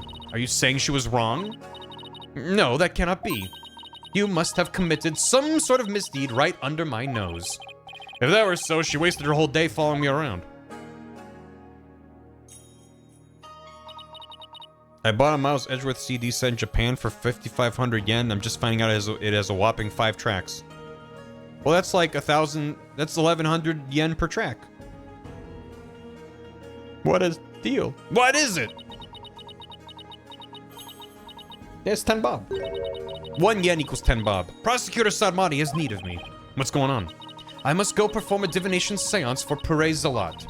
It is our custom for the prosecution to review its contents before a trial begins. Anything to give prosecution an unfair advantage in court, am I right? I see? The third time will be the charm. My insights will finally bring you to your knees tomorrow, and I will teach that neophyte practitioner a lesson. Looks like the royal priestess is back with a vengeance. She's made a full recovery from when we started the investigation earlier today.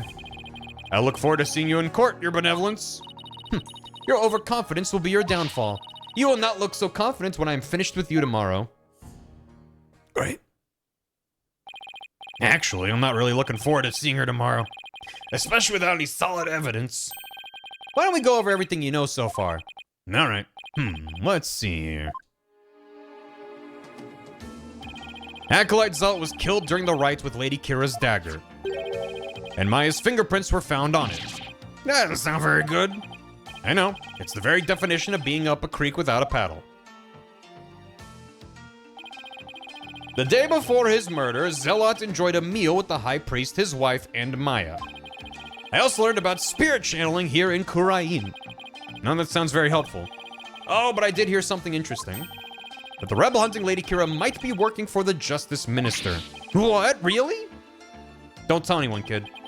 Our kingdom's supposed to be ruled through faith and laws. We can't allow the people to be controlled by fear and violence?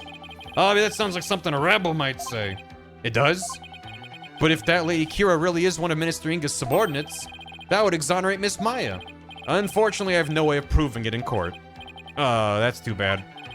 I almost forgot about the secret rebel hideout we found at the Inner Sanctum.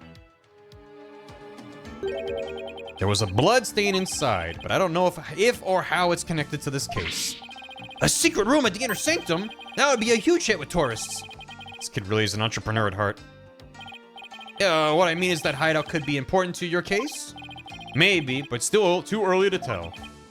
Yeah. Looks like I'm heading into court without any useful evidence.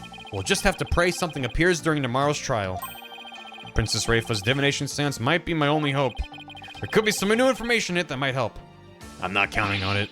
The divination seance? But I thought always works against the accused. Not always. Right, it's like Dirk used to say, the royal priestess' insights are just another piece of evidence. Always the same age that Pearl was at Ace Attorney 3. So also a child that we should not be discussing the contents of a murder trial with. Really? I never heard anyone say that before. It's hard to figure you out sometimes, sir. Divination seances worked both ways before the DCA. It's only now the people of Korean find it strange. Mr. Wright, I just wanted to say good luck tomorrow. Thanks. I can't afford to lose this next one. I've collected all sorts of information, but I haven't even started connecting the dots. If I could do that, I might have a shot at pulling off a win. Raifa's insights will be the deciding factor. It's a huge gamble, but it's all I've got. She's gonna be staring at the ground and then just die. It's gonna be nothing. To be continued. Good luck. We're all counting on you.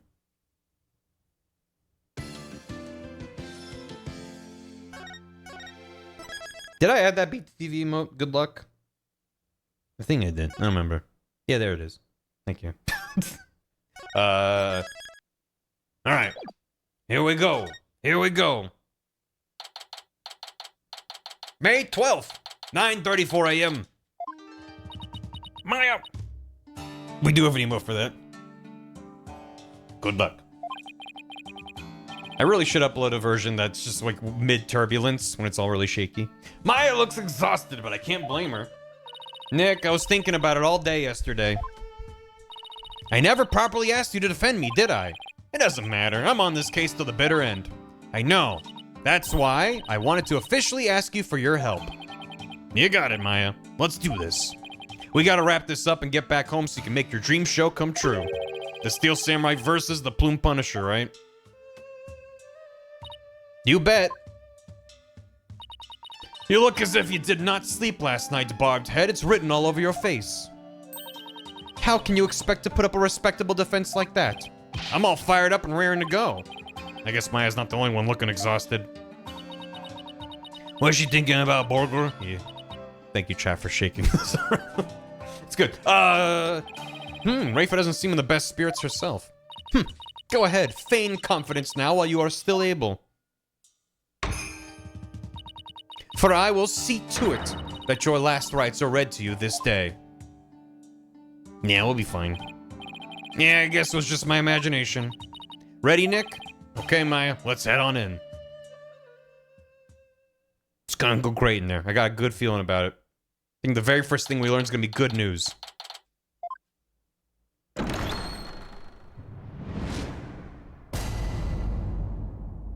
All rise. None of them are rising. Now then, if everyone is ready. The defense is ready, Your Majesty. The prosecution is ready. Let us begin without further delay. That is the most sane thing a prosecutor has ever said in any of these games. It's always, prosecution isn't there, prosecution says some completely random bullshit, prosecution tells the judge what to say. Just actually having defense is ready, prosecution is ready, is like, holy shit, what is happening? We're in topsy-turvy world. Oh no, prayers this time, Prosecutor Sadbadi. I already offered my prayers for the latest victim during my visit to the crime scene. Being that the accused has already been found guilty of the first murder, let us hasten this trial so we put this dead lawyer walking out of his misery. I could not agree more. In yesterday's trial, the accused was already found guilty of murdering the high priest. And today she will be tried for the murder of his disciple, Perezalot.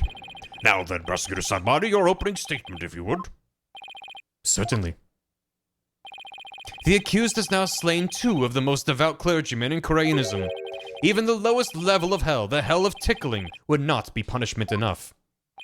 Then, what terrible fate awaits her?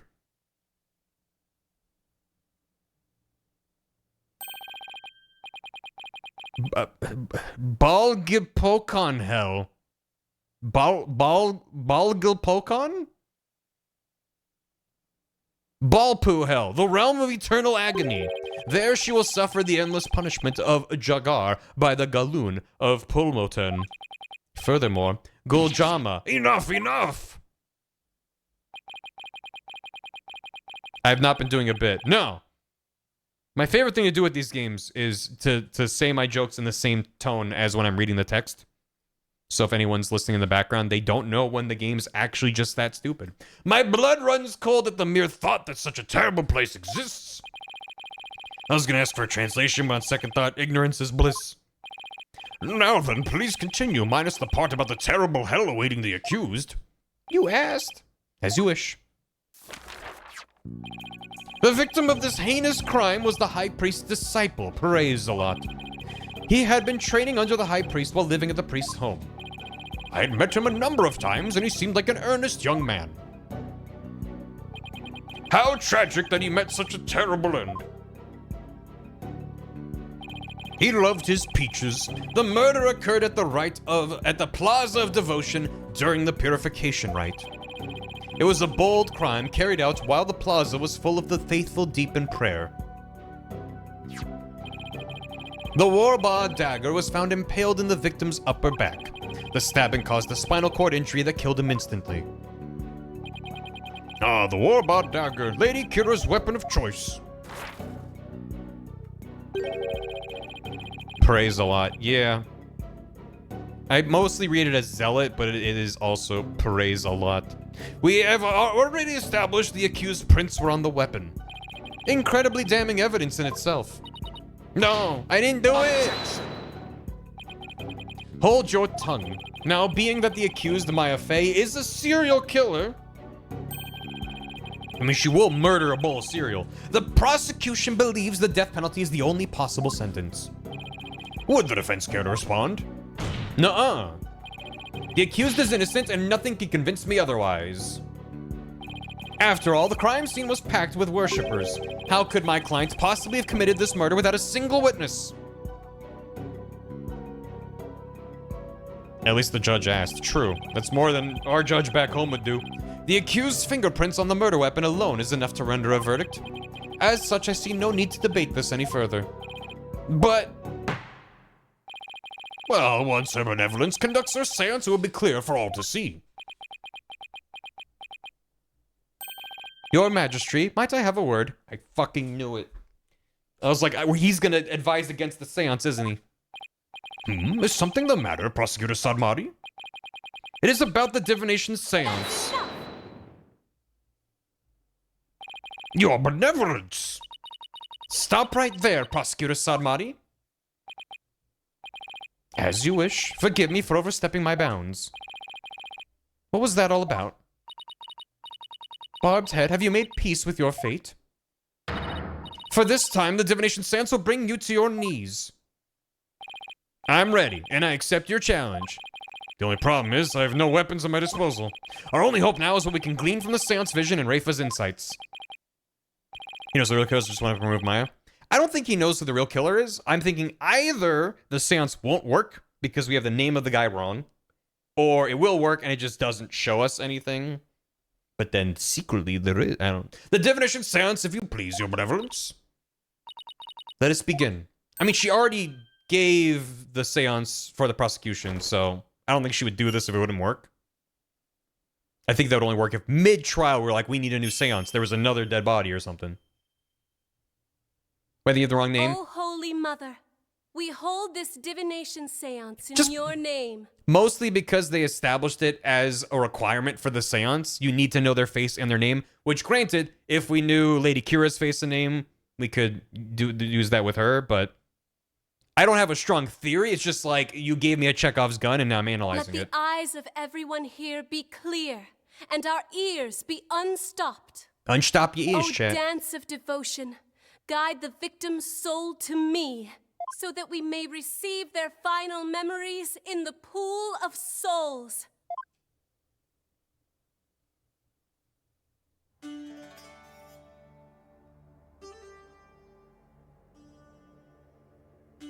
Not gonna lie, I mostly don't skip this for the music. The dance is fine. The music's really good.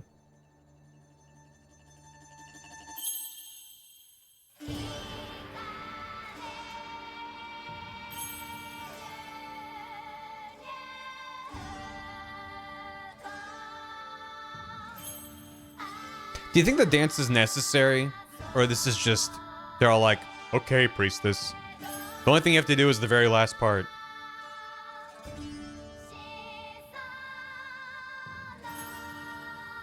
The spirits like dances. Hmm?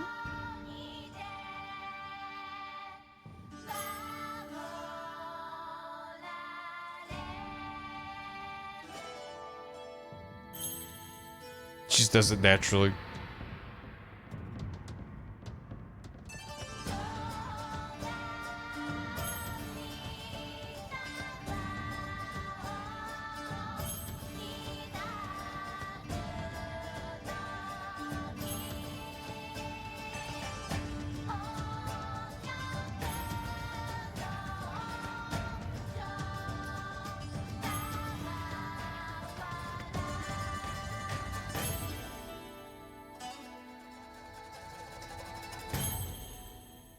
That's the only part. She just has to clap her hands and touch the bottom. That's all she... The rest is just for flavor. Every priestess gets to do her own dance.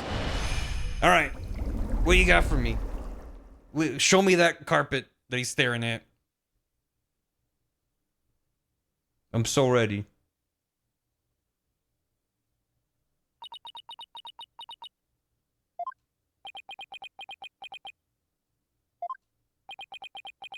My Chekhov's gun was right! I don't get it. Why wasn't there anything to see? Your benevolence! What in the world? I was unable to evoke any sort of response. I called out the spirit's name many times, but to no avail. Is the pool shaped like an attorney's badge? Just as I thought. Wait, why does he know that we don't? I had sought to confirm the contents of today's divination seance. After all, it is customary for the prosecutor to verify it beforehand. Come to think of it, she did say exactly that. Yeah, I know. And that is why I sought to stop her benevolence from performing it here. However, she insisted it be done. She wished to try one more time here in the Hall of Justice. Also, to answer the question, it's not just that they established you need the face and the name for it to work. It's also like he showed up 2 years ago under kinda strange circumstances around the same time as Maya. There was enough to be like, there's more here that we don't know about. It's not likely to just be coincidence. She wished to try one more time here in the Hall of Justice. He has no soul, he's a robot. It would appear that evidence is tired from her manifold duties. I'm not anything of the sort. The victim's spirit will not answer my call, but I know not why. It is my sacred duty to convey the truth through the divination seance. Rafa. What are we to do without a divination seance? I suppose I shall have to deliver the last rites without them. The prosecution has already taken that into account when preparing for today. I am fully capable of proving the accused's guilt with or without a divination seance. Ha ha ha ha ha. You never fail to impress, Prosecutor Sadbari. This is bad. The divination seance is my one and only hope. No, but it's actually useful. Your Majesty, her benevolence said she isn't tired. So shouldn't we try to find out why the seance failed? How curious, Mr. Wright. Why have you suddenly taken such a keen interest in the divination seance? Explain yourself. The divination seance is for shedding light on the accused's crime. It is the Holy Mother's hammer of wrath that is ever poised to pound you into your grave. You should fear it, not plead for it. I believe in my client. Plus, yesterday, somebody told me something that changed my mind. The divination seance was once thought of as just another piece of evidence. If we were to correctly interpret the visions through careful analysis, then they would lead us to the truth behind what really happened. And the truth will show that my client, Maya Fey, is innocent. The truth is you don't have anything else to fall back on, huh, Nick? Maya, please? You're not helping? How dare you! The voice of a Mitama is to be feared, not utilized by vile lawyers such as you. Seances exact a heavy toll upon the royal priestess. It would be best not to burden her any further. Or does the defense feel that it can pose no counter-arguments without the seance? No, of course not. He saw right through me. I'll have to find a way to make the divination seance happen or we're toast. Well, since the divination seance is not possible at this time, I see no other choice. Let us proceed with the trial without the seance, as Prosecutor Sadbari suggested. What if he's not dead? And it's all a big conspiracy. Thank you, Your Majesty. Why, you? I will not forget this, barbed head. This isn't my fault. This will not be the last you see of me. Now then, I will now proceed by providing an outline of the case at hand. Very well. If the lead detective would please come to the stand, we may begin. It's twins again. Oh no. It's twins. Sorry, Mr. Wright. Detective Sky, I understand how you would wish to save the accused and the defense. They are your friends, after all. But you must let them go and move on. But there is only one way to save them now, by giving their souls the chance to burn away the taint of their sins in the infernal flames. Oh, I can't do this. No eating in the Sacred Hall of Justice. Miss Sky. Yes? Don't worry about me and Nick. You just do your job. I'm sure Nick will figure something out, eventually. At the last minute. Right. Thanks, Miss Fey. How very brave for a criminal with a tainted soul. Have they never met? I guess, yeah, when would they have met? Huh. Very well, Detective Sky. Please proceed. Okay, I can do this. Let me start with an overview of this case. Surprised they didn't just... They didn't bond over their love of snacks. Overview of the second murder. The latest victim was Pere Zealot. He had been training under the High Priest and living at his house for the past 2 years. The High Priest's widow, Believe in Me, has identified the victim's body. He may have been mistaken for a rebel and killed due to his connection to the High Priest. Only one person was... I mean, she would identify him, unless she was lying. Well, that certainly makes sense. Would the defense care to respond? I didn't spot any inconsistencies so far. I don't have any evidence in my arsenal. Or in my arse. What am I gonna do now? What is it, Maya? was just wondering about how much the police actually looked into Acolyte Zealot, because it just might prove to be the key as to why the divination seance failed. What are you getting at? Well, it's just a hunch. Wait a sec. During my investigation, Wright told me about how the seance works. If I could figure out why it failed, maybe she could try it again. Time to press for some more information.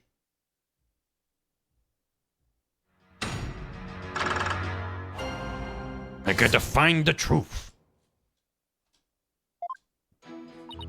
The last victim was Praiselon. Hold it! What kind of person was Acolyte Zealot? According to the neighbors and others who knew him, he was a deeply devout youth. I too have heard his name mentioned as one who was a fervent practitioner. I suppose you might say he was the high priest's star disciple. Furthermore, miss these Nick Maya interactions, they're good. He had been training under the high priest and living in his house for the past 2 years. Hold it! 2 years? Are you sure about that? We took statements from his neighbors and his fellow monks. They all corroborate our initial findings. What about you, Maya?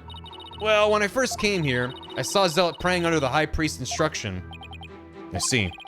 So the results of the police investigation seem to check out. What's wrong with him? The high priest's widow, Believe in Me, has identified the body. Hold it! Hold it, her name is Believe in Me? Was Mrs. Inme's positive ID the only way you verified the identity of the victim? Huh? Well, no. We also checked the ID card he carried and the data in his family registry. But what? His personal information didn't match any of the public records we cross-referenced. Maybe that's why the divination seance failed. I'm not sure what you mean, Mr. Wright. Here's what I'm thinking. His address was wrong. Fuck. I gotta.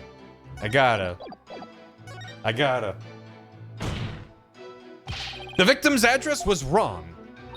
Mr. Wright? Even if it was wrong, how would that affect the seance? Well... Was it required? Right. There's only one answer. Wait, it looks like the fact that his personal info wasn't in the public records isn't important. No, it is important. The victim decided to hide his identity for some reason. He was using a fake name. The royal priestess uses a deceased's face and true name to summon their spirit. Why, yes. That is indeed true. If he was using a forged ID and there is no mention of him in our public records, then he was likely an illegal immigrant. They are not uncommon here in Kurain.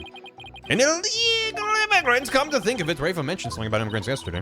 But if that's the case, we have no way of knowing who he really is. We'll have to proceed without holding a divination seance this time. I had always thought Acolyte Zealot was Kurainese.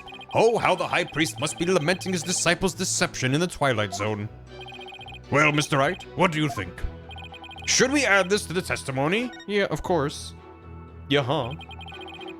It's funny, the game's like, yeah, Maya and Emma know each other. They met off screen at some point, and Apollo Emma hasn't known the truth existed. She hadn't been in the conflict for long. Yeah. This is an important fact. Add it to the testimony. It would seem to be a fact most inconvenient for the defense. But if you insist, Detective Sky, please add what you said to your testimony. Yes, Your Majesty.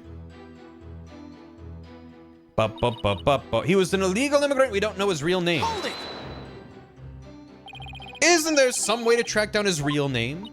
No, not if he was an illegal immigrant. Have you actually confirmed that he was in Kurain illegally? Oh, well, we don't have any conclusive evidence. But there's also no evidence of him being a citizen of Kurain either. Oh boy, now what do we do? What if there was a clue in the evidence you gathered? It's probably our only hope at this point. If he really was an illegal immigrant, our proverbial goose is probably cooked. What evidence do I have? I'll look in a sec. He may have been mistaken for a rebel and killed due to his connection to the high priest. Hold it! His name is Fake Persona. Maya isn't that lady Kira who's been going around capturing rebels. I'm sorry, Mr. Wright, but... Objection! That verdict was already handed down in the previous trial. It is no longer a point of dispute, and I will not allow you to make it so. But... no ifs, ands, and most of all, no buts. And certainly no hams. The accused was posing as Lady Kira, and she killed Acolyte Zealot because she mistakenly believed him to be a rebel. That's not true. I'm sorry. The verdict has already been read. In that case, I have to assume it's fact now. Now what do we do? Now I know why the divination seance failed, but Nothing's really changed. Yeah, which means we're in big trouble. If he really was an illegal immigrant, it's gonna be really hard to find out his real name. I guess our only choice is to give up on the whole divination seance thing. If only there was some way to find out the victim's real name.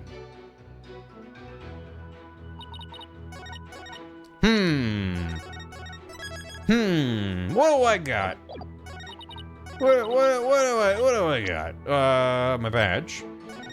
Mystery somehow shares Nakira. Yeah. Take away the ice that froze to the ground. It's melted. I don't know what plans. Happy Rocky. Which are the king's sisters was yeah. Yeah, this guy's yeah, alright. Cause of death, or by dogger. Mark on the face, someone born by all measures, the makers measure some of their bodies. I still don't know what the deal is with this little tattoo thing. Which is clearly tied to that, but I don't think that's relevant yet. Blood loss from a deep abdominal wound. It appears to have been inflicted by the war by dagger. Yeah. The photos. The thing. Screen was already stained red when we arrived on the day of the rite. A warning from Lady Kira. I know what you are planning.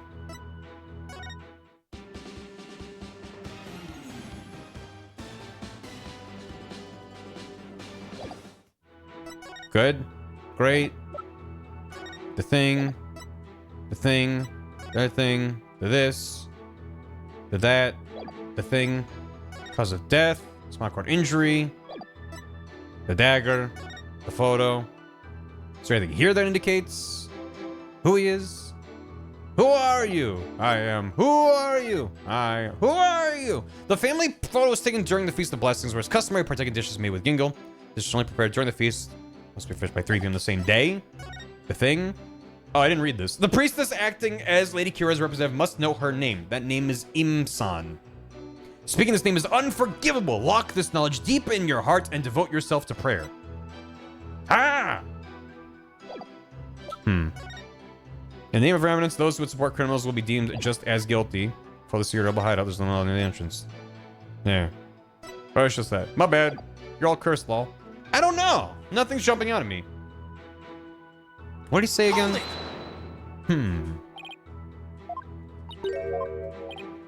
You confirm it's illegal. We don't have any conclusive evidence. Well, if there's a clue in the evidence you gathered, there's only hope. Thanks. You're welcome. There's no evidence of him being a citizen. What if there's a clue in the evidence? A clue about him being a citizen? I didn't mean to do that. I'm gonna hate this answer. Probably. Objection. I did not mean to do again. No hams in the courtroom. It has been decreed. Curse of Lady Kira. No! Nothing's changed. So I figure out who's that? So I find the victim's real name. Hold it. I keep accidentally pressing the left bumper when I mean to hit the right bumper. And looking at the evidence. I'm stumped. I love this feeling genuinely. I do too. But only for a small point. I don't mind getting stumped when I'm just like, oh man, I don't have anything. I don't know what they're looking for. Just some kind of clue somewhere in the evidence that's related to him. The only thing I can think of is to just present his photo and hope that there's something there that's like, oh look, he's got the tattoo. Therefore, but I don't know the meaning of that tattoo.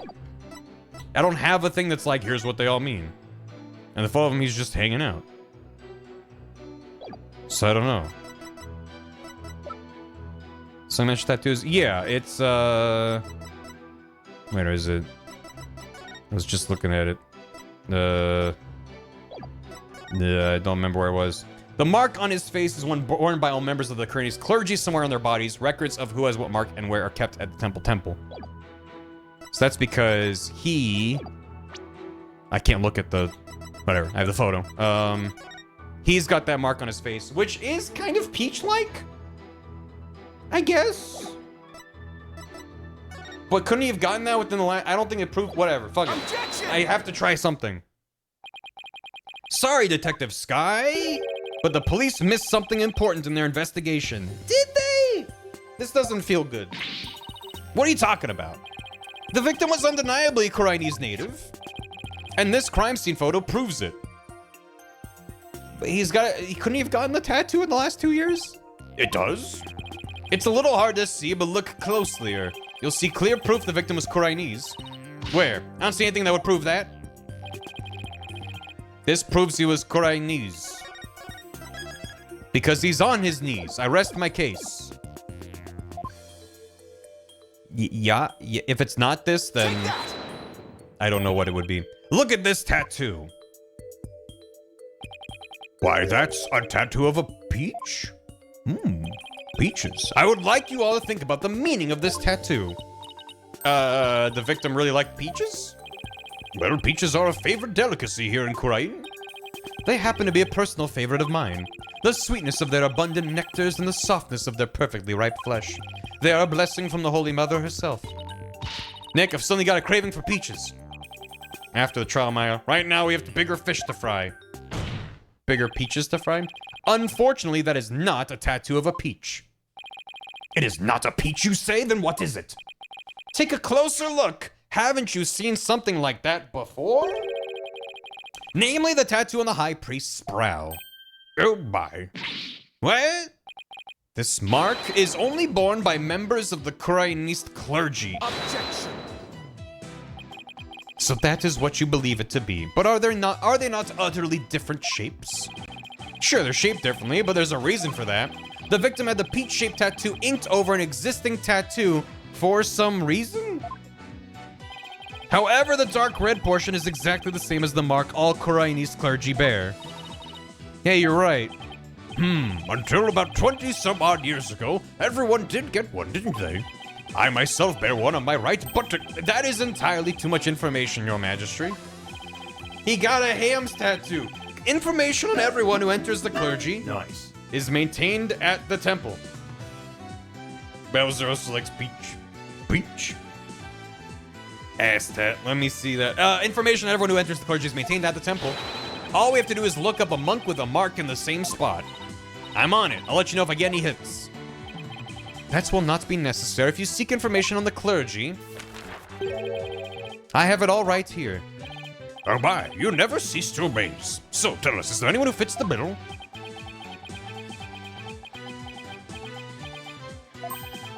There is just one, and his name is Real Nemu. What are we doing? What are we doing here? Why do we even bother? We could have guessed that. We were fucking it's like cinema. It's the absolute cinema. He became a monk 20 years ago. Why are we still here? Just to suffer. Yeah, someone did guess that. Then there must be the victim's real name. Why would he have tried to cover up his tattoo with another one? That's not the worst name. There must have been some reason. That's not important. The important thing is we know his real name. You're right. Your Majesty, now that we know the victim's real name, the divination seance might work. A lawyer's willingly seeks a seance. Entirely unprecedented. No, it's not unprecedented. You just forgot what things happened 20 years ago. We're like, I'm assuming he was the judge back then too. You are but digging your own grave, defense. We won't know that until we try. Also, we get to see the seance at the same time as Sadmati, which might help. Very well, let us let the divination seance be held once more. Is it gonna play the whole thing again?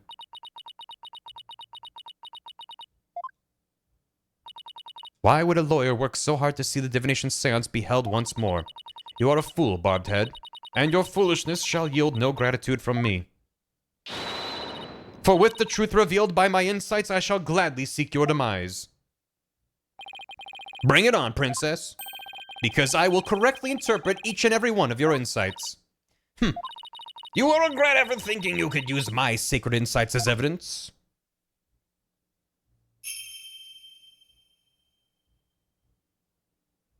O Holy Mother, we hold this divination seance in your name. Let the eyes of everyone here be clear, and our ears be unstopped. O dance of devotion, guide the victim's soul to me, so that we may receive their final memories in the pool of souls. Surely they're not actually gonna play it again.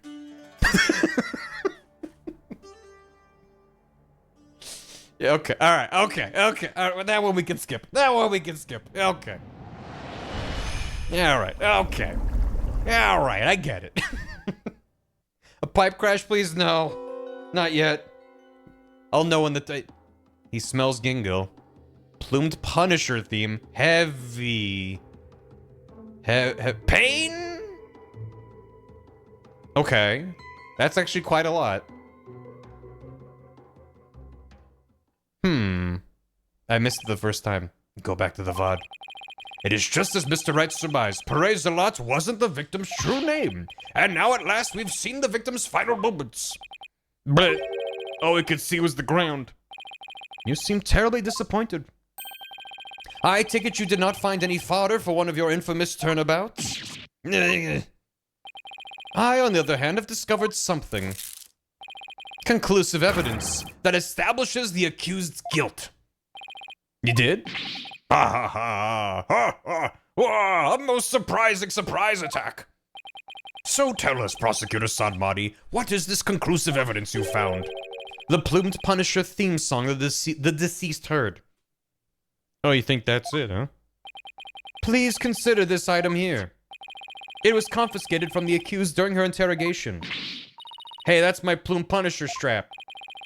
When you press the Magatama on the Plumed Punisher's belt...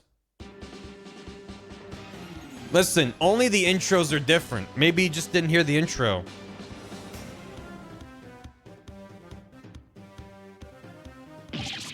Arr!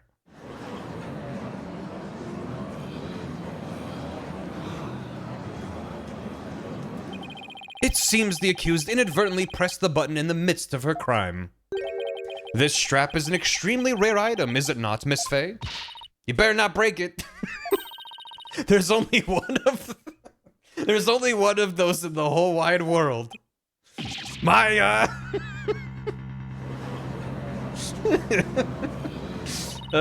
this is why I love Maya.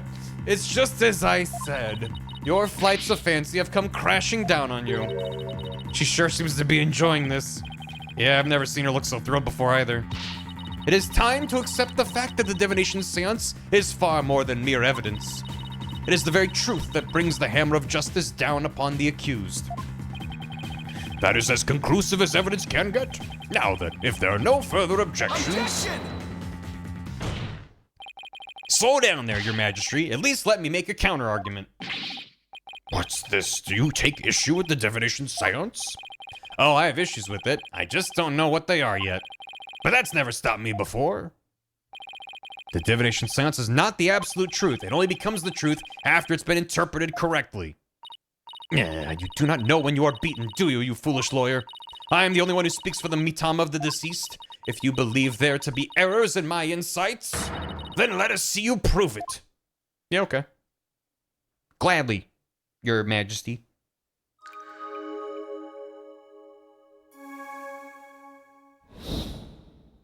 It's insight, but it's out of sight.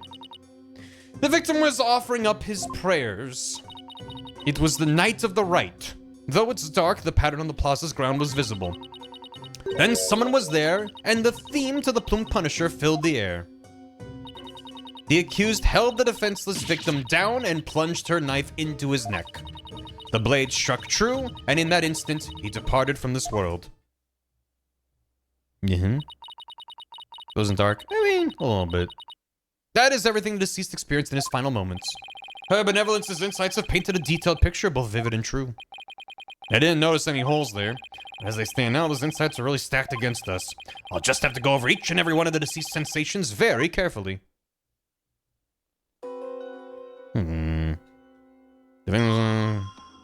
Save the video game real quick. Okay. He was offering up his prayers. Let me go back to the beginning. So he opened up his eyes. The gingle smell comes in first. Why does the gingle shake? Is that important? Is it important that the Gingle text goes like rub, rub, rub? I don't know what that would mean. Or is that just the stylistic choice? Pain. I don't think it matters. Okay. Yeah, mechanic's neat. We are still on case 3. We're in the second half of case 3. The Plume Punisher theme fades in. And then just kind of warbles. I'm just kind of like looking at each one at a time.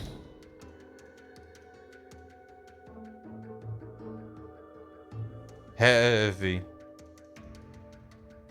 And pain. Down.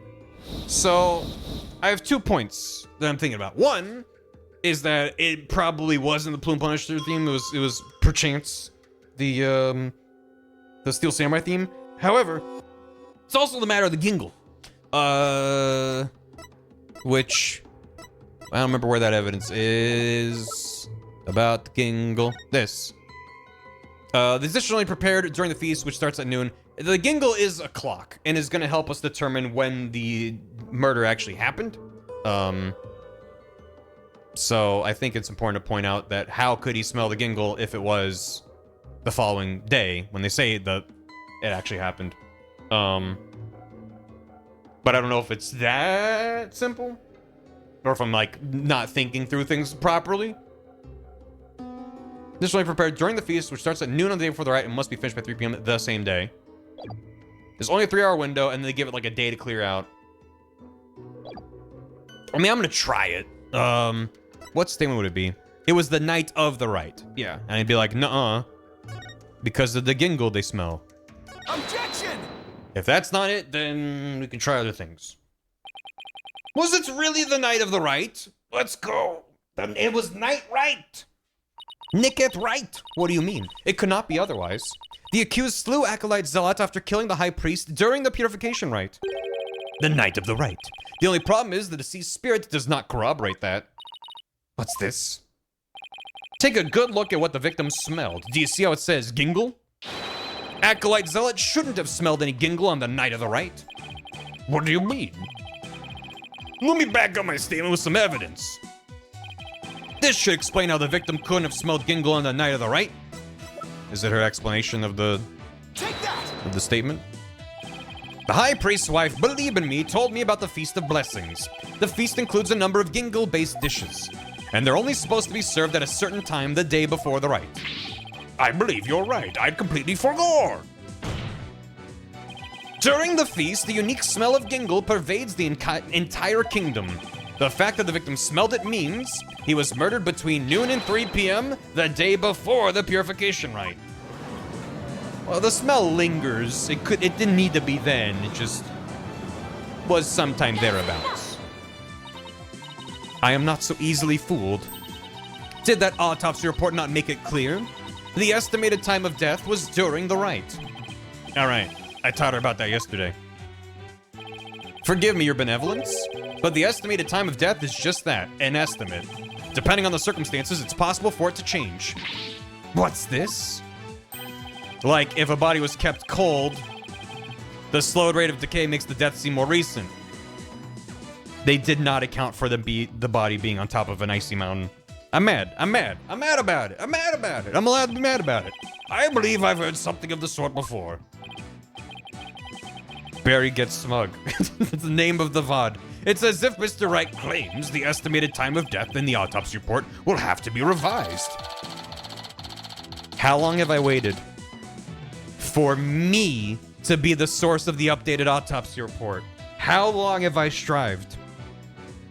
And now finally, I can point at the prosecution and say, I updated the autopsy report. Feels good. Feels good. It's nice over here. Nyar. Barbed head, you blinded me with science. She blinded me with science. Sorry. Wait, what am I apologizing for? Goddamn this game. No matter. The murder may have occurred in the afternoon hours the day before the rite. Nevertheless, the murder weapon with the accused's prints on it is incontrovertible evidence. I will now amend my insight to account for this new truth. That means his body was there by itself with a dagger sticking out of it? Couldn't have been, because then the dagger was later used for the earlier part 1 of the trial. He was stabbed, just going off of the current assumptions of the case. He was stabbed and murdered, was there in the prayer pose, presumably frozen solid. Everyone gathers around him to join in the prayer. No one notices that he's dead. Fair enough, I guess. Then the murders of the high priest happens, and then the blade is just put into his back, like for storage. I don't. Anyway, it was the afternoon, the day before the riot. Though it's dark, the pattern on the plaza ground was visible. Why are they saying it was dark then? If it was the afternoon, time of death has been corrected, leaving my insight infallible. Just, you know, in case you need it for later. Nick! A change in the time of death is bound to cause some sort of inconsistency. If I had something that showed what it was like on the day, that should really help. It was snowy and icy. It was after the start, the pattern on the plaza ground was visible. Right? Because the weather report, the thick white ice that froze the ground until yesterday has melted. Yeah, so it's gotta be this. I'm still gonna save, though, because I don't trust any assumptions I make. An ace attorney. Hiya? Just everything he sees? Objection! All that you touch, and all that you see. The change in the date and time of the crime has caused a new inconsistency to surface. What's this? Ah, you are making that irritating face again. That's just my face. Sorry, but this is the face I was born with. Now, let's focus on what is important. What the victim saw in his final moments. Do you have bats in the belfry, Barbed Head? There's nothing to see. The ground at the plaza was all that entered the victim's eyes. Precisely. You can't trust obvious logic. No. And again, sometimes the obvious logic is a step or two ahead of what they actually want, so. And that's what I find so strange. This seemed pretty safe. On the day before the riot, it should have been impossible to see that pattern on the ground. I fully assimilated the brainwaves? Possibly. Even though Shizukumi wasn't responsible for this, I agree. Impossible to explain. The piece of evidence shows why the plaza ground was not visible on the day of the paper. Take that! A newspaper? I haven't seen one of those in a millennium. This newspaper is an article that is tiny but in size, but huge in importance. It says the ground was covered with thick white ice the day before the riot. Right? But the victim did not see so much as an ice cube on the ground. Exactly. And so we must ask, what was the victim looking at in his final moments? If you have something to say, then say it. I didn't think that through. The last thing the victim saw was not the ground at the Plaza of Devotion? Oh. I only just put it.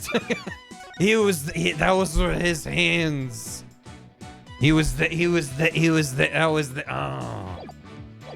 Oh. I didn't put it, oh. It's going to mean he was killed elsewhere. What? What? I was just thinking through, like, what time he was killed, not where he was killed. Wow! Then where do you propose the victim was actually killed? I'm glad I figured out at all. You tell us where, otherwise your argument is worthless. Moss Hand Bird Door. About that, I hadn't gotten to that part yet. Any ideas, Maya? Let me think. Well, it's somewhere green and shaggy, right? Right, but where could that be? What is it, Barbed Head? Giving up already? Not at all. Where have I seen something green and shaggy? This shows where the victim was killed. Take that! Look at this photograph! The secret hideout the rebels were using. The rebel hideout? There was no such place anywhere on the floor of that chamber. You're absolutely right. There's no place on the floor anyway. Then what did the victim see in his final moments if not the floor of the rebel hideout? This is what the victim saw in his final moments. Hi-ya! The shaggy green surface he saw was one of the moss-covered stone slabs. And hands. As you can see, there are two distinct hand-shaped impressions in the moss here. I believe the victim was killed while he stood there with his hands pressed against the slab. Objection. That does agree with the seance vision. Then why are you objecting? However, here it comes. One cannot definitely declare they are one and the same. I concur. There is no proof that a murder occurred in the rebel hideout. Indeed, what evidence do you have of this? I have already shown you the evidence. But what do you mean? Please take a look at the second version of the photo I just showed you. Do you see where I scribbled blood on the photo? There's no way this works. You can see the results of the luminol test I performed in the rebel hideout. This is proof positive someone had been bleeding in front of that stone slab. Is this true? Yes. This information has already been provided to the police. Detective Sky, to whom does this blood belong? We thought it was the high priest's blood that flowed in from outside, so we haven't tested it yet. Then you must do so at once. Yes, Your Majesty. Are you... Oh, okay. Are you gonna crossfade away, or what? Okay. Are they stupid? No. Are they incompetent and paid off to not look too deep once they have an idea of what's going on? Yes. It appears the police have finished testing the blood. Detective Sky, your report, please. The blood found in the rebel hideout belongs to Perez Alat, just like the defense claims. Detective Sky, do you realize what your blunder has done to me? You really blundered this one. When this trial concludes, I want to see you in my prayer chamber. There I will deliver a joyous sermon onto you for 8 hours straight. I'm really sorry, but please anything but that. Nick, maybe, just maybe, this is the chance we've been waiting for. Yep, it would seem so. I hate to do this to Emma, but go for it. It's full speed ahead. The victim was killed in the rebel hideout the day before the purification rite. Then his body was moved to the Plaza of Devotion by someone we've yet to identify. So when we thought we saw Acolyte Zealot praying during the rite, he was already dead.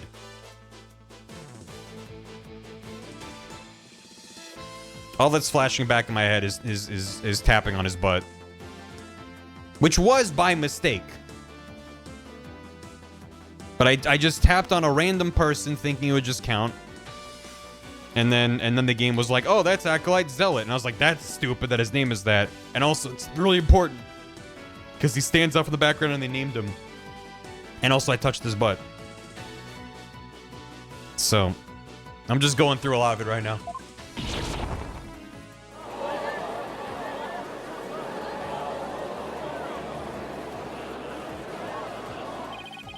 I kind of wish I touched him and then he just kind of like rolled over and shattered into blocks of ice. That's not all. If he was killed at the inner sanctum, that would explain one more thing. What would that be? How the time of death was made to look later than it actually was. It also explains why the pool was red when Maya got there. It explains a lot of things. The proof of which was left behind at the sanctum.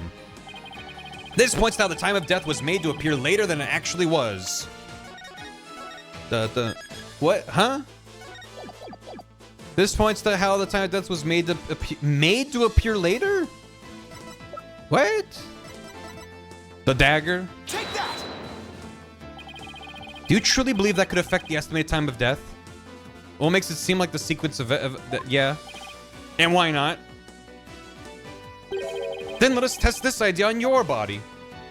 Pass? Mr. Wright's body may still be alive, but he appears very much brain dead. Damn. I blew that one. So no one attempted to cover up the true time of death. No, I believe someone did. And they used, probably the clock. What do they use? I don't know. It was cold. I don't,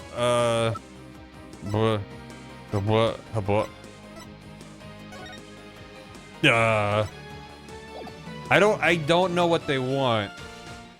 The snow? I can't just, I don't think it's the weather report again. What would someone have deliberately done other than move the body? Can we guess? Yeah, sure. I don't know. What do you got? Because I don't think this is about the... Everything I'm thinking about is what proved that it was a different time of day. I'm like struggling to think about what they could have used. It's probably my badge. Stick a murder weapon in them. I just guessed the dagger and that was wrong. Put him in the spring? Just really want to throw hands in this game. Okay, so it's not just me being like, what do they want? Should be the snow. Put an ice chest and push down the mountain. The shoveled snow? Wait, so it actually is this?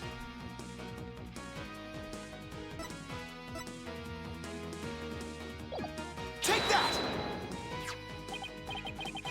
That's quite a leap in logic. Where did they store his body? Covered in snow. What?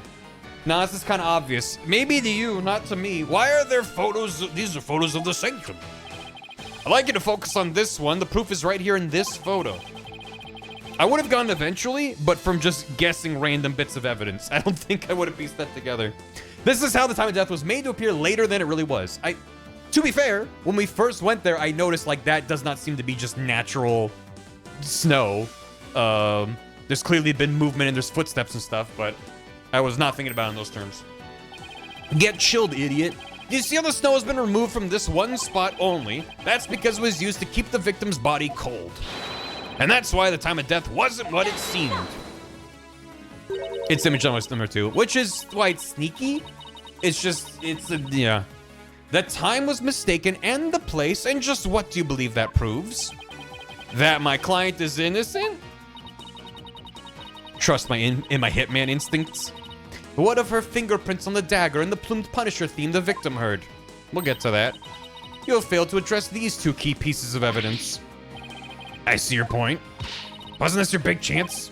I'm really hoping that the difference in location can validate either the weapon or the theme song for being used as evidence against you. Well, actually, yeah. I thought maybe they heard the later part of the theme. But actually, if it was done here, we already established that the fucking clock it helps with one of those points. Actually, that might be possible, at least for one of them. Really? What's this? You say you can contradict our arguments for a key piece of evidence? Very well, let us see you try. Take a good look at the rebel hideout photo. The defense can invalidate this piece of evidence. The theme. The theme. The Plume Punisher theme? And how do you intend to support such a claim? Since the murder happened in the rebel hideout, there's something there that played the theme song other than my client's strap. But wasn't the strap? Is this true? The item that played the Plume Punisher theme was the clock. The fucking clock. Take that! This is a Plume Punisher alarm clock. I believe the victim heard its alarm go off. What proof do you have that the alarm went off? Objection! It's always a clock. What proof do you have that it was my client's strap that played the theme song? Finally, that works. Usually it's the other way around. I'm gonna prove it's this thing. Can you prove it's not that? Why is the onus on me? Can you prove your side? Do not twist the facts with your lawyerly wiles. Either way, the accused would still be guilty based off of her prints on the murder weapon. Nuh-uh. Here's what really happened. The victim stood with his hands on the stone slab in the hideout. It was the afternoon of the day before the Wright. That's all it's been revised? Though there have been some twists and turns, that is the truth of what happened. Arg! I won't get anywhere until I can eliminate the dagger. Most impressive, your benevolence. I see no inconsistencies anywhere in the prosecution's case. No, there is one. What's this? You still claim there to be an inconsistency? Try as you might, the outcome will always be the same. No. What else is left? What else is left? What you talking about? He stood with his hands on the stone slab in the hideout. It was the afternoon of the day before the Wright. What was heavy? Someone was there, and the theme to the Plume Punisher filled the air. Plunged their knife in the defenseless victim's neck. Instantly departed from this world. Oh, the TF2 heavy. He was thinking about TF2 heavy. The victim stood with his hands on the stone slab. It's gotta be something that's been updated, right? Still with his stands on the stone slab in the hideout. Is there something wrong with... Well,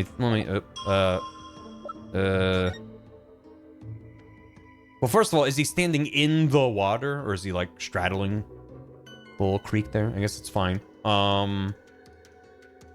Oh, because if he was pushing on that, it would have toppled over? Was that part of it? Is that part of it? Is that what they want? Heavy. Pain. But then how would I point that out if that's the case? Is that from the day before the Wright? Is there an issue with that? That aligns with the with the stink, right? Finished by 3 p.m. the same day. So no, that could be afternoon. So I don't think it's the scent anymore. What would you have?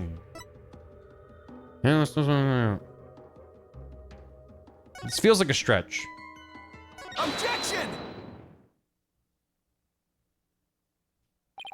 The victim was originally thought to have been stabbed while bent over in prayer, but he was actually standing with his hands against the stone slab. So the question is, where did the sensation of something heavy come from? I kind of process of elimination did. And I don't think I picked it for the right answer, for the right reason, but whatever. Yes, I see your point. I got it right for the wrong reason, but it's not because I was wrong, it's because I wasn't like all the way, whatever. Since the victim was standing, he couldn't have been held down.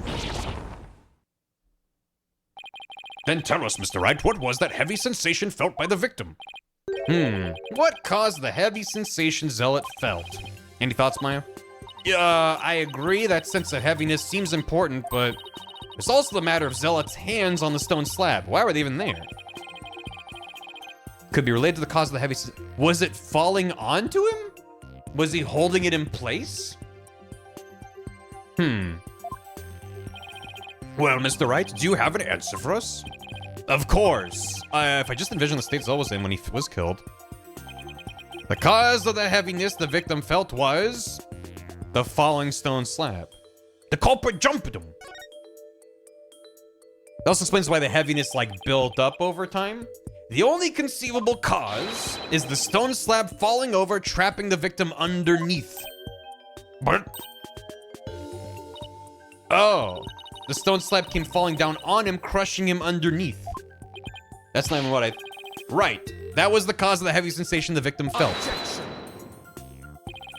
So he was crushed? While your theory is impressive, you've overlooked a key fact. The victim was not crushed to death, rather he was stabbed. He fell on the dagger. Oh yeah. Or do you claim that the dagger was plunged in after the slab had fallen on him?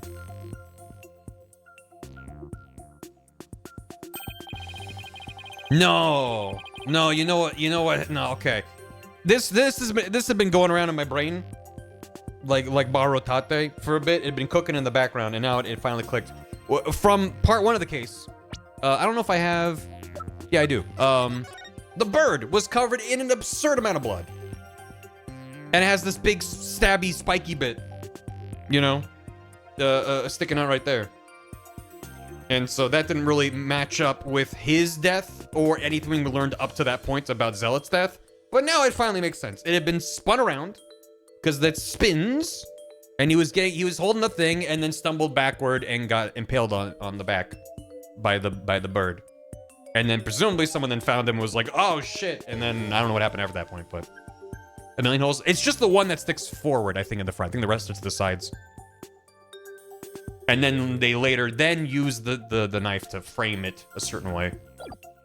So, yeah, a doozy of a day. That's gotta be it. At least some version of that. Had the killer been behind the victim, they would have both been crushed together. Well, would you care to explain? Sure, I'd love to. That doesn't mean I can. How could the dagger have been plunged in after the slab fell on the victim? The killer couldn't have plunged the dagger into the victim after the slab fell on him. But what if the murder weapon wasn't what we thought it was?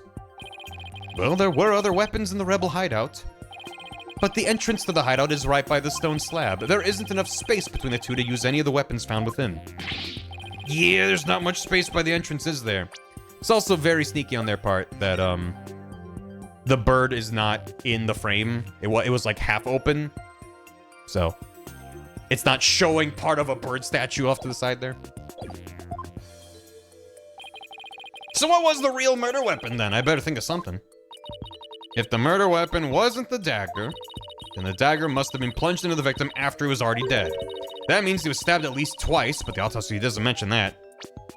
No, the autopsy's just like, we assume it was the dagger, based off of no analysis. Which you'd think that the autopsy report would actually be able to be like, wow, the dagger does not at all align with the wound, but it's fine. That means he was stabbed at least twice, the autopsy mentioned that. Then he must have been stabbed in the same spot with something shaped like the dagger. What are you doing with that? Would the defense care to offer an explanation sometime this century? No. Wasn't there something dagger-like near the scene of the crime? Something that has shape similar to the Warbot dagger? Nice of them to show you outside as well, in case you hadn't figured it out yet. Present your evidence at this time, Mr. Wright. This shows what really killed the victim. I am still gonna save, just in case I'm wrong or just present the wrong thing. Take that! Is this not the photo from the scene of the High Priest's murder? Are you suggesting the murder weapon is hidden herein? Not herein, but heron, like a bird, like a bird. Maybe he killed him. Maybe it was the lantern. Yeah. Oh, but that is the Warbot statue? Yep, exactly. The Warbot statue has dagger-like feathers protruding from it. You're gonna eat grit making that. That's what really took the victim's life. Objection. What? You imbecilic fool, the statue's outside the hideout. How do you propose it impaled someone who is inside? Out stabbed the man of out hot the cold when the statue spin. Haven't you heard? The Warbot statue also functions as the hideout's door. What do you mean? It's spin. The statue can pull a complete switcheroo. That's the technical term for it. A switcheroo. To put it shrimply, it's a revolving door. It's rotate. A revolving door? Why, that makes perfect sense. Therefore, I believe the truth behind... My assistant here will demonstrate the manner through which the door opened. Maya's just spinning around. I believe the truth behind the divination seance to be this. As the victim entered the secret hideout, the stone sculpture became toppling toward him. He threw up his hands to stop it, but its weight forced him backwards. Unfortunately, the Warbot statue was right behind him. This cannot be. No, but it can. Hi, Raiders. Hello, hello.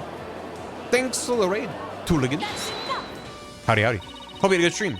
But the accused's fingerprints were found on the dagger.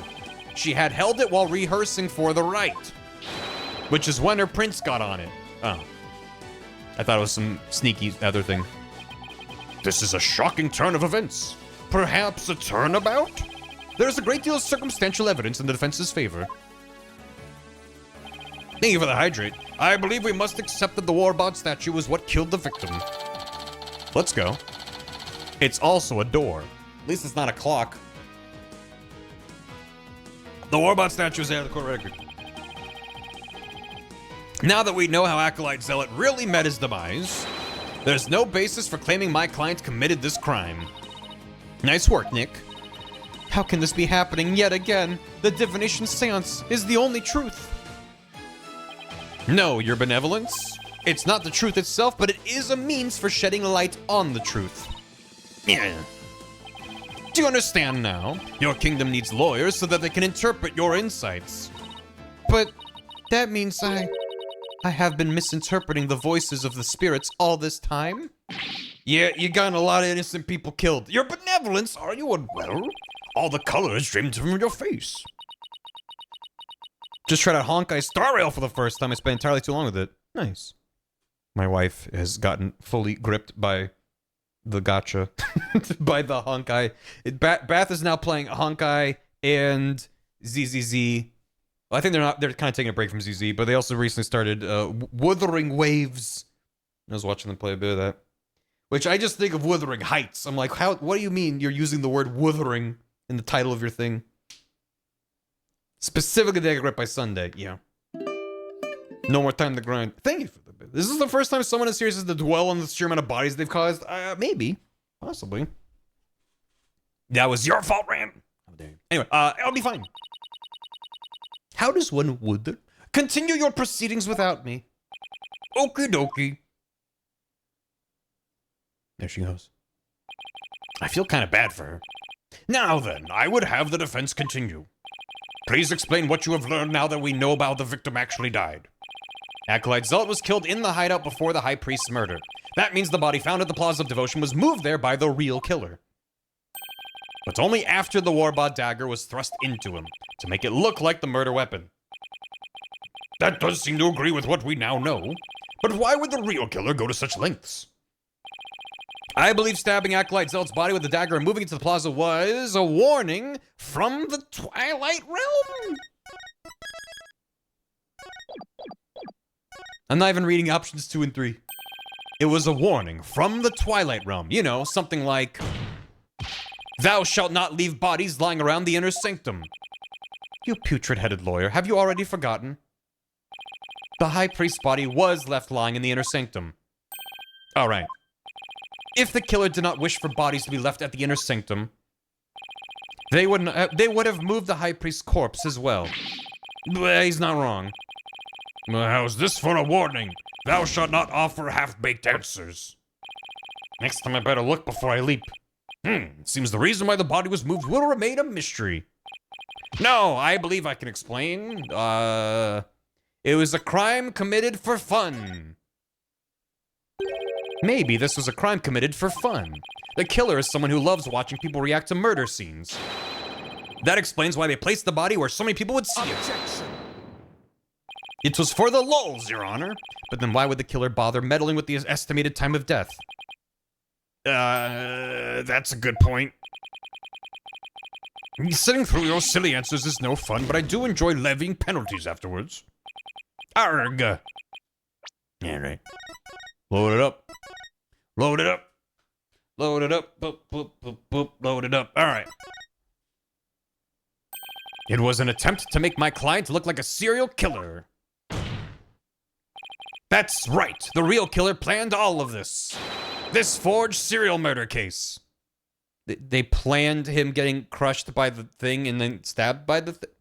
How would they... They did? That's it, Nick. Keep hammering away. I missed the killie.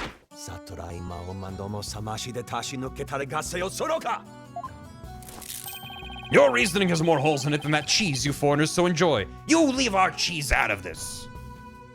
Yeah, where was killed? There was killed. Okay, there's the... Oh. Oh no. Thingy killing. I'm gonna go touch the butt. And it's just fucking dead body. Thanks, Gil. Thank you. Where'd you get this actual photo of me swimming in the ocean? It's impressive. And a little creepy. Let's go. The reasoning has more holes in it than cheese. Not the cheese. You leave cheese right out of this. Like those putrid hole-riddled clumps of curds that only a rat like you could love. Did I not just say leave cheese right out of this? Your reasoning, much like your putrid hole-riddled brain, has putrefied. What's this deal with things going putrid? What is this? Hi, Fizz. Everything's going really, really good. You have yet to overturn my argument that the accused is the killer. A careful analysis of the chain of events up to the killing exposes the truth as follows. Did somebody say cheese? Disguised as Lady Kira, the accused found the rebel hideout the day before the Wright. But Acolyte Zealot had followed her there after noticing her suspicious behavior. Caught by surprise, she pushed the stone slab toward him, and we know the rest.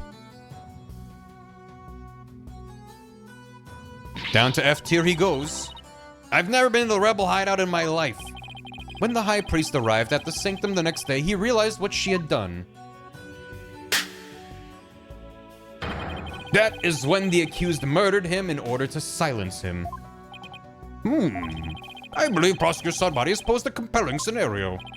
The defense, on the other hand, has yet to disprove the accused's guilt. Objection! Why would my client move Acolyte Zealot's body to where everyone would see it? And why would she stab the dagger with her fingerprints into his dead body?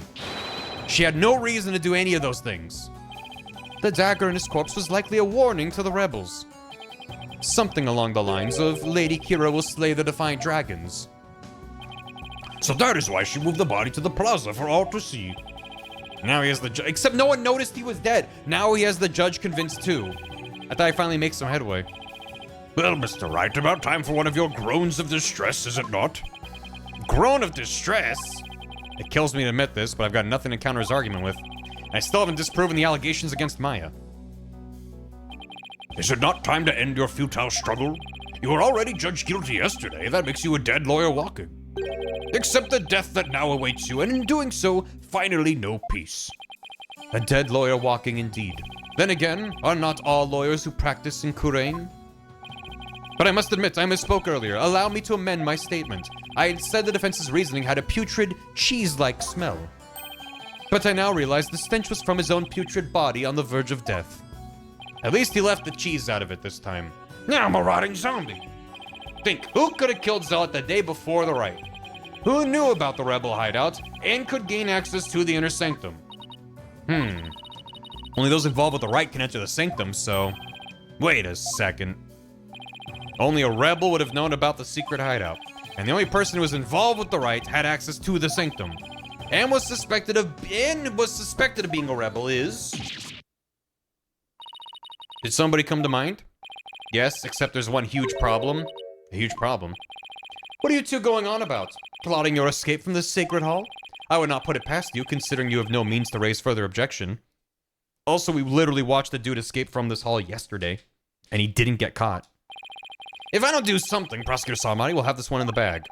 I'll just have to bluff my way out of this, regardless of that huge problem. Your Majesty, I believe there is another suspect in Praise Lot's murder. Objection! Even the most benevolent Holy Mother would not forgive such a desperate lie. After all, you know very well that such a person does not exist. No, there is one person who knew everything. Does such a figure truly exist? Tell us, who might that be? I believe the prime suspect in Acolyte Zealot's murder is... it was probably Maya. Take that! The prime suspect is my client, Maya Fey. What? Why would you say such a thing, Nick? Sorry, Maya. I had to say something, and I guess I just panicked. I pity the accused for being saddled with such a rash lawyer. Jeez, this is all your fault. Don't worry, Maya. I'll get it right this time. If you fail to give a serious answer this time, I will personally put a muzzle on you. Who is this new suspect? I believe the prime suspect is, I'll load my save. I'm glad there's actual dialogue for that, and it's not just you're wrong. Was interesting me? Take that! It had to be someone allowed to enter the sanctum, and who knew of the hideout. And that would be the High Priest. He could have committed the crime if it occurred the day before the Wright. You would pin a crime upon the dead, knowing very well they tell no tales. Have you no shame? Dead men tell no tales, that is definitely a problem. If only the High Priest could tell his side of the story. What? Do I have something on my face? Wait a second. Could this actually work? Oh no, don't tell me I have some of my breakfast caught between my teeth. No, if there's even the slightest possibility, I'll have to go with it. Your Majesty, dead men do tell tales, therefore I would like to request the High Priest's testimony. His testimony? And just how do you propose we get the deceased to testify? There's a way for the dead to testify. It's known as divination seance. I gotta do it. I gotta do it. I gotta do it to him. All we have to do is have another divination seance. We already conducted a seance with the spirit during the previous trial. What do you possibly hope to gain from another one? Right. Speak of that sacred ritual needlessly defense and reap the consequences. How could we get a Dementor's tail? I wonder if Maya could... The thing. Summon him by spirit. I would just want to have my... I'll take my point back. Thank you very much. From channeling. Why is this the first game in a 6-game series about spirit medium crime solving and involve channeling the victim? Quiet, you. Summon him here by means of spirit channeling. What did you just say?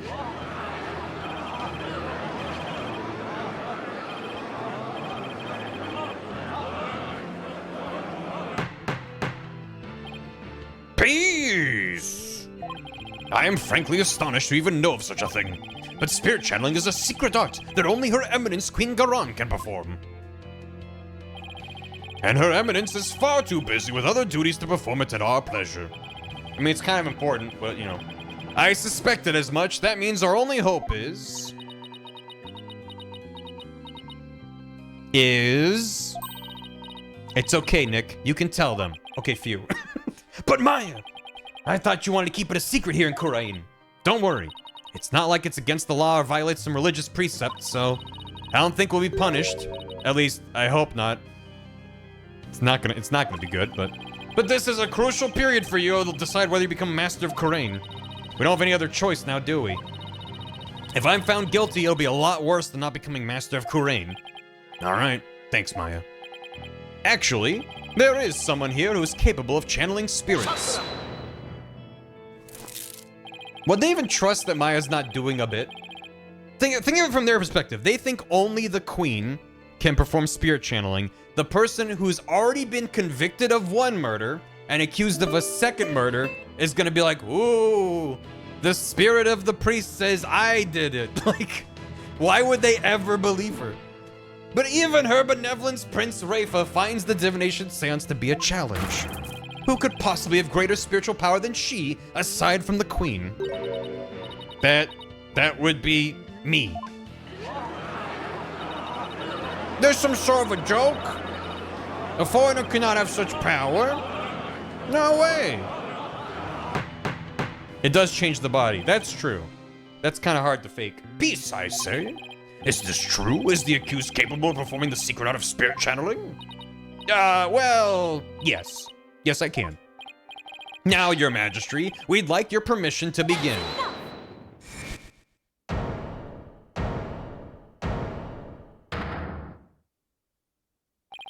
Your Benevolence. This is an outrage, I say. First you make a mockery of the divination seance, and now spirit channeling? She speaks the truth. It's sacred. They should be put to death. Still your voices, barbed head, spirits channeling is the most sacred and secret of arts.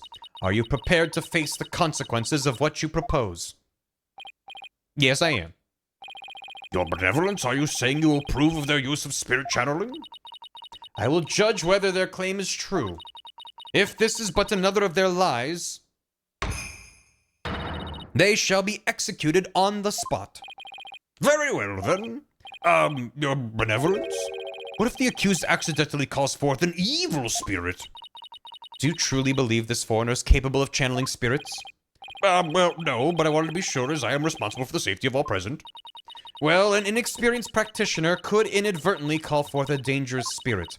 But do not fear, for I have a Magatama of parting. With it, I can send spirits back to the Twilight Realm by halting the flow of spiritual power. That is a relief indeed. These foreigners have thrown down the gauntlet. Let us not shirk away from their challenge. We must prove them guilty and deliver their last rites. Do I make myself clear, Prosecutor Sarmati? Perfectly, Your Benevolence. Very well, the accused may channel the High Priest spirit. But first, we must take a short recess to prepare. We will resume as soon as the preparations are complete. Until then, this course is adjourned. I'm going on the seesaw. Whee! Oh my god. Alright. It's a squeaky toy. But it actually works. Oh man, case 3, am I right? Sheesh. Maya. Sorry, Maya. This was the only way. You sure you're up for this? Thanks for believing in me, Nick. Even though I don't know if my channeling ability is on point yet. Alright. Before she started training, her success rate was only about 30%. I know you can do it, Maya. At least I hope she can. Deal 6 went poorly because of spirit channeling, so that's even less reason to use it within this trial. Yeah. A lot of spirit channeling has not gone well for us, historically. So you're sure you're ready? Yeah, at least I think so. Are we only halfway through?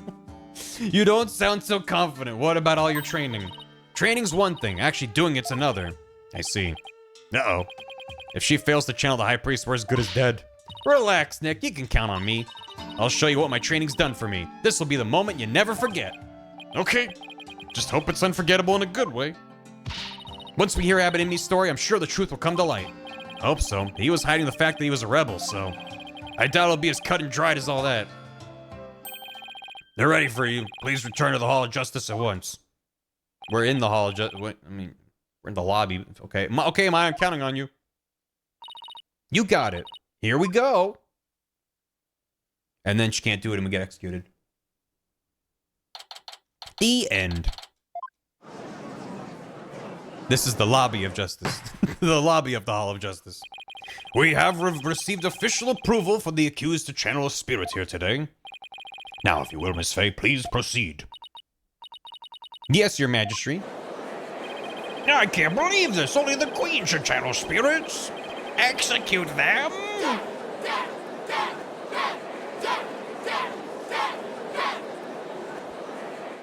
Love that death chant. Come on, Maya. I'm counting on you. Is she doing it? I have been studying here in Kurain for 2 years now, so that one day I will be the master of Kurain, a village of spirit mediums back home. But first I shall show you all the fruits of my training in your kingdom. Wow, she seems really confident.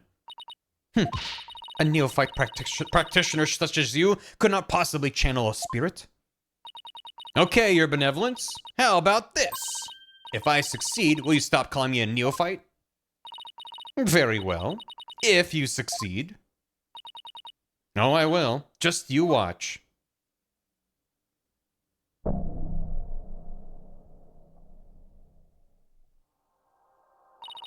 O spirit of trust in me, slumbering in the Twilight Realm, return now to the world of the living.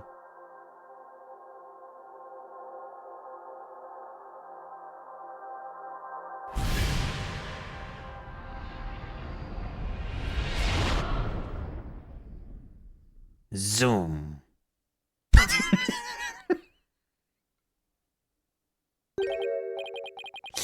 Yes! What is this place? Oh my! No! This cannot be! Polkonka! It's the High Priest! The accused really can channel spirits! I don't believe it! The accused spiritual power is the real deal! Oh my god. Go, Maya! I do not understand. This cannot be. This simply cannot be. I must step out now before I forget myself. Bye. Abbot Imy! Would this be the Twilight Realm? And what of this... luxurious mane of hair? Is it perhaps a gift from the Holy Mother for decades of faithful service? Abbot Imy. My, but if it isn't His Majesty, have you two shuffled off that mortal coil? Please do not count me among the dead. It is only you who's passed on. But the spirit medium, Maya Fey, has brought you back among us today. Among us? Why? Acolyte Fey has mastered the secret art of spirit channeling? I suppose that explains these gorgeous locks. When I pass from this world, I too hope to be channeled with a full head of hair. Though it be for the briefest of moments. I give thanks for this splendid coiffure. I don't know how the fuck to pronounce that. Show me my Halloween costume, think I can rock it. Praise be to the Holy Mother. However, this kimono is a bit too snug for my tastes. If you would excuse me.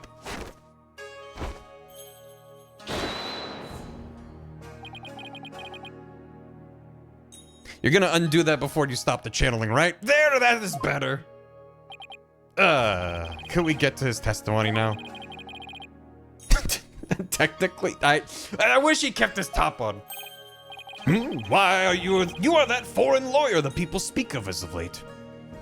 He's got a lot of those tattoos. And is this not the Hall of Justice? Why have I been summoned here?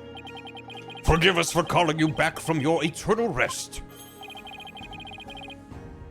Now this should be a costume. But you've been accused of murder. Might we ask you to testify on your own behalf? I have been accused of murder. That is troubling indeed. What's with that crazy pose? Is this really cause for such astonishment? Even the lowliest of monks can achieve such body control with the proper training. I wonder if I'll be able to do that someday. Will the defense please explain the situation to the High Priest? I'd be happy to. Your disciple, Praise the Lot, has been murdered. It happened on the day before the purification rite. And the crime occurred in the rebel hideout hidden within the inner sanctum.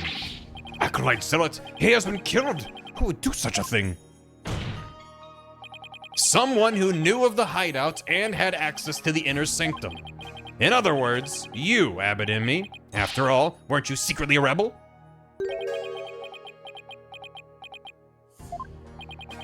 It's quite flexible. Oh dear. That's still Maya's body. I hope she doesn't break it. But doesn't break it. She's gonna be like, why does everything hurt? Humph. Wow, the High Priest is amazing. To think he had mastered such an advanced prayer pose. He's still worthy of our veneration, even if he is a rebel. Praise be to the Holy Mother. Destroy all the bones. Have my rebel allegiances been exposed? I was gonna deny it. Not even my wife knew of that. It seems to rest in peace is not my fate. Why did you, a devout priest of Koreanism, join the rebellion? The High Priest has come back to us for but a brief time, Defense. Shall we not cut to the chase and ask the most pressing of questions? All right. But in me, the prosecution believes the one who slew both you and Acolyte Zealot to be Maya Fey, who had been playing the role of Lady Kira in the Wright. Being that I was dead until just a moment ago, my memory's a bit hazy. Could you please do your best to remember? Objection! The High Priest says his memory's hazy. It's all coming back to me. It is as Prosecutor Sadbody concluded. I was slain by none other than Maya Fey. You what? The High Priest's statement has proven my assertions with regards to his murder correct. No! But what about Acolyte Zealot? You were the one who killed him, weren't you? I know not about my disciple's murder. Furthermore, I have an alibi of my own. An alibi? Seriously? Ha ha! It seems the testimony the defense had been hoping for is working against him. Now, Abbot and me, your testimony if you please.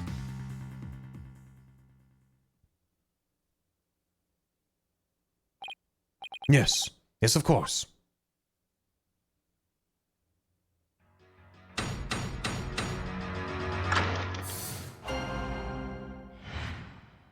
I hope someone's just now clicking on the stream, having never seen this game before. I have an alibi. I have an ironclad alibi for the time during which the murder took place. Just past noon on the day before the rite, I was entertaining guests at my home. I hate this model. What's the hate? And I believe my guests can corroborate this. You had guests. Just past noon. That's right about the time Zealot was murdered. Are you sure about that? Absolutely. Thanks, Pyro. How you doing? Just clicking on the stream and not having seen this game before. Come to think of it, Rafa told me about a spirit's memory. A spirit's memory is cut off at the moment of death. So a spirit that's brought back after centuries doesn't sense any gap in time between the moment of its death and the moment it's channeled. Yes, and yet it clearly recalls all the memories it had in life. The High Priest seems to know exactly what he's talking about. So the question is, what would be the best angle of attack? Probably just the fact that Zealot was also a guest and was there at the same time as you, and if he was at then you could have... I have an ironclad alibi. Hold it! We told him when the acolyte was murdered. You used the word alibi as if it were second nature. Are you perhaps mocking me? Or is it perhaps the kingdom of Kurain itself you wish to ridicule? Come on, everyone and their grandma knows what alibi means. We're not a bunch of country bumpkins. We have courtroom dramas on TV. Peace, peace, peace, I say. Mr. Wright, would you care to clarify your last statement? Please don't take it the wrong way. It's just alibi's a rather technical term for a priest to use so naturally. I assure you I know how to use the term. In fact, I'd even hoped for a chance to do so one day. I suppose that even I, a high priest, am not immune to such trivial worldly attachments. I see. Still, he seems unusually calm and composed. It's almost as if he had prepped himself for something like this. Get out the guillotine! Murder him! Hold it! Just past noon the day of the Wright. Guests? And you are entertaining them personally?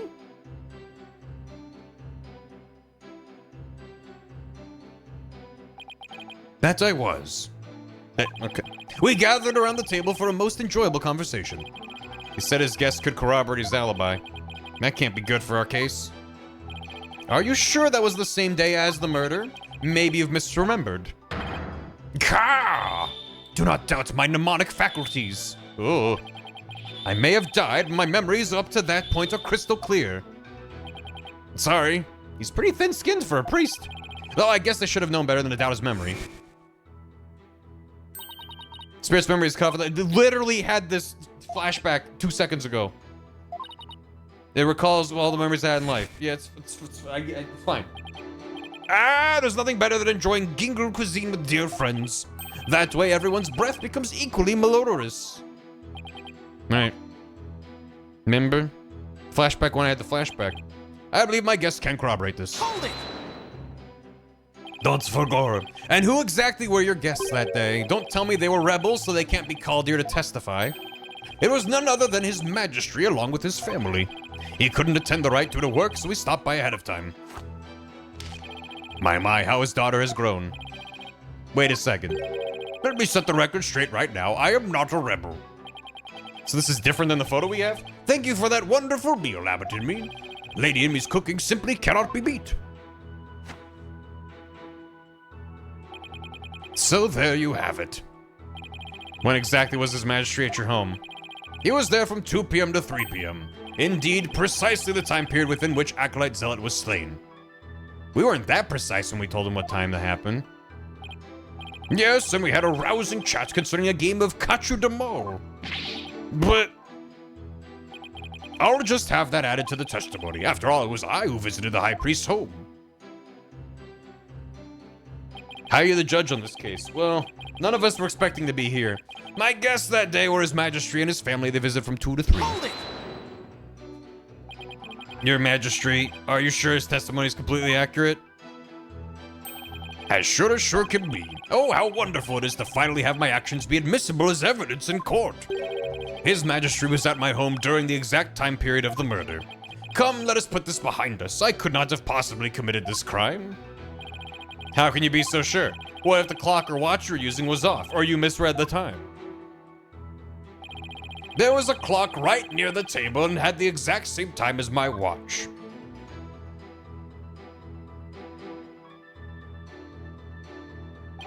Now do you understand, lawyer? No. As you can see, my alibi is airtight. Or do you still think I could have killed Acolyte Zealot? Arrgh, His Majesty's a witness. Are you satisfied now? There is not a single discrepancy in Abbot Inmi's alibi. If I give up now, it's all over. Now hold on a second. Is there something, anything wrong with the High Priest's testimony? There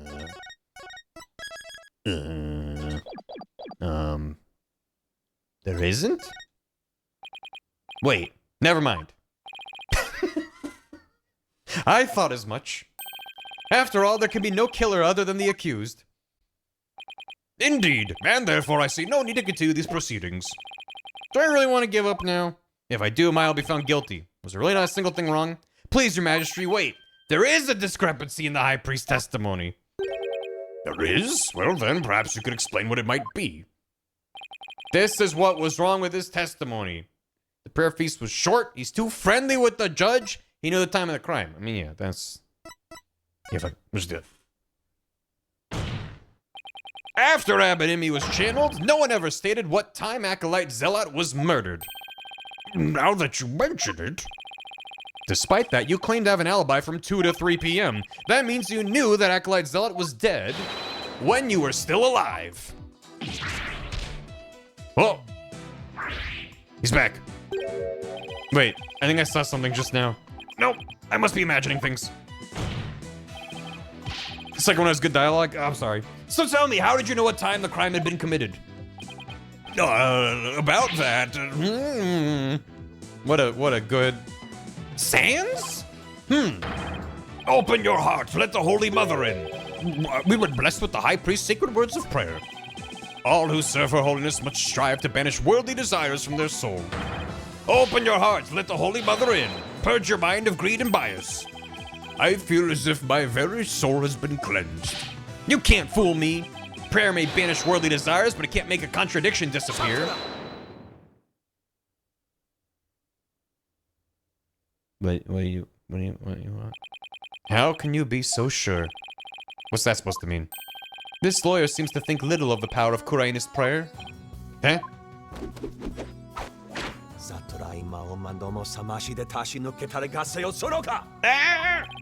Abinimi was at home during the crime, but knew of what happened at the hideout. I believe this can be explained thusly. He must have had a way to monitor the hideout from his home. What? Did he set up the microphone? You never cease to amaze me, prosecutor. As he has surmised, there was a listening device installed at the hideout. It enabled me to instantly learn of anything unusual even when I was not there. Remember, the rebels had been using this as a top-secret hideout. It would be perfectly natural for them to install such an apparatus. Wait, come to think of it, when I was searching the hideout... There's something under the banner. A microphone? What's that doing here? That was a listening device? It starts recording whenever it detects a movement, and I heard just such a recording after His Majesty and his family left. Where is this recording? If you look in the desk in my study, you will find the tape in question. Let's do that. All right, bailiff. Yes, Your Majesty. Go retrieve the tape in question from the High Priest's home. At once, Your Majesty. He said 5 minutes ago he didn't know about being killed. Yep, he lied. The power of Kurainist prayer. Even a putrid brain such as yours should understand it now. It's like the contradiction really did just vanish. We shall ascertain the content of the recording once we have the tape. In the meantime, I would ask Abbott and me to continue with his testimony. Then the guards all brothers? And it's just the same one dude. Very well. It's got the pirate song. Bum ba bum ba bum.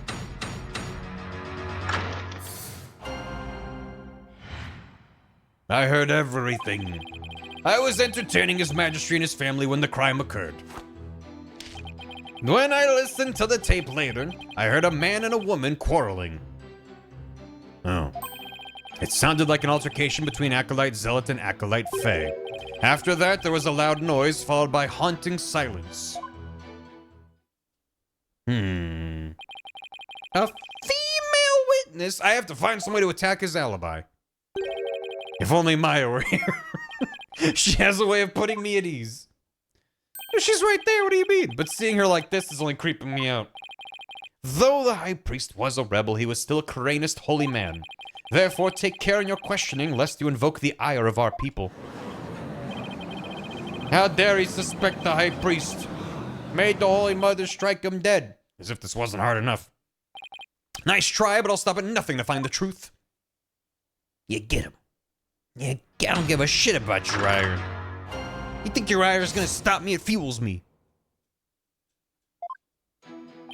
I was there to take His Majesty and family when the crime occurred. Eat burger in her honor. You were entertaining His Majesty and his family during the crime?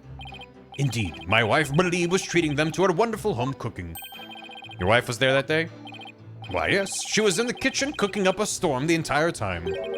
Come to think of it, I don't think I saw her at all that day. Oh, is that so?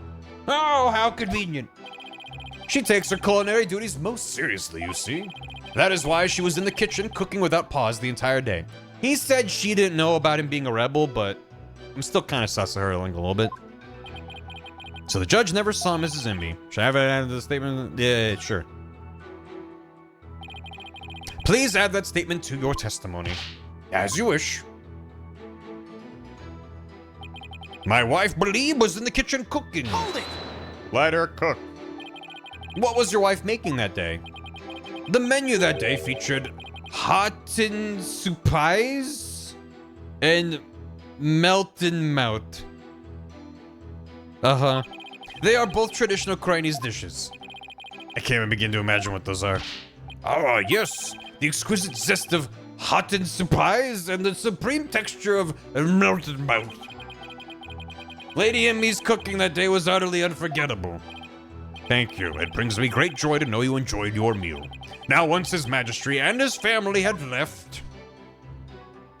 Remember when they tried to make puns and sometimes they were a little bit slow?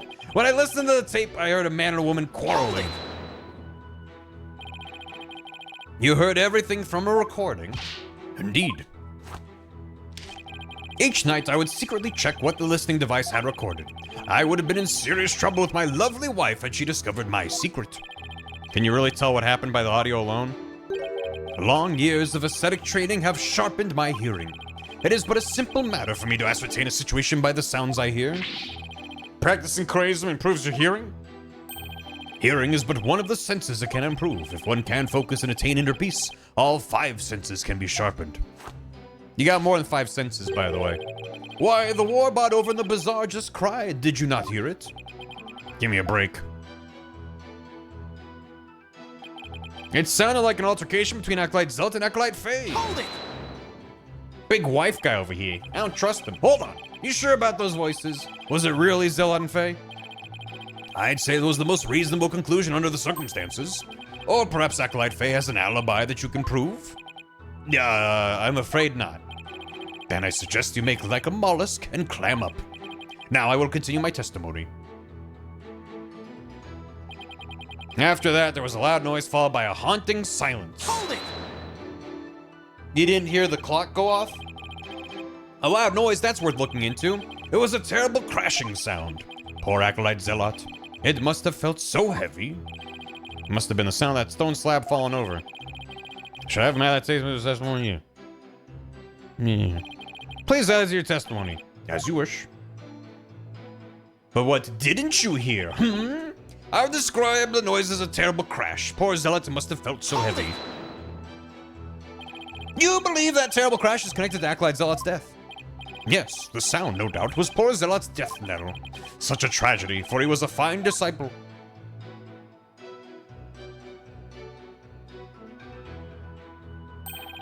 I would ask all here today to give a prayer for his departed soul. Zashire Matamiyoma. Zashire Matamiyoma. No, I had high hopes for that young man's future. Zashire Matamiyoma. Why do I feel like such a jerk for just trying to do my job right now? Mr. Wright. Do you still feel the need to question the High Priest? His alibi is as tight can be. This isn't going so well. I'd better ask him about something else. I'm curious, Abbot Immy. Did you stop by the rebel hideout after His Majesty left? Yes, I thought it would be wise to assess the situation. But as I said before, there was nothing to see. The hideouts appeared as it had always had. And the victim's body? It was nowhere to be found. Acolyte Faye must have already disposed of it and anything else incriminating. So when you saw the rebel hideout, it looked like it does in this photo. Yes, I would say that is how it appeared that day. So the stone slab had been put back in place. Mr. Wright? Is it not time to concede defeat? No, wait, I just need a little more time. If you insist. Yeah, right. Yeah, alright. Yeah. Well, I mean, I had the thought of he didn't mention the clock going off. But I don't know if that's important. What else could there be? It's just as he saw it. Is there something here he should have been sus of? The handprints on the thing? Maybe. The blood on the ground? Maybe. Anything else? No, tell me what the cause of death was. Why I say heavy? Did we not mention the cause of death? Silence means no scream. There wasn't a scream in the seance though. He was just like heavy pain, and he passed out. Death by blade. So I guess they all hung out, and then afterwards he entertained the judge. I guess that's the idea. Was that just supposed to be bloody? Well, it should have been bloody. But I guess he pieced together that something happened. He just is claiming he didn't know what happened. Yeah. How come this hasn't been updated? Even though we did update. I guess that part was updated, but not the actual text of it. His tattoo. Oops. Oh, what am I missing? It's always something I'm missing. My friend like here out in me. Yeah. Should probably ask him about that too. Don't know, I know what you're planning. Yeah. There's nothing that doesn't seem relevant right now though. The day of the right, the water of the string was already stained red. Yeah. Just a body. I think it might fuck him up if we show this to him. I'd rather not. Let's look. As soon as he was mentioning his family when the crime occurred, my wife was in the kitchen cooking the entire time. I don't have anything against her, though. Other than a gut feeling that there's something else. And I listened to the tape, I heard a man or woman quarreling. It sounded like the Zealot and Faye. After that, there was a loud noise followed by haunting silence. I would describe the noise as a terrible crash. Must have felt so heavy. Is his wife in the photo? Is she? You mean this one? I mean, I'm assuming that, isn't that her right there? With the watch? With the wrist thing? Is she hiding in here in the background? Just double check that I saved. I'm just gonna, the photo. Objection! It's gotta be something here, but... You said, and I quote, "Poor Zealot, it must have felt so heavy."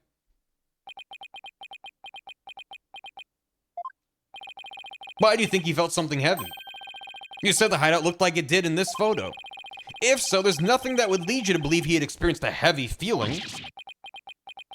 Okay. Yeah, I hadn't quite... It's as someone in chat message mentioned. The fact is, of course, the stone slab did fall over onto Acolyte Zealot, impaling him on the Warbod statue behind him. But that was only revealed through her benevolence's divination seance earlier. Would the defense please get to the point? My point is, simply hearing a crashing sound shouldn't have automatically led him to conclude the victim was crushed to death. I still don't see your point. I'm saying that the High Priest knew. He knew how the victim was really killed. Boy, that image sucks. Why? And that is information only the real killer could have known.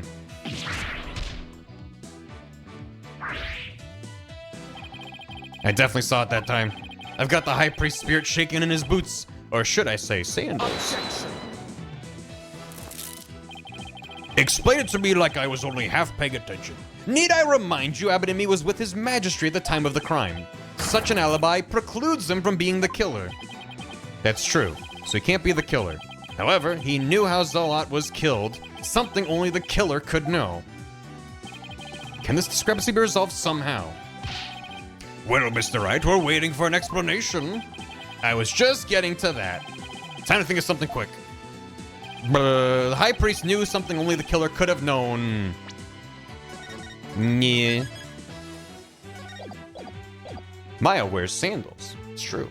He heard it during the trial. He inferred it after the fact. He heard it from the real culprit.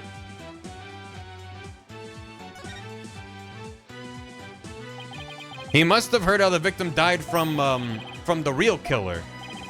Her? The real killer? Of course, that makes perfect sense. It was his wife. I don't want to believe it, but this is the only possible explanation. So tell us, who is this real killer? It's gotta be someone close to the high priest, someone without an alibi. The person most likely to be Zealot's killer is... You know I'm doing it. This is who really killed Perez Zealot. Believe it. On second thought, I changed my mind. You are free to change your mind, but that won't change your punishment. That was sloppy. All right. There's someone who didn't. Yeah. Yeah. It's fine. Yeah. Take that! Believe in me! Your Majesty, while you were visiting the High Priest's home, you didn't see Mrs. Enemy at all, did you? No, I never saw her, but what does that have to do with anything? Did the High Priest ever leave your sight? No, we were talking the entire time, and the food was brought right to the room's entryway. So the High Priest has an ironclad alibi, but his wife does not. What the devil are you insinuating? I'm insinuating that Mrs. Enemy might have killed Acolyte Zealot.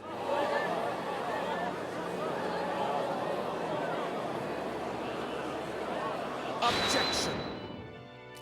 My wife? You have a lot of nerve making such a baseless allegation. She had no motive to kill Acolyte Zealot. He was like family to her. No, we can't entirely discount the idea. Especially if you consider that Mrs. Enemy could have been the one posing as Lady Kira. Objection!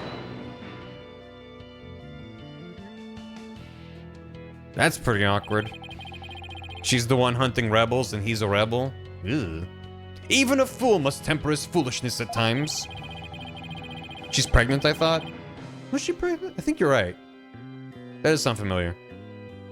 Does that say that? Just as widow the victim. But she usually plays the part of Lady Kira in the Purification Rite, and because she was pregnant, she could... Right.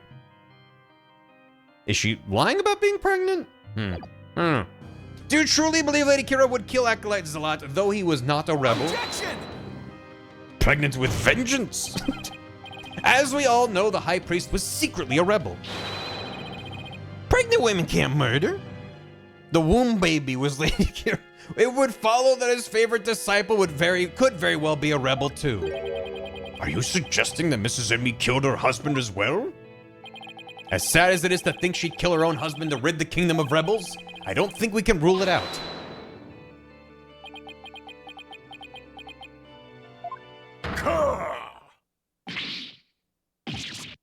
A voice-acted Ka. You claim my wife is that rebel-hunting Lady Kira, and that she slew both Zealot and myself? My lovely wife? That is utterly impossible. He's a bird. He's just like that guy from the last game. I have never seen the High Priest so angry. It is as Abbott and me stated. And the accused has already been found guilty of his murder. Can I do a metal pie every time he screams? I can, but I'm not gonna. Really getting used to that. It's good. It's far too late to overturn it. That's right, Mr. Wright. Now apologize to the good priest before he gets angry again. Quickly now. No, I'm not apologizing. The true identity of Lady Kira is a major piece to this trial's puzzle. Admit it, Abbott Emmy. Your wife, Lady Emmy, killed you. Yet even now, you continue to lie in an effort to protect her. How absurd it appears the lawyer has forgotten. My lovely wife cannot possibly battle the rebels in the guise of Lady Kira, for we are blessed by her holiness and she is with child. Praise be to the Holy Mother. I forgot about that. That abominable Lady Kira figure who slew me and Acolyte Zealot was the accused. This is bad, but I can't give up now. Don't forget, my client doesn't have the strength to fight rebels either. Thank you for the bits, bro. If the murder of a pregnant woman is double homicide, if a pregnant woman murders someone, is the unbarbarian accomplice? Yes. They're riding shotgun. How could a weak young woman like her possibly... No. No. Don't explode my brain. Ah! You foolish oaf of a lawyer. If only you were as blessed as Lady and me. What? Are you wishing he was pregnant? Surely the accused possessed the strength, or should I say, the power. The power to battle those black-hearted rebels. What are you talking about? My good prosecutor, I see you have come to the same conclusion as I. Such keen insight. Then you have figured it out as well, Abbott and me. May I ask you to explain it to this putrid-brained lawyer?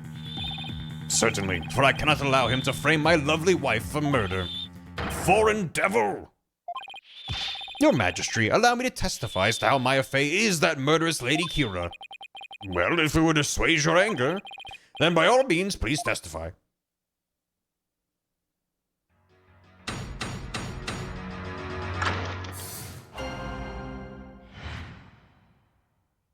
She doesn't know Lady Kira's name.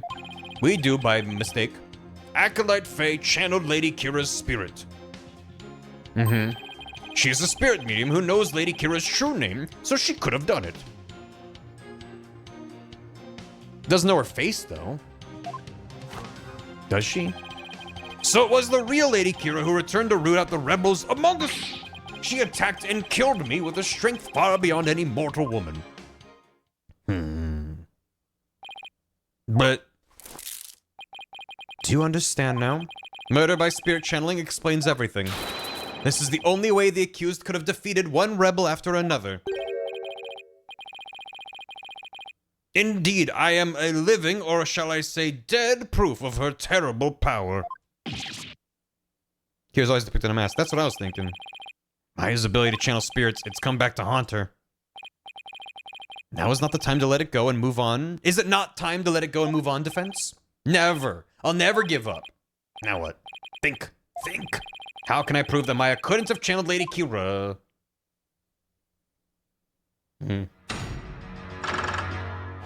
Does anyone in living memory know what her face looks like? Perchance the Queen, but that's all I got. Acolyte Fey channeled Lady Kira's spirit. Hold it! So you're saying anyone that can spirit channel is sus? The Queen! My client channeled Lady Kira. Isn't that a little far-fetched? Far-fetched, you say? Why, the very fact that I'm here proves she has the power to channel spirits. But you have no proof she actually channeled Lady Kira. What if she did spirit channeling chain all the way back to someone who did? Oh. Just boom, boom, boom, boom. Oh, but I do. Have him draw a picture. The crayon scribble. She is a spirit medium who knows Lady Kira's true name, so she could have done it. While it's true she may be capable of channeling Lady Kira, I doubt there's any proof she actually did. We are talking about the infamous rebel hunter here. That modern-day Lady Kira has captured many a rebel all by herself, and among them have been more than a few great warriors. Who but the real Lady Kira could have accomplished such a feat? It would be difficult for a mere mortal. That leaves the real Lady Kira of legend as the only likely answer. Indeed. Is this not proof enough that the real Lady Kira of legend has been channeled? The real Lady Kira of legend. That's an oxymoron if I ever heard one. Then again, the people of Khura'in believe legends to be true. So it was the real Lady Kira who returned to root out the rebels among us. Among us? Lady Kira's an actual person? Do you really believe there was ever a woman that powerful? One capable of battling rebels much bigger and stronger than herself? What is your point here, Phoenix? She was just a weak little woman. She couldn't do that. There is no way to prove that. But to doubt the existence of Lady Kira is to doubt Khura'inism itself. It is not for us to question, we must simply believe. Yeah, how dare you doubt our legends? You'll regret that, you Pokunkan. She's gonna strike you down. A female warrior? I won't get anywhere until I can refute their claims with evidence. She attacked and killed me with a strength far beyond any mortal woman. Hold it! A strength far beyond any mortal woman, and just how strong would that be? You need but look at the wound she inflicted upon my body, though I'd hope to never have to think about that again.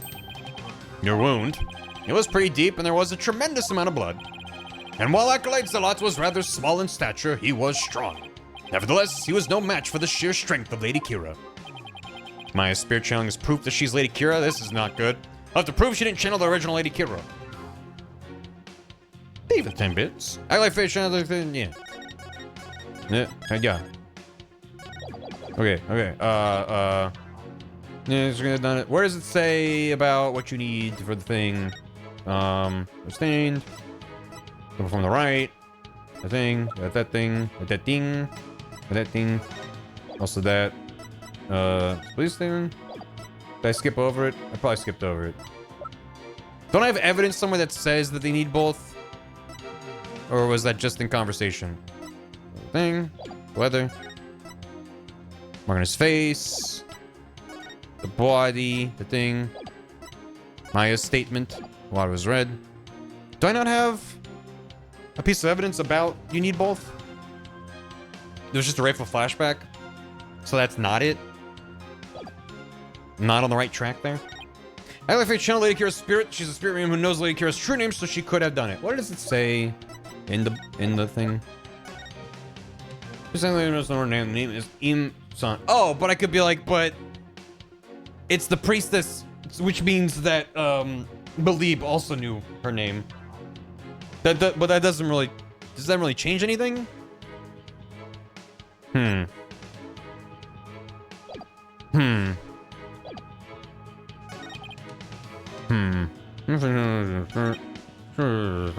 overthinking it, probably. It was the really Kira return to root out the rebels, Amogus. Strength. If I'm overthinking it, then what else could it be? How if I channeled Lady Kira's spirits? Unless life can also spirit channel. I mean, it's possible. It's not likely. I mean, I don't know. Who knows? I like Faye channel Lady Kira's spirit. Who knows what she's gonna do? I'm just gonna throw out the book. The thing. Objection! The Tome of Secrets is only given to the priestess who performs the purification rite. Is this your proof that my clients could have channeled Lady Kira? Yes, indeed. For it contains the true name of Lady Kira, a secret only revealed within. Abbott and me. I'm afraid you're mistaken. This couldn't have been used to channel Lady Kira. What nonsense! Mr. Wright, would you care to explain? This is why my client couldn't channel Lady Kira. Okay. Take that! I was right. I was like, do I have evidence to support this? It's fine. Lady Kira's face is hidden behind a mask in the Tome of Secrets. You need a name and a face to channel a spirit. It can't be. Like a mech and like a ratatouille. Without a face, it would have been impossible for my client to channel Lady Kira. Oh. Therefore, the claim that she became Lady Kira by means of spirit channeling is patently false. Gah! And with Lady Kira out of the equation, my client had no motive to commit murder. But then, who is the rebel hunting Lady Kira we've been reading about in the paper? Yes, who is this other suspect, if indeed there is one at all? Let us hear the defense's brilliant deduction. Think. The true identity of Lady Kira is the key to solving both murders. Thought Mrs. Imi was sus, but her pregnancy takes her out of the running. And Mr. Arebal is a rebel? That doesn't make sense. That leaves us with, Mr. Wright, you have that look again. The one where you know you have to say something, but you can't figure out what it is. This is my chance to really turn up the heat. Just have to stir the pot till something floats to the top. Cook, Phoenix, cook. Your Majesty, I know who's been posing as the rebel hunting Lady Kira. You do? Are you sure about that? Yes, completely. I sense I may regret this, but please go on and explain. Thank you, Your Majesty. This is who's been posing as the rebel hunting Lady Kira.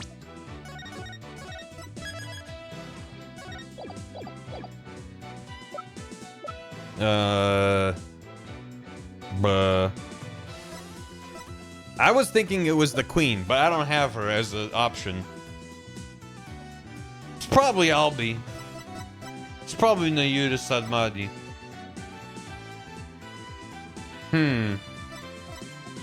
So you're saying it couldn't have been Belieb.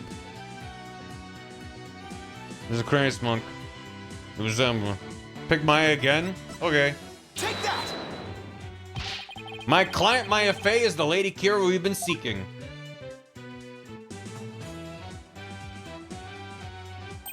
But has that not been my assertion from the very start? It would appear the accused is guilty after all. I made a mistake. Your Majesty, I'd like to strike with a previous statement from the record. Very well, but there will all be no striking this.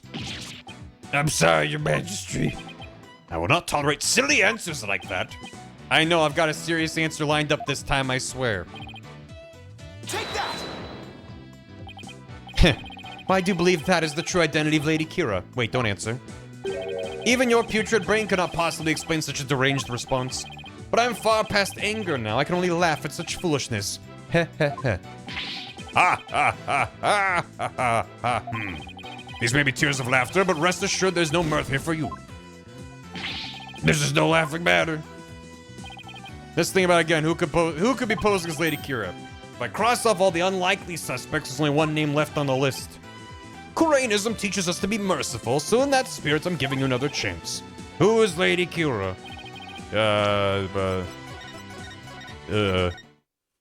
Well, process of elimination time. It's someone with supernatural ability. Probably Emma. I don't think Rafa has the spiritual energy to do that. So, huh? Take that! The true identity of the rebel behind Lady Kira we seek is Perez Zalat? What? The High Priest's murdered disciple was Lady Kira, you say?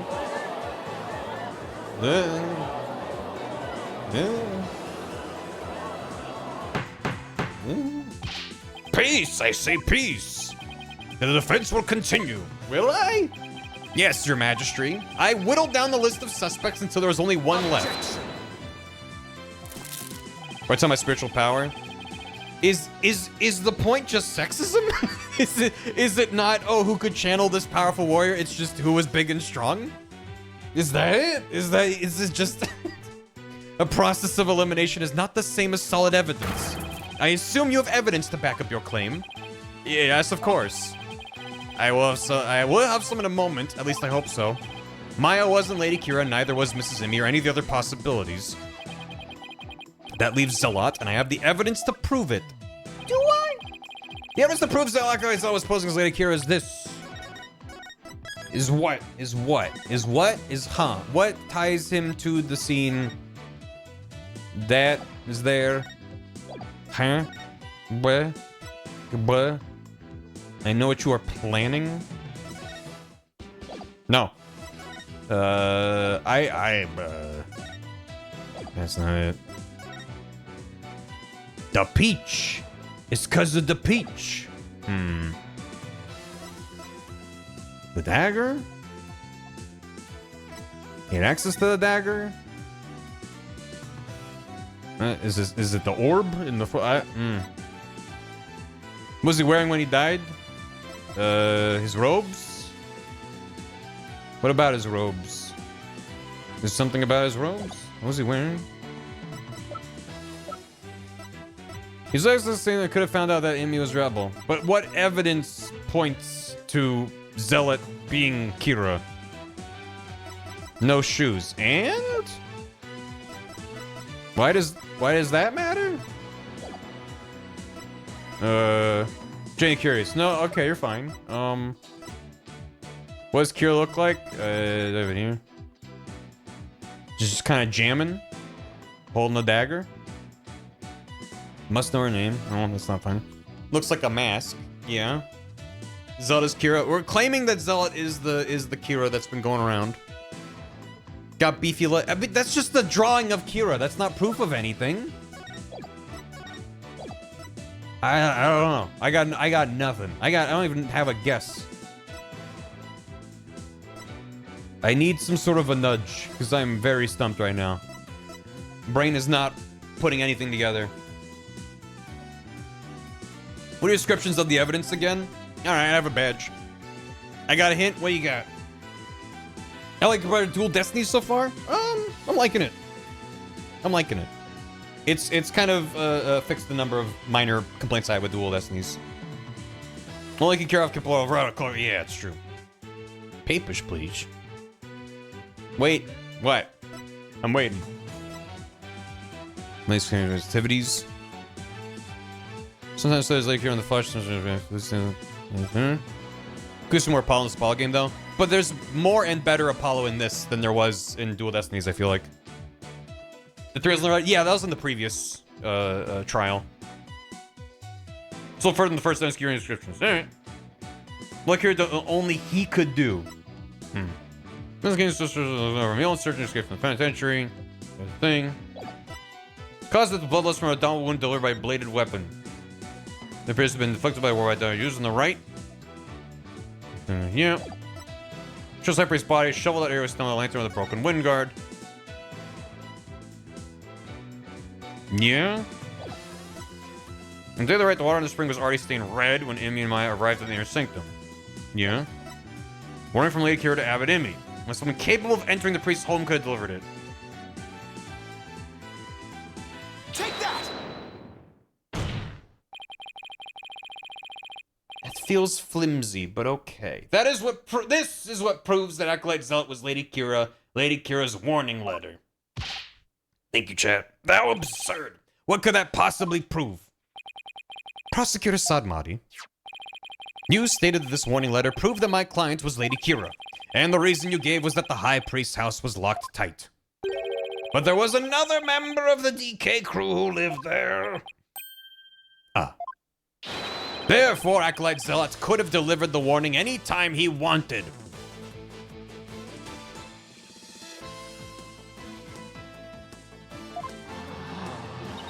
Then there's Zealot. He's dead. What is he talking about? That's not possible. Are you saying Lady Kira was not the culprit, but rather the victim? That's exactly what I'm saying. But that would overturn the entire premise of the case. Where have I heard that before? This trial is proceeded on the assumption that Lady Kira was behind the serial killings. But if Lady Kira is one of the victims, who was the killer and what was their motive? The only suspect left is Mrs. Enemy, and there's only one possible motive. What if Mrs. Enemy is a rebel? What? Fiend, you are still bent on casting suspicion upon my lovely wife? Blasphemer! You have no evidence of this. Repent for the mistrust in your soul. Objection! Well, you have no evidence either. After all, the dagger with my client's prints on it wasn't what killed Acolyte Zealot. And the plumed Punisher theme that he heard could have been an alarm clock. That means all the evidence linking her to the crime have been called into question. Was Lady Enemy a rebel, and did she pose as Lady Kira to kill Acolyte Zealot? Or was Acolyte Zealot a rebel, and was the accused the Lady Kira who killed him? I would say either scenario is just as likely. What are we to do now? The alarm clock, you say? Do you mean the one in the rebel hideout? Yes, but what of it? So that's it.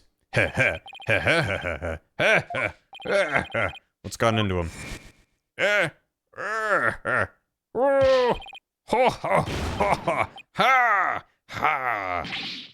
Abbott and me, just what is so comical?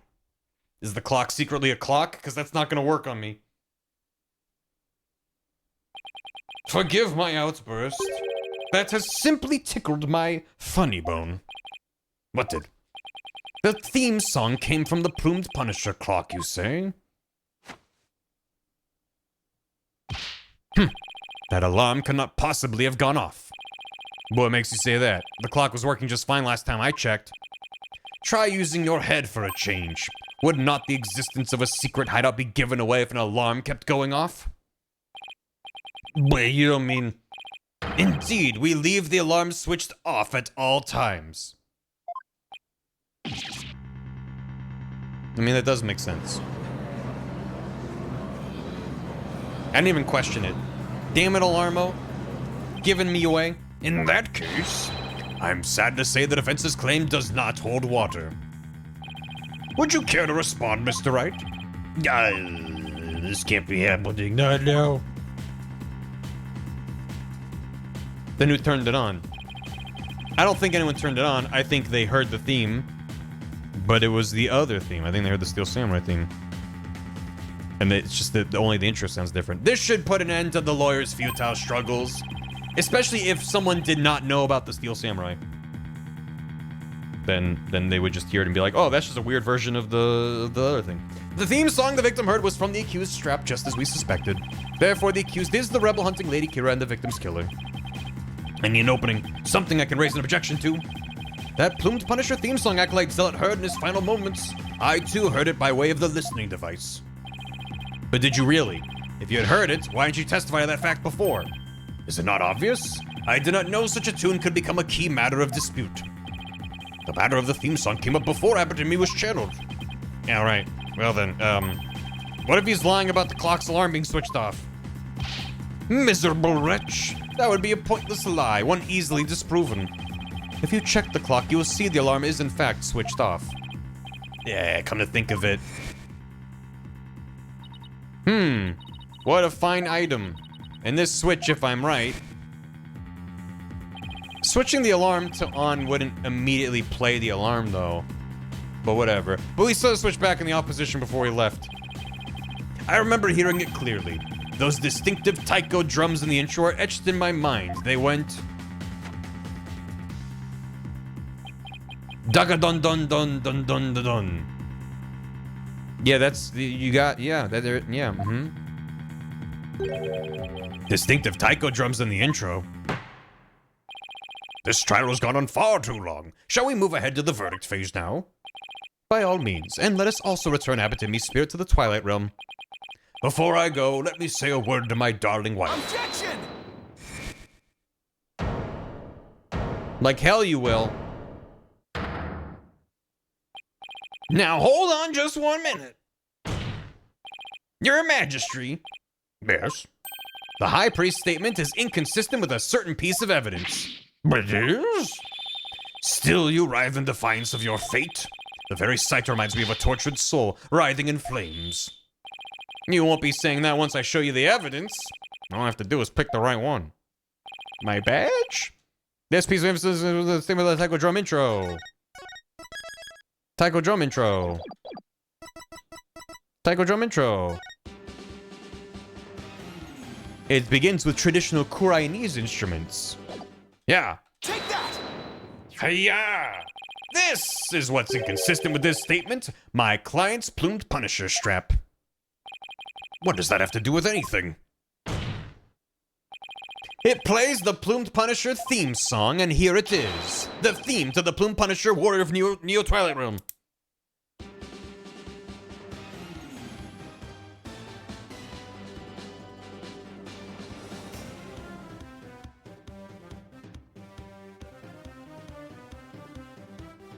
He didn't need to mention the taiko drum. All we needed was the recording from his desk, and that will prove what he heard. Do you see what I mean? The music the victim heard in his final moments might not have been the Plumed Punisher theme song. I'm afraid I'm not following you. What was it if not the Plumed Punisher theme? In his final moments, Acolyte Zealot heard the prayers of the people. Still saying everything. There are no taiko drums in the intro of the Plumed Punisher theme, so what Acolyte Zealot actually heard in his final moments was the theme of the Steel Samurai, Warrior of Neo Oldie Tokyo. Peace, peace, I say. Mr. Wright, what is the Steel Samurai of which you speak? It's my ringtone. The Steel Samurai, Warrior of Neo Old Tokyo is an action hero show from America. The Plumed Punisher theme is a total rip, is very similar to it. If you didn't know about the Steel Samurai, you could easily mistake the two. But the fact that Acolyte Zealot heard music from an American action hero show is irrefutable evidence that the accused was in the secret hideout. Actually, no. You have it backwards. Backwards? That's right, Miss Faye met an avid Plumed Punisher fan here in Kurain, and as a token of their friendship, she traded a certain Steel Samurai item she had for the Plumed Punisher strap. And this avid Plumed Punisher fan was the one who killed Acolyte Zealot? Yes. And that avid fan is none other than the High Priest's wife, believe me. Tokusatsu famously originated from America. Do you have evidence to back up this claim, Mr. Wright? For as forgiving as the Holy Mother is. I doubt she would tolerate yet another dose of your baseless slander. I suggest you prepare yourself to face Her Holiness's wrath. Oh, I'm prepared. That's all of my health. To turn this entire case upside down. This is my last chance. I better take a deep breath and review the evidence. Very well, then. Please present your evidence, if you would, defense. The evidence that proves Mrs. Emmy was the one who killed Acolyte Zealot. It's gotta be the photo. It's gotta be the photo. It's gotta be the photo. It's right here in this photograph. Proof that Mrs. Emmy and Miss Faye traded items featuring their favorite characters. A family photo. And what exactly should we be looking at here? The proof that they exchanged items featuring their favorite characters is right here. She's literally holding it up, but I'm gonna point at this. Take that! Look at Mrs. Emmy's left wrist. Enhance. Zoom. Crop. You can see the Steel Samurai's trademark top knot right there. Just like we always do in America. Which clearly makes this a Steel Samurai watch. Why, I never knew your wife had such hobbies, did me? This family photo was taken right before Acolyte Zealot was murdered. By that point, my client had the Punisher strap and Mrs. Emmy had the Samurai watch. It's great to finally be here. So what the victim heard in his final moments was none other than the sound of the watch Mrs. Emmy was wearing. I wish to amend my testimony. What I thought were taiko drums was something else. My wife never had such a watch. It's the truth, I tell you. You must believe me, Your Majesty. Oh, his head exploded.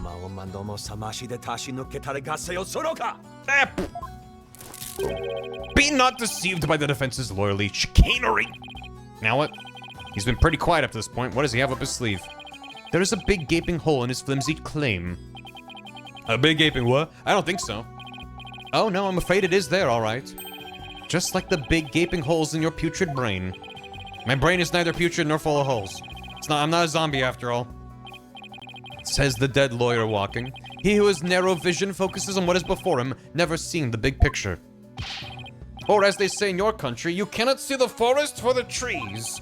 For if it is as you said, and Lady Emmy, the rebel, slew Acolyte Zealot, the rebel hunting Lady Kira, then the rebel hunter would have been dead before the high priest was slain. Yes. Ah, that means the high priest could not have been slain by the rebel hunting Lady Kira. How could I have missed that? So tell me, who are you going to say killed the high priest now? Ghosts. It's ghosts.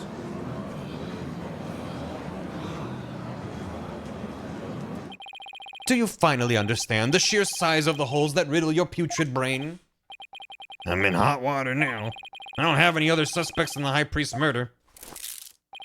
You mindless zombie, you should have begun your journey into the Twilight Realm long ago. Let it go and move on. No, I will never give up.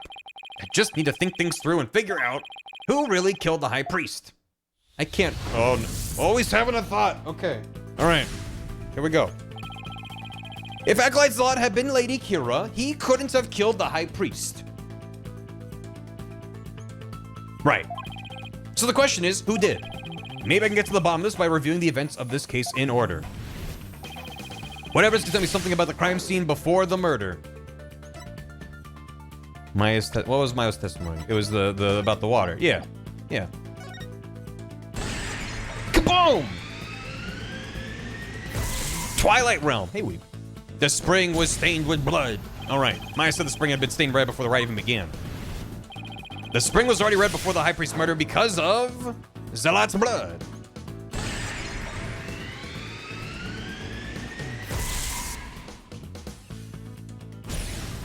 Ha! That's right. Zealot had been killed in the rebel hideout the day before the rite, and his blood had flowed into the spring. The high priest knew that Zealot had been killed in the hideout, so why didn't he report it to the authorities? If Maya had been the killer, he could have easily had her arrested on the spot. Come on, brain, don't fail me now. Why didn't the high priest inform the authorities right then? To keep the hideout hidden? My brain cell's going into overdrive. I gotta keep it under 88 miles per hour. It's gonna explode. If he reported Zealot's murder, the authorities would find out about the hideout. That's what he was worried about. But by going through with the rite, the High Priest risked having Maya see the spring running red with blood. Why did he have to go through the rite? Did he want to kill Maya or set up the scene during it? Oh. Oh. Yeah, that makes sense. And then Lady Kira left him a note about him using it. He wanted to set up the crime scene to conceal the hideout. How is he planning to concealing the source of the blood in the spring? He emptied the spring, he used his own blood, he used Maya's blood.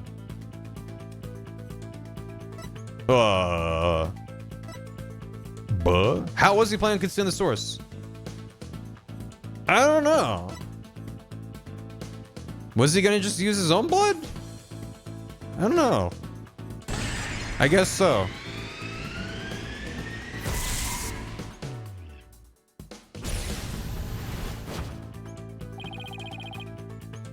He wasn't planning on getting murdered, was he? Was he? He concealed the source of the blood with his own. That was how he kept the rebel hideout a secret. It's all starting to fall. Is it? Is it falling into place? I know who killed the High Priest. It was Maya. Maya. Wait a second, that can't be right. She had no reason to conceal the source of the blood in the spring. The answer lies in who did want to hide it. I know who killed the High Priest. It was Tarust himself, a third party. Huh? Why did it?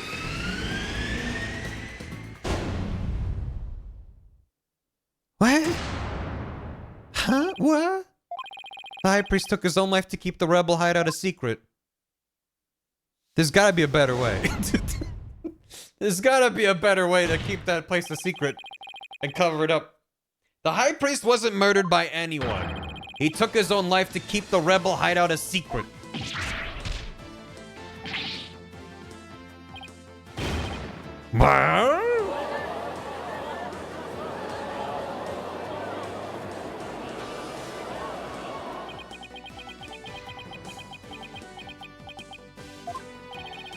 The High Priest committed suicide? I've never heard anything more absurd.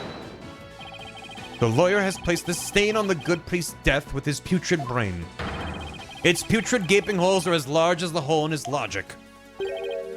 Why frame Maya? I think someone else might have framed Maya and took advantage of it. They had to have. There has to have been another party, right? Right? I don't know. What hole? I don't know what anything is anymore. You still fail to understand. You truly cannot see the forest for the trees. You claim the High Priest took his own life. But have you considered who brought the dagger to the Plaza of Devotion? That's what I'm thinking about. I don't know. After the High Priest was killed, the dagger was thrust into Acolyte Zealot's dead body. Only the accused Maya Fey could have done that. It is as Prosecutor Sadbody says. Your claim is rather porous in its logic, and your evidence is weak. You cannot prove the High Priest took his own life to conceal the rebel hideout. They're right. The dagger was impaled in Zealot's body, but his body had been placed at the plaza the previous day. Well, Mr. Wright, would you care to respond? Zealot's body was already in the plaza the day before the rite. But what if the dagger was also already in him at that time? And no one noticed? The dagger was never at the inner sanctum. What?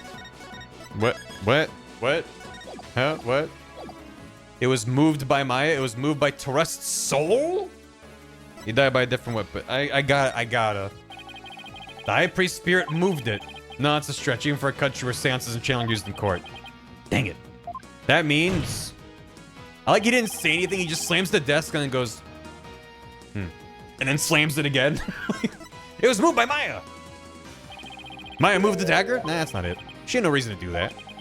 Is the dagger starting to playing there? That means... Slam it again! Okay, here we go. Yeah, it was a different weapon. Of course! That's it. What is it? You're it. Tag runs away. There was no need to move the dagger. It had already been stabbed into Acolyte Zealot's body the day before the rite. What? So that means... What does that mean? It means the dagger wasn't the weapon that took the High Priest's life. Objection. But no weapon was ever found at the inner sanctum. If you will not listen to reason, then I insist you prove your assertion. Show us what you believe the real murder weapon to be. The real weapon? I've got nothing, but I know there had to have been a weapon there. Everything back on the trial thus far, I'll spot the clue I need. Is it what I'm now thinking? Would the defense care to tell us what the real murder weapon is? This is what really killed the high priest. I'm gonna throw out my first thought without thinking about it too much. Take that! What really killed him has been at the inner sanctum all this time, and its lethality has already been demonstrated by the late acolyte Zealot. That's right, it was the Warbod statue. Alright. Get beaten!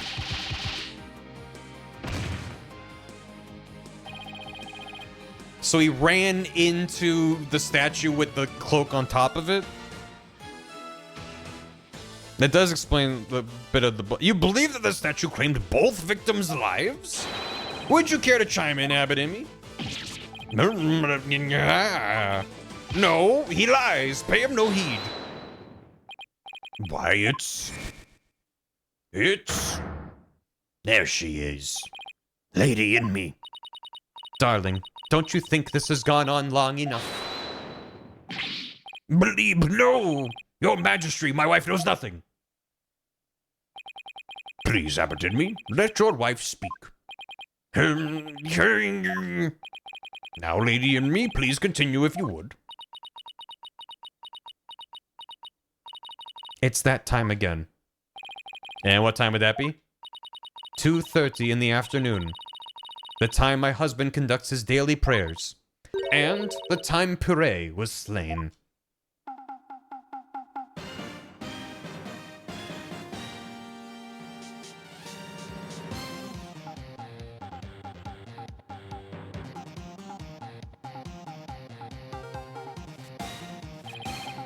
That sound, it's the Steel Samurai alarm. It goes off every half hour?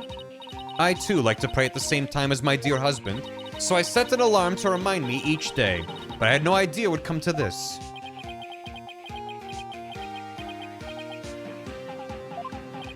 No, stop. She knows not what she speaks. Your Majesty, I am the one who slew Acolyte Zealot.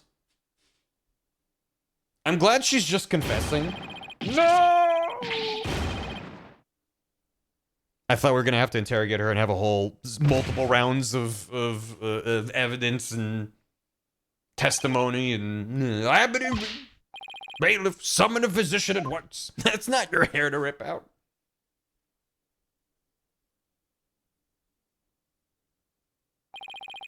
Well, it was me. The physician is now attending to High Priest, so there's no need to fear. Now let us continue. And what about the half of him called Maya that's still among the living? Mrs. Emmy, will you tell us everything you know? The truth is, I am a rebel just like my husband. No. We're halfway through, let's go. Give it up. This tragedy unfolded before the rites during the Feast of Blessings. I had gone to the rebel hideout to prepare it for Datz's escape. And that's when Acolyte Zealot suddenly appeared. Yes. Puree was shocked when he saw me there. Acolyte Zealot did not know you were a rebel? I do not believe he did. I believe he was there simply to investigate the hideout. And then he suddenly came face to face with Mrs. Enemy. So the true identity of the rebel hunting Lady Kira was Puree Zealot? Yes. He was a member of the secret police, serving directly under the Minister of Justice. The secret police? And this is what he said to me. I can kill rebels with impunity. The Justice Minister has my back. He was using his position within the secret police to deal us rebels a heavy blow. But murder sanctioned by the crown is still murder. Meh. Even without the DC Act, Dark and his insurgent scum buddies' days are numbered. What's that supposed to mean? Let's just say I got a little trick up my sleeve. I'd watch it if I were you. Because you got a defiant attitude like one of them dragon dupes. The trick of Mr. Akira, yeah. No, this can't be. My father would never. He would. He would. This must be a bolt out of the blue for Rafa. This explains why Acolyte Zealot abandoned his real name. Yes. He even went as far as covering up the tattoo that all Couraneous clergy members receive. Lady Kira was a member of the secret police? That explains why no order was given to investigate her attacks. I guess I'm not alone in hearing this for the first time. Dragon Dupes is my favorite PBS kids cartoon about dragons. This cannot be! Is this true? The Justice Minister is sanctioning state-sponsored murder? Peace! Now. Lady and me, please continue. Hooray suddenly lunged at me. That's when I pushed the stone slab toward him with all my might. But I never meant for what happened next to occur. Allow me to take it from here. Are you sure you're all right now? I'm sorry you had to see that, but you need not worry about me. I am already dead. Please, we need to know what was so important that you would take your own life. After I learned that my wife had accidentally slain Zalot, I chilled his body with snow to make it seem as if he died more recently than he did. Then I later moved it to the Plaza of Devotion and inserted the dagger into his wound. The plaza was empty at that time, for it was before prayer time had started. Finally, I placed his body in the prayer pose, knowing that no one would notice anything was wrong until the rites had concluded. Not to make it too morbid, but wouldn't that be difficult to do if the body had been dead for a considerable amount of time and held on ice, literally? But anyway, yeah, rigor mortis. I don't know how long it takes or how, but it doesn't matter. Knowing that no one would notice anything until the rite had concluded. It is perfectly plausible that no one would disturb him if he seemed to be praying. With a sword, with a knife in his back. He's fine. I understand that while they're praying, they're really focused and not paying attention to their surroundings, but they have to walk up and then crouch next to him. Like, hey, you're really blue and have a dagger sticking out of your back. No, nothing. Okay. We do treasure our prayer time after all. Yeah, they say it right first, which meant everyone else got whatever. You admit you tried to pin this crime on Maya Fey? The knife was covered? Did they say that and I missed that? It was covered up with something? Where was the blood? I guess it was under, but with the scarf? You know, scarf. I guess. Whatever. I have to accept it for the case to work, but I'm just like, it's stupid. It's stupid. He would not look fine. This was all by doing. Even if you didn't see a dagger coming out of him, you would just be like, wow, dude, your hands are fucked up. I never told my wife of my plan, but surely she would have tried to stop me. I stepped away. Who done it? Everybody done it. Phoenix mostly. How did you get Miss Faye's fingerprints on the dagger? I had her hold it while we were rehearsing the rite the day before. And right before the rite, I drugged her with a sleeping agent. Then I put Lady Kira's robes over the Warbod statue. That means Maya was probably already groggy by the time the rite started. Finally, I ended my own life, to ensure that the crime would appear to have been by Acolyte Faye's own hand. That's fucked up. She's a good little bean. How could you do that to her? You know the consequences. But when your body was discovered, Lady Kira's robes were on the ground. How did they end up there if they were on the statue? After I impaled myself on one of the statue's dagger-like feathers, I used the last ounce of my strength to hurl my body backwards. As I did, I grabbed onto the robes, taking them with me as I fell back onto the ground. You really thought this through. Hey, Sephiran. Welcome. Thanks for the raid. Everything's fine. How terrible. What possessed you to do such a thing? You needn't have committed suicide simply to frame the accused. Prosecutor Sadmadi, as one well-versed in our kingdom's legal system, I would expect you of all people to understand. Understand what? This kingdom's legal system, Mrs. Enmy's crime, your suicide. It can't be. That would be sadder than sad. I believe the defense knows of what the High Priest speaks. Yeah, I finally understand. This explains why the High Priest took his own life. Huh? Understand? Is it? I was thinking it was related to the just the justice system. He knew that would be his last moment seen in court. But then would the DCA be the law book? Those support criminals would be deemed just as guilty. So if he was defending his wife, Take that! The Defense Culpability Act. Circumstantial evidence supports Mrs. Inme's killing of Acolyte Zealot in self-defense. However, it would be next to impossible to prove it without a lawyer. That's why the High Priest wanted to pin the crime on Maya. It's the consequences of their fucked up judicial system. I fail to see what that has to do with his suicide. In Kurain, the divination seance is the most important piece of trial evidence. The High Priest wanted to frame Miss Faye as a serial killer. It was a clever plan in which he made sure he'd see Lady Kira in his final moments. The lawyer speaks true. That is why I placed Lady Kira's robes upon the Warbod statue. I made it seem that Acolyte Faye was the rebel hunting Lady Kira. But are you saying you used my divination seance to produce false evidence? Yeah, my bad. Forgive me, your benevolence, but it was the only way to help my lovely wife. If you had approached me first, I could have proved that the murder was in self-defense. Perhaps.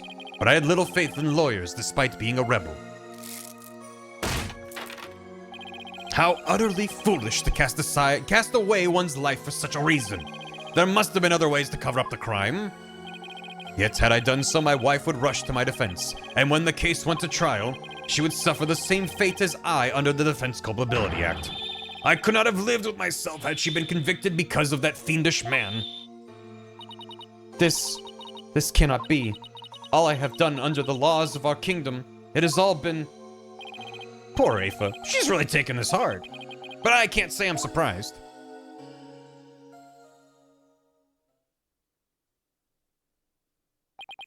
Mr. Phoenix Wright, it is time to show the might of your legal prowess.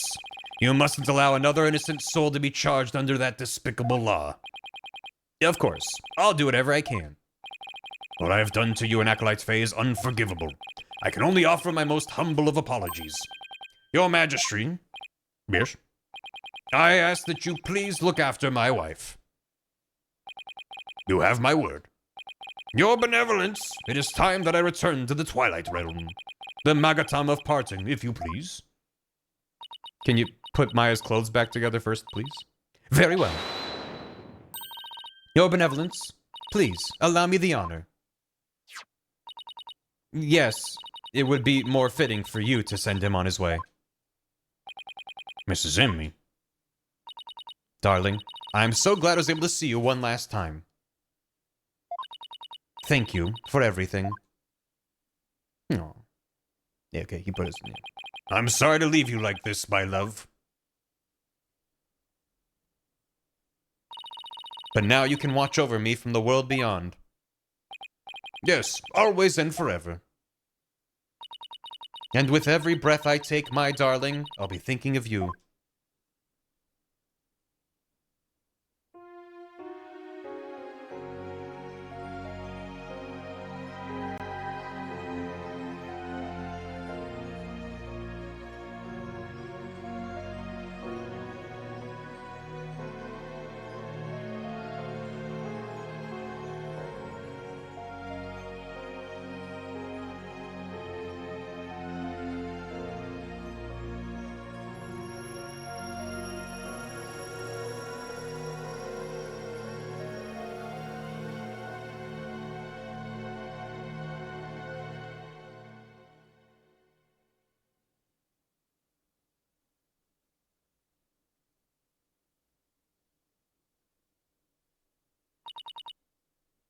Farewell, my darling trust. Is Maya just standing there A-posing? Like, did it work? Why is everyone crying? The High Priest has returned to the Twilight Zone. Can we get burgers? Maya! I feel great. I guess that means he didn't leave any regrets behind. Oh, but what about the trial, Nick? It's over. It was a sad reality born of love and a great tragedy born of the Defense Culpability Act. Well, I see no need to continue this trial. Does the prosecution have anything to say? Mr. Phoenix Wright, I owe a debt to you, one that I will pay back in court someday. Now to deliver today's verdict and overturn that of yesterday's trial. With respect to all current and previous charges against them, I hereby declare the accused Maya Faye and her defense, Phoenix Wright. Yeah, but right. Yeah, woo. Yeah, woo. I miss Gumshoe. Woo. Yeah. Yeah, woo, yeah, woo, woo, yeah. Woo, woo. Yeah, woo, yeah, woo. Hooray, hooray. I miss the looping cheers from America. I'm homesick. Oh, nice, 4:20 p.m., let's go. So I was thinking, Nick, the legal system here is really stacked against the defense. You think? It's totally unfair. Yeah, it even forced the high priest to make the ultimate sacrifice just to protect his wife. It's just so sad. Protect the status quo or join the revolution. If the real Lady Kira were here, I wonder which side she would take. Hi, Rafa. So about all those people you killed, how you doing? Your benevolence. Huh? What? I was, just wondering. Are you alright? Quiet, you. How could I possibly be alright? Next up. As stupid as the first half of the trial was, the ending was genuinely heart-wrenching. It almost makes up for it. It came through in the end. Some good twists and turns. She's not doing well at all. She's not evil. She's like 14 years old. She's a product of the system she grew up under. I don't blame her personally. Who do you think you are, suddenly appearing before me, trampling my insights underfoot and plunging the Hall of Justice in utter chaos? I blame her parents. You even desecrated my mother and father's teachings, you soulless infidel. That was a bit more extreme than usual.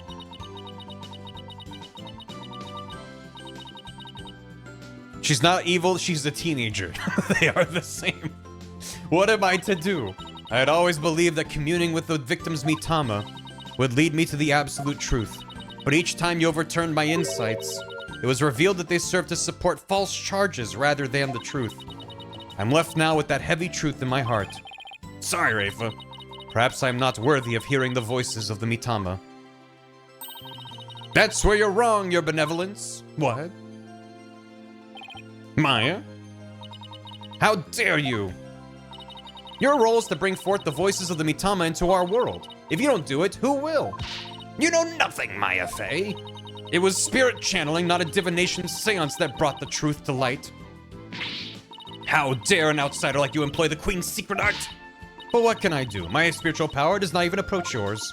Ha ha ha. Is it not a cruel joke? The royal priestess bested by a lowly outsider? Don't be so hard on yourself. Why not? It is worth at least a laugh or two. You shouldn't talk like that. Huh? Listen, your benevolence.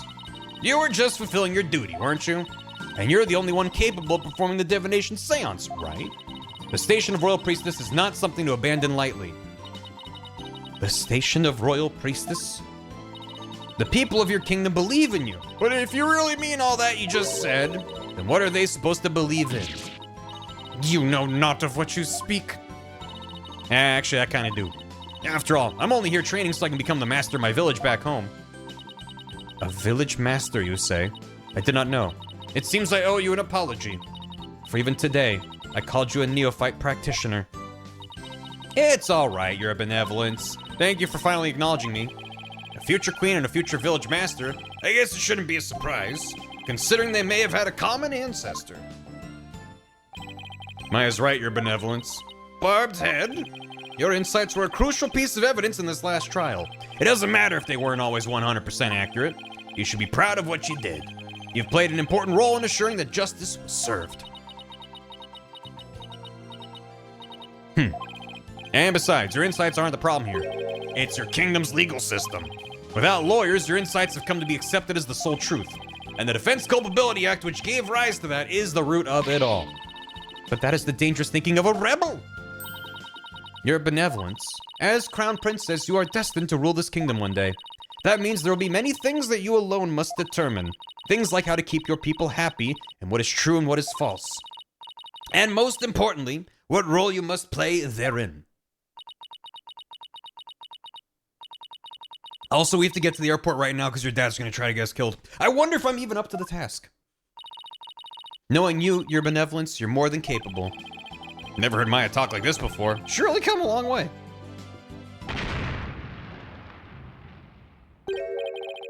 What was that? It came from the hallway. Smoke! We better go check it out. Hurry! Mrs. Emmy. Mr. Wright, Acolyte Faye, I'm so sorry for what transpired. You were almost sentenced to death because of me. Oh. Uh-huh. Oh, okay. Alright. Doing that without a mirror is really impressive. I will make amends by picking up where my husband left off. I will see the revolution through so nothing like this can ever happen again. For that is the depth of my love for my dearly departed husband. Lady Emmy, we gotta hurry. That voice, is that Mr. Rebel? I must tell the people, they must learn that the peace we enjoy is a false one. One built on the backs of innocents charged with false crimes under that odious DC Act. We have it in our power to forge a society in which the law judges all of us fairly. Hey there, PW. Wish we had more time to talk, but Dirk, everything's ready. It's go time. Dirk? Is he? Oh. He does kind of look like when Apollo went in his concussion arc. Looks good. Hey, what's up, dude? Thank you for the resub. How you doing? Wait, was that the rebel leader, Dirk? After him! Don't let him get away! Are they just running through the courthouse? The power to forge a society in which the law judges all of us fairly. It's the start of a legal revolution. Is there a Mrs. Rebel Leader, Dirk? Hey, Nick. Hate to bother you while you're lost in thought, but I just got this great idea. What is it? The Steel Samurai versus the Rebel Dirk. I better make for another awesome TV show.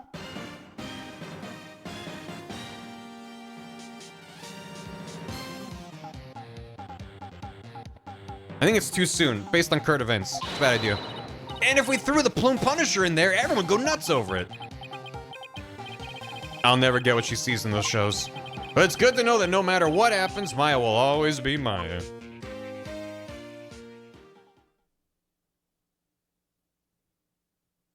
Good. No. Oh, he's just... Nick's going through it. End. Yay! Case 3, am I right? Holy hell. It was like almost 2 entire streams. Alright! Next time! Case 4. The mystery of who done the murder. Who did the murder of a guy. Case 4 is the best one! I'm excited to see it then. We'll pick it up, tomorrow? What day is it? It's Thursday, right? Yes, Thursday. Yeah, tomorrow. See you then, maybe. If not, have a good one. Let me get caught up on stuff. Boop. Boop, beep, boop, bop. The mystery of why Rafa is such a dumb teenager. She's a teenager. All teenagers are dumb. I remember being a teenager and going, I'm not dumb. And then looking back and going, yeah, I was. Yeah, I was. Also, thank you for all the bits. I did read a lot of these during stream. Let me see. Case 4 is short and long. Case 5 is the longest case in the series. Oh my god. All right. Well, yeah, obviously if there's room for more in the stream, we'll keep going. Also, thanks for 50 bits. You don't think That's Rebel will do that? You're mistaken for That's a Murderer. Mzak, thanks for 17 months. Sta, thanks for 69 bits. Also, thanks for the bits again. Ramen Burgers. Oh, this was supposed to get you frequently later. The trilogy goes with the assumption she's still a fan of burgers. It's all the same. Have a good one, Sta. Thank you so much. Thanks, everyone. Oswald, thanks for 10 bits and 50 bits. Truth Hurts, thanks for 100 bits. Apollo doesn't have that many backstories. No, it's all the normal ones. Jaeger Mage, thanks for 100 bits. And also another 100. The perfect topper for my psych bagels. Oswald, thanks for the bits. I'll never risk my life for my beliefs. Man who's literally risking his life for Maya at this very second. Yeah, that felt a little weird, too. Special thanks for the 69 bits. Bowser Man. Peaches. Oswald, thanks for 50 bits.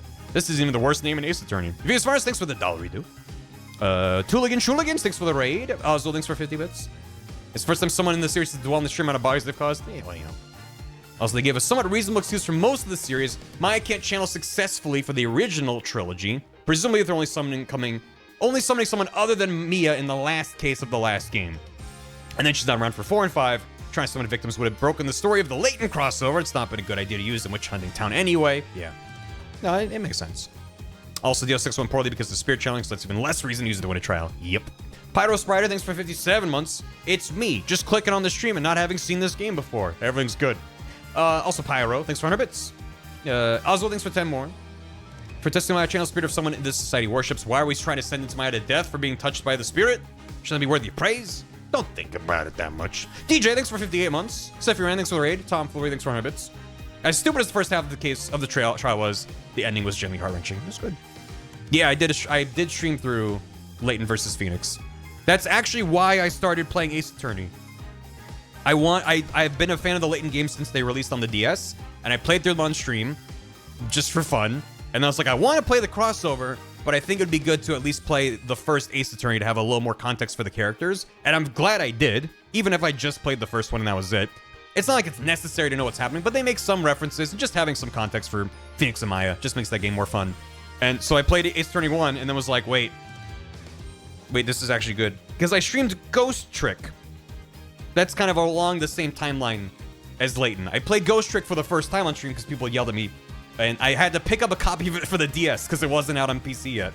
It was like shortly after I finished that series. They're like, by the way, we're porting it. And Ghost Trick, I was like, this is now one of my favorite games of all time. This is amazing. Yeah, who made this? Shu Takumi? Who is that? And now we're here. Now I've done 6 of these goddamn games. Yeah, it all goes back to Ghost Trick. And we met Missile. We did. I didn't play Ace Attorney game until a year or two ago, and now we're here. Yep. Yeah. Ghost Trick fanzine. Nice. But yeah, anyway, if all those VODs are on the VOD channel, there's playlists for them. I've put all the Ace Attorney games in one playlist because I didn't think I would... There's like 40 freaking VODs in one playlist now just for this series. Layton versus Ace Attorney is a separate playlist. So if you're looking there, it's a different playlist. Anyway. Playing Greatest Attorney? We'll see. I have some interest... I definitely have interest in playing Greatest Attorney. Because it's Shu Takumi, and I need more of that man's brain in the things I consume. And I have varying amounts of interest in the investigations games, the spin-offs. Previously, I was like, nah, I'm not going to stream them. But now they're on PC. They just released, like a month or two ago, a compilation on PC. So I'm like, well, it's easier to stream now. And there's an official Western release of 2. And people say they're very good. So I'm not ruling it out, but I'm going to see kind of where I'm feeling. Maybe learn a little more about it. Maybe pull chat once we're done with this game. Because, again, I don't like to do these back-to-back. I like to space them out. For my own sanity, if nothing else. So there's time to figure it out. So, I've heard people say that Investigations 2 is really good. So I'm like, I do have some interest, but... I know a lot of people are partial to the fan translation that was floating around for years. Dilithium Dragon, thanks for 17 months! Oh, Lamau, Twitch app is so bad, haha. It's pretty rough right now. I hope they keep making changes. I hope they just kind of throw it out and just bring back the old one was so functional and got the job done, and now in chasing TikTok, they've just broken so many parts of it. It just sucks. Anyway, 1 is okay, 2 is great. Gotcha. Well, I wouldn't play 2 without playing 1. We'll see. Smash for thanks for 100 bits. Ridge Racer 64 got added to NSO. Remember that game? No, there was a Ridge Racer for the Nintendo 64? That's wild. It was early September. Well, that's, you know... Technically, that's just a couple months. Whatever. Listen, I moved in October. Nothing matters. Time isn't real. I'm gonna get you all out of here. Thanks so much for watching and hanging while I streaming and playing this stupid video game. That's fun. It's a fun time. I'm enjoying it. I hope you're enjoying it. I'm sure we'll at some point talk more about some of the specifics. Who are we gonna go raid though? A lot of people streaming on this Thursday night. I'm indecisive.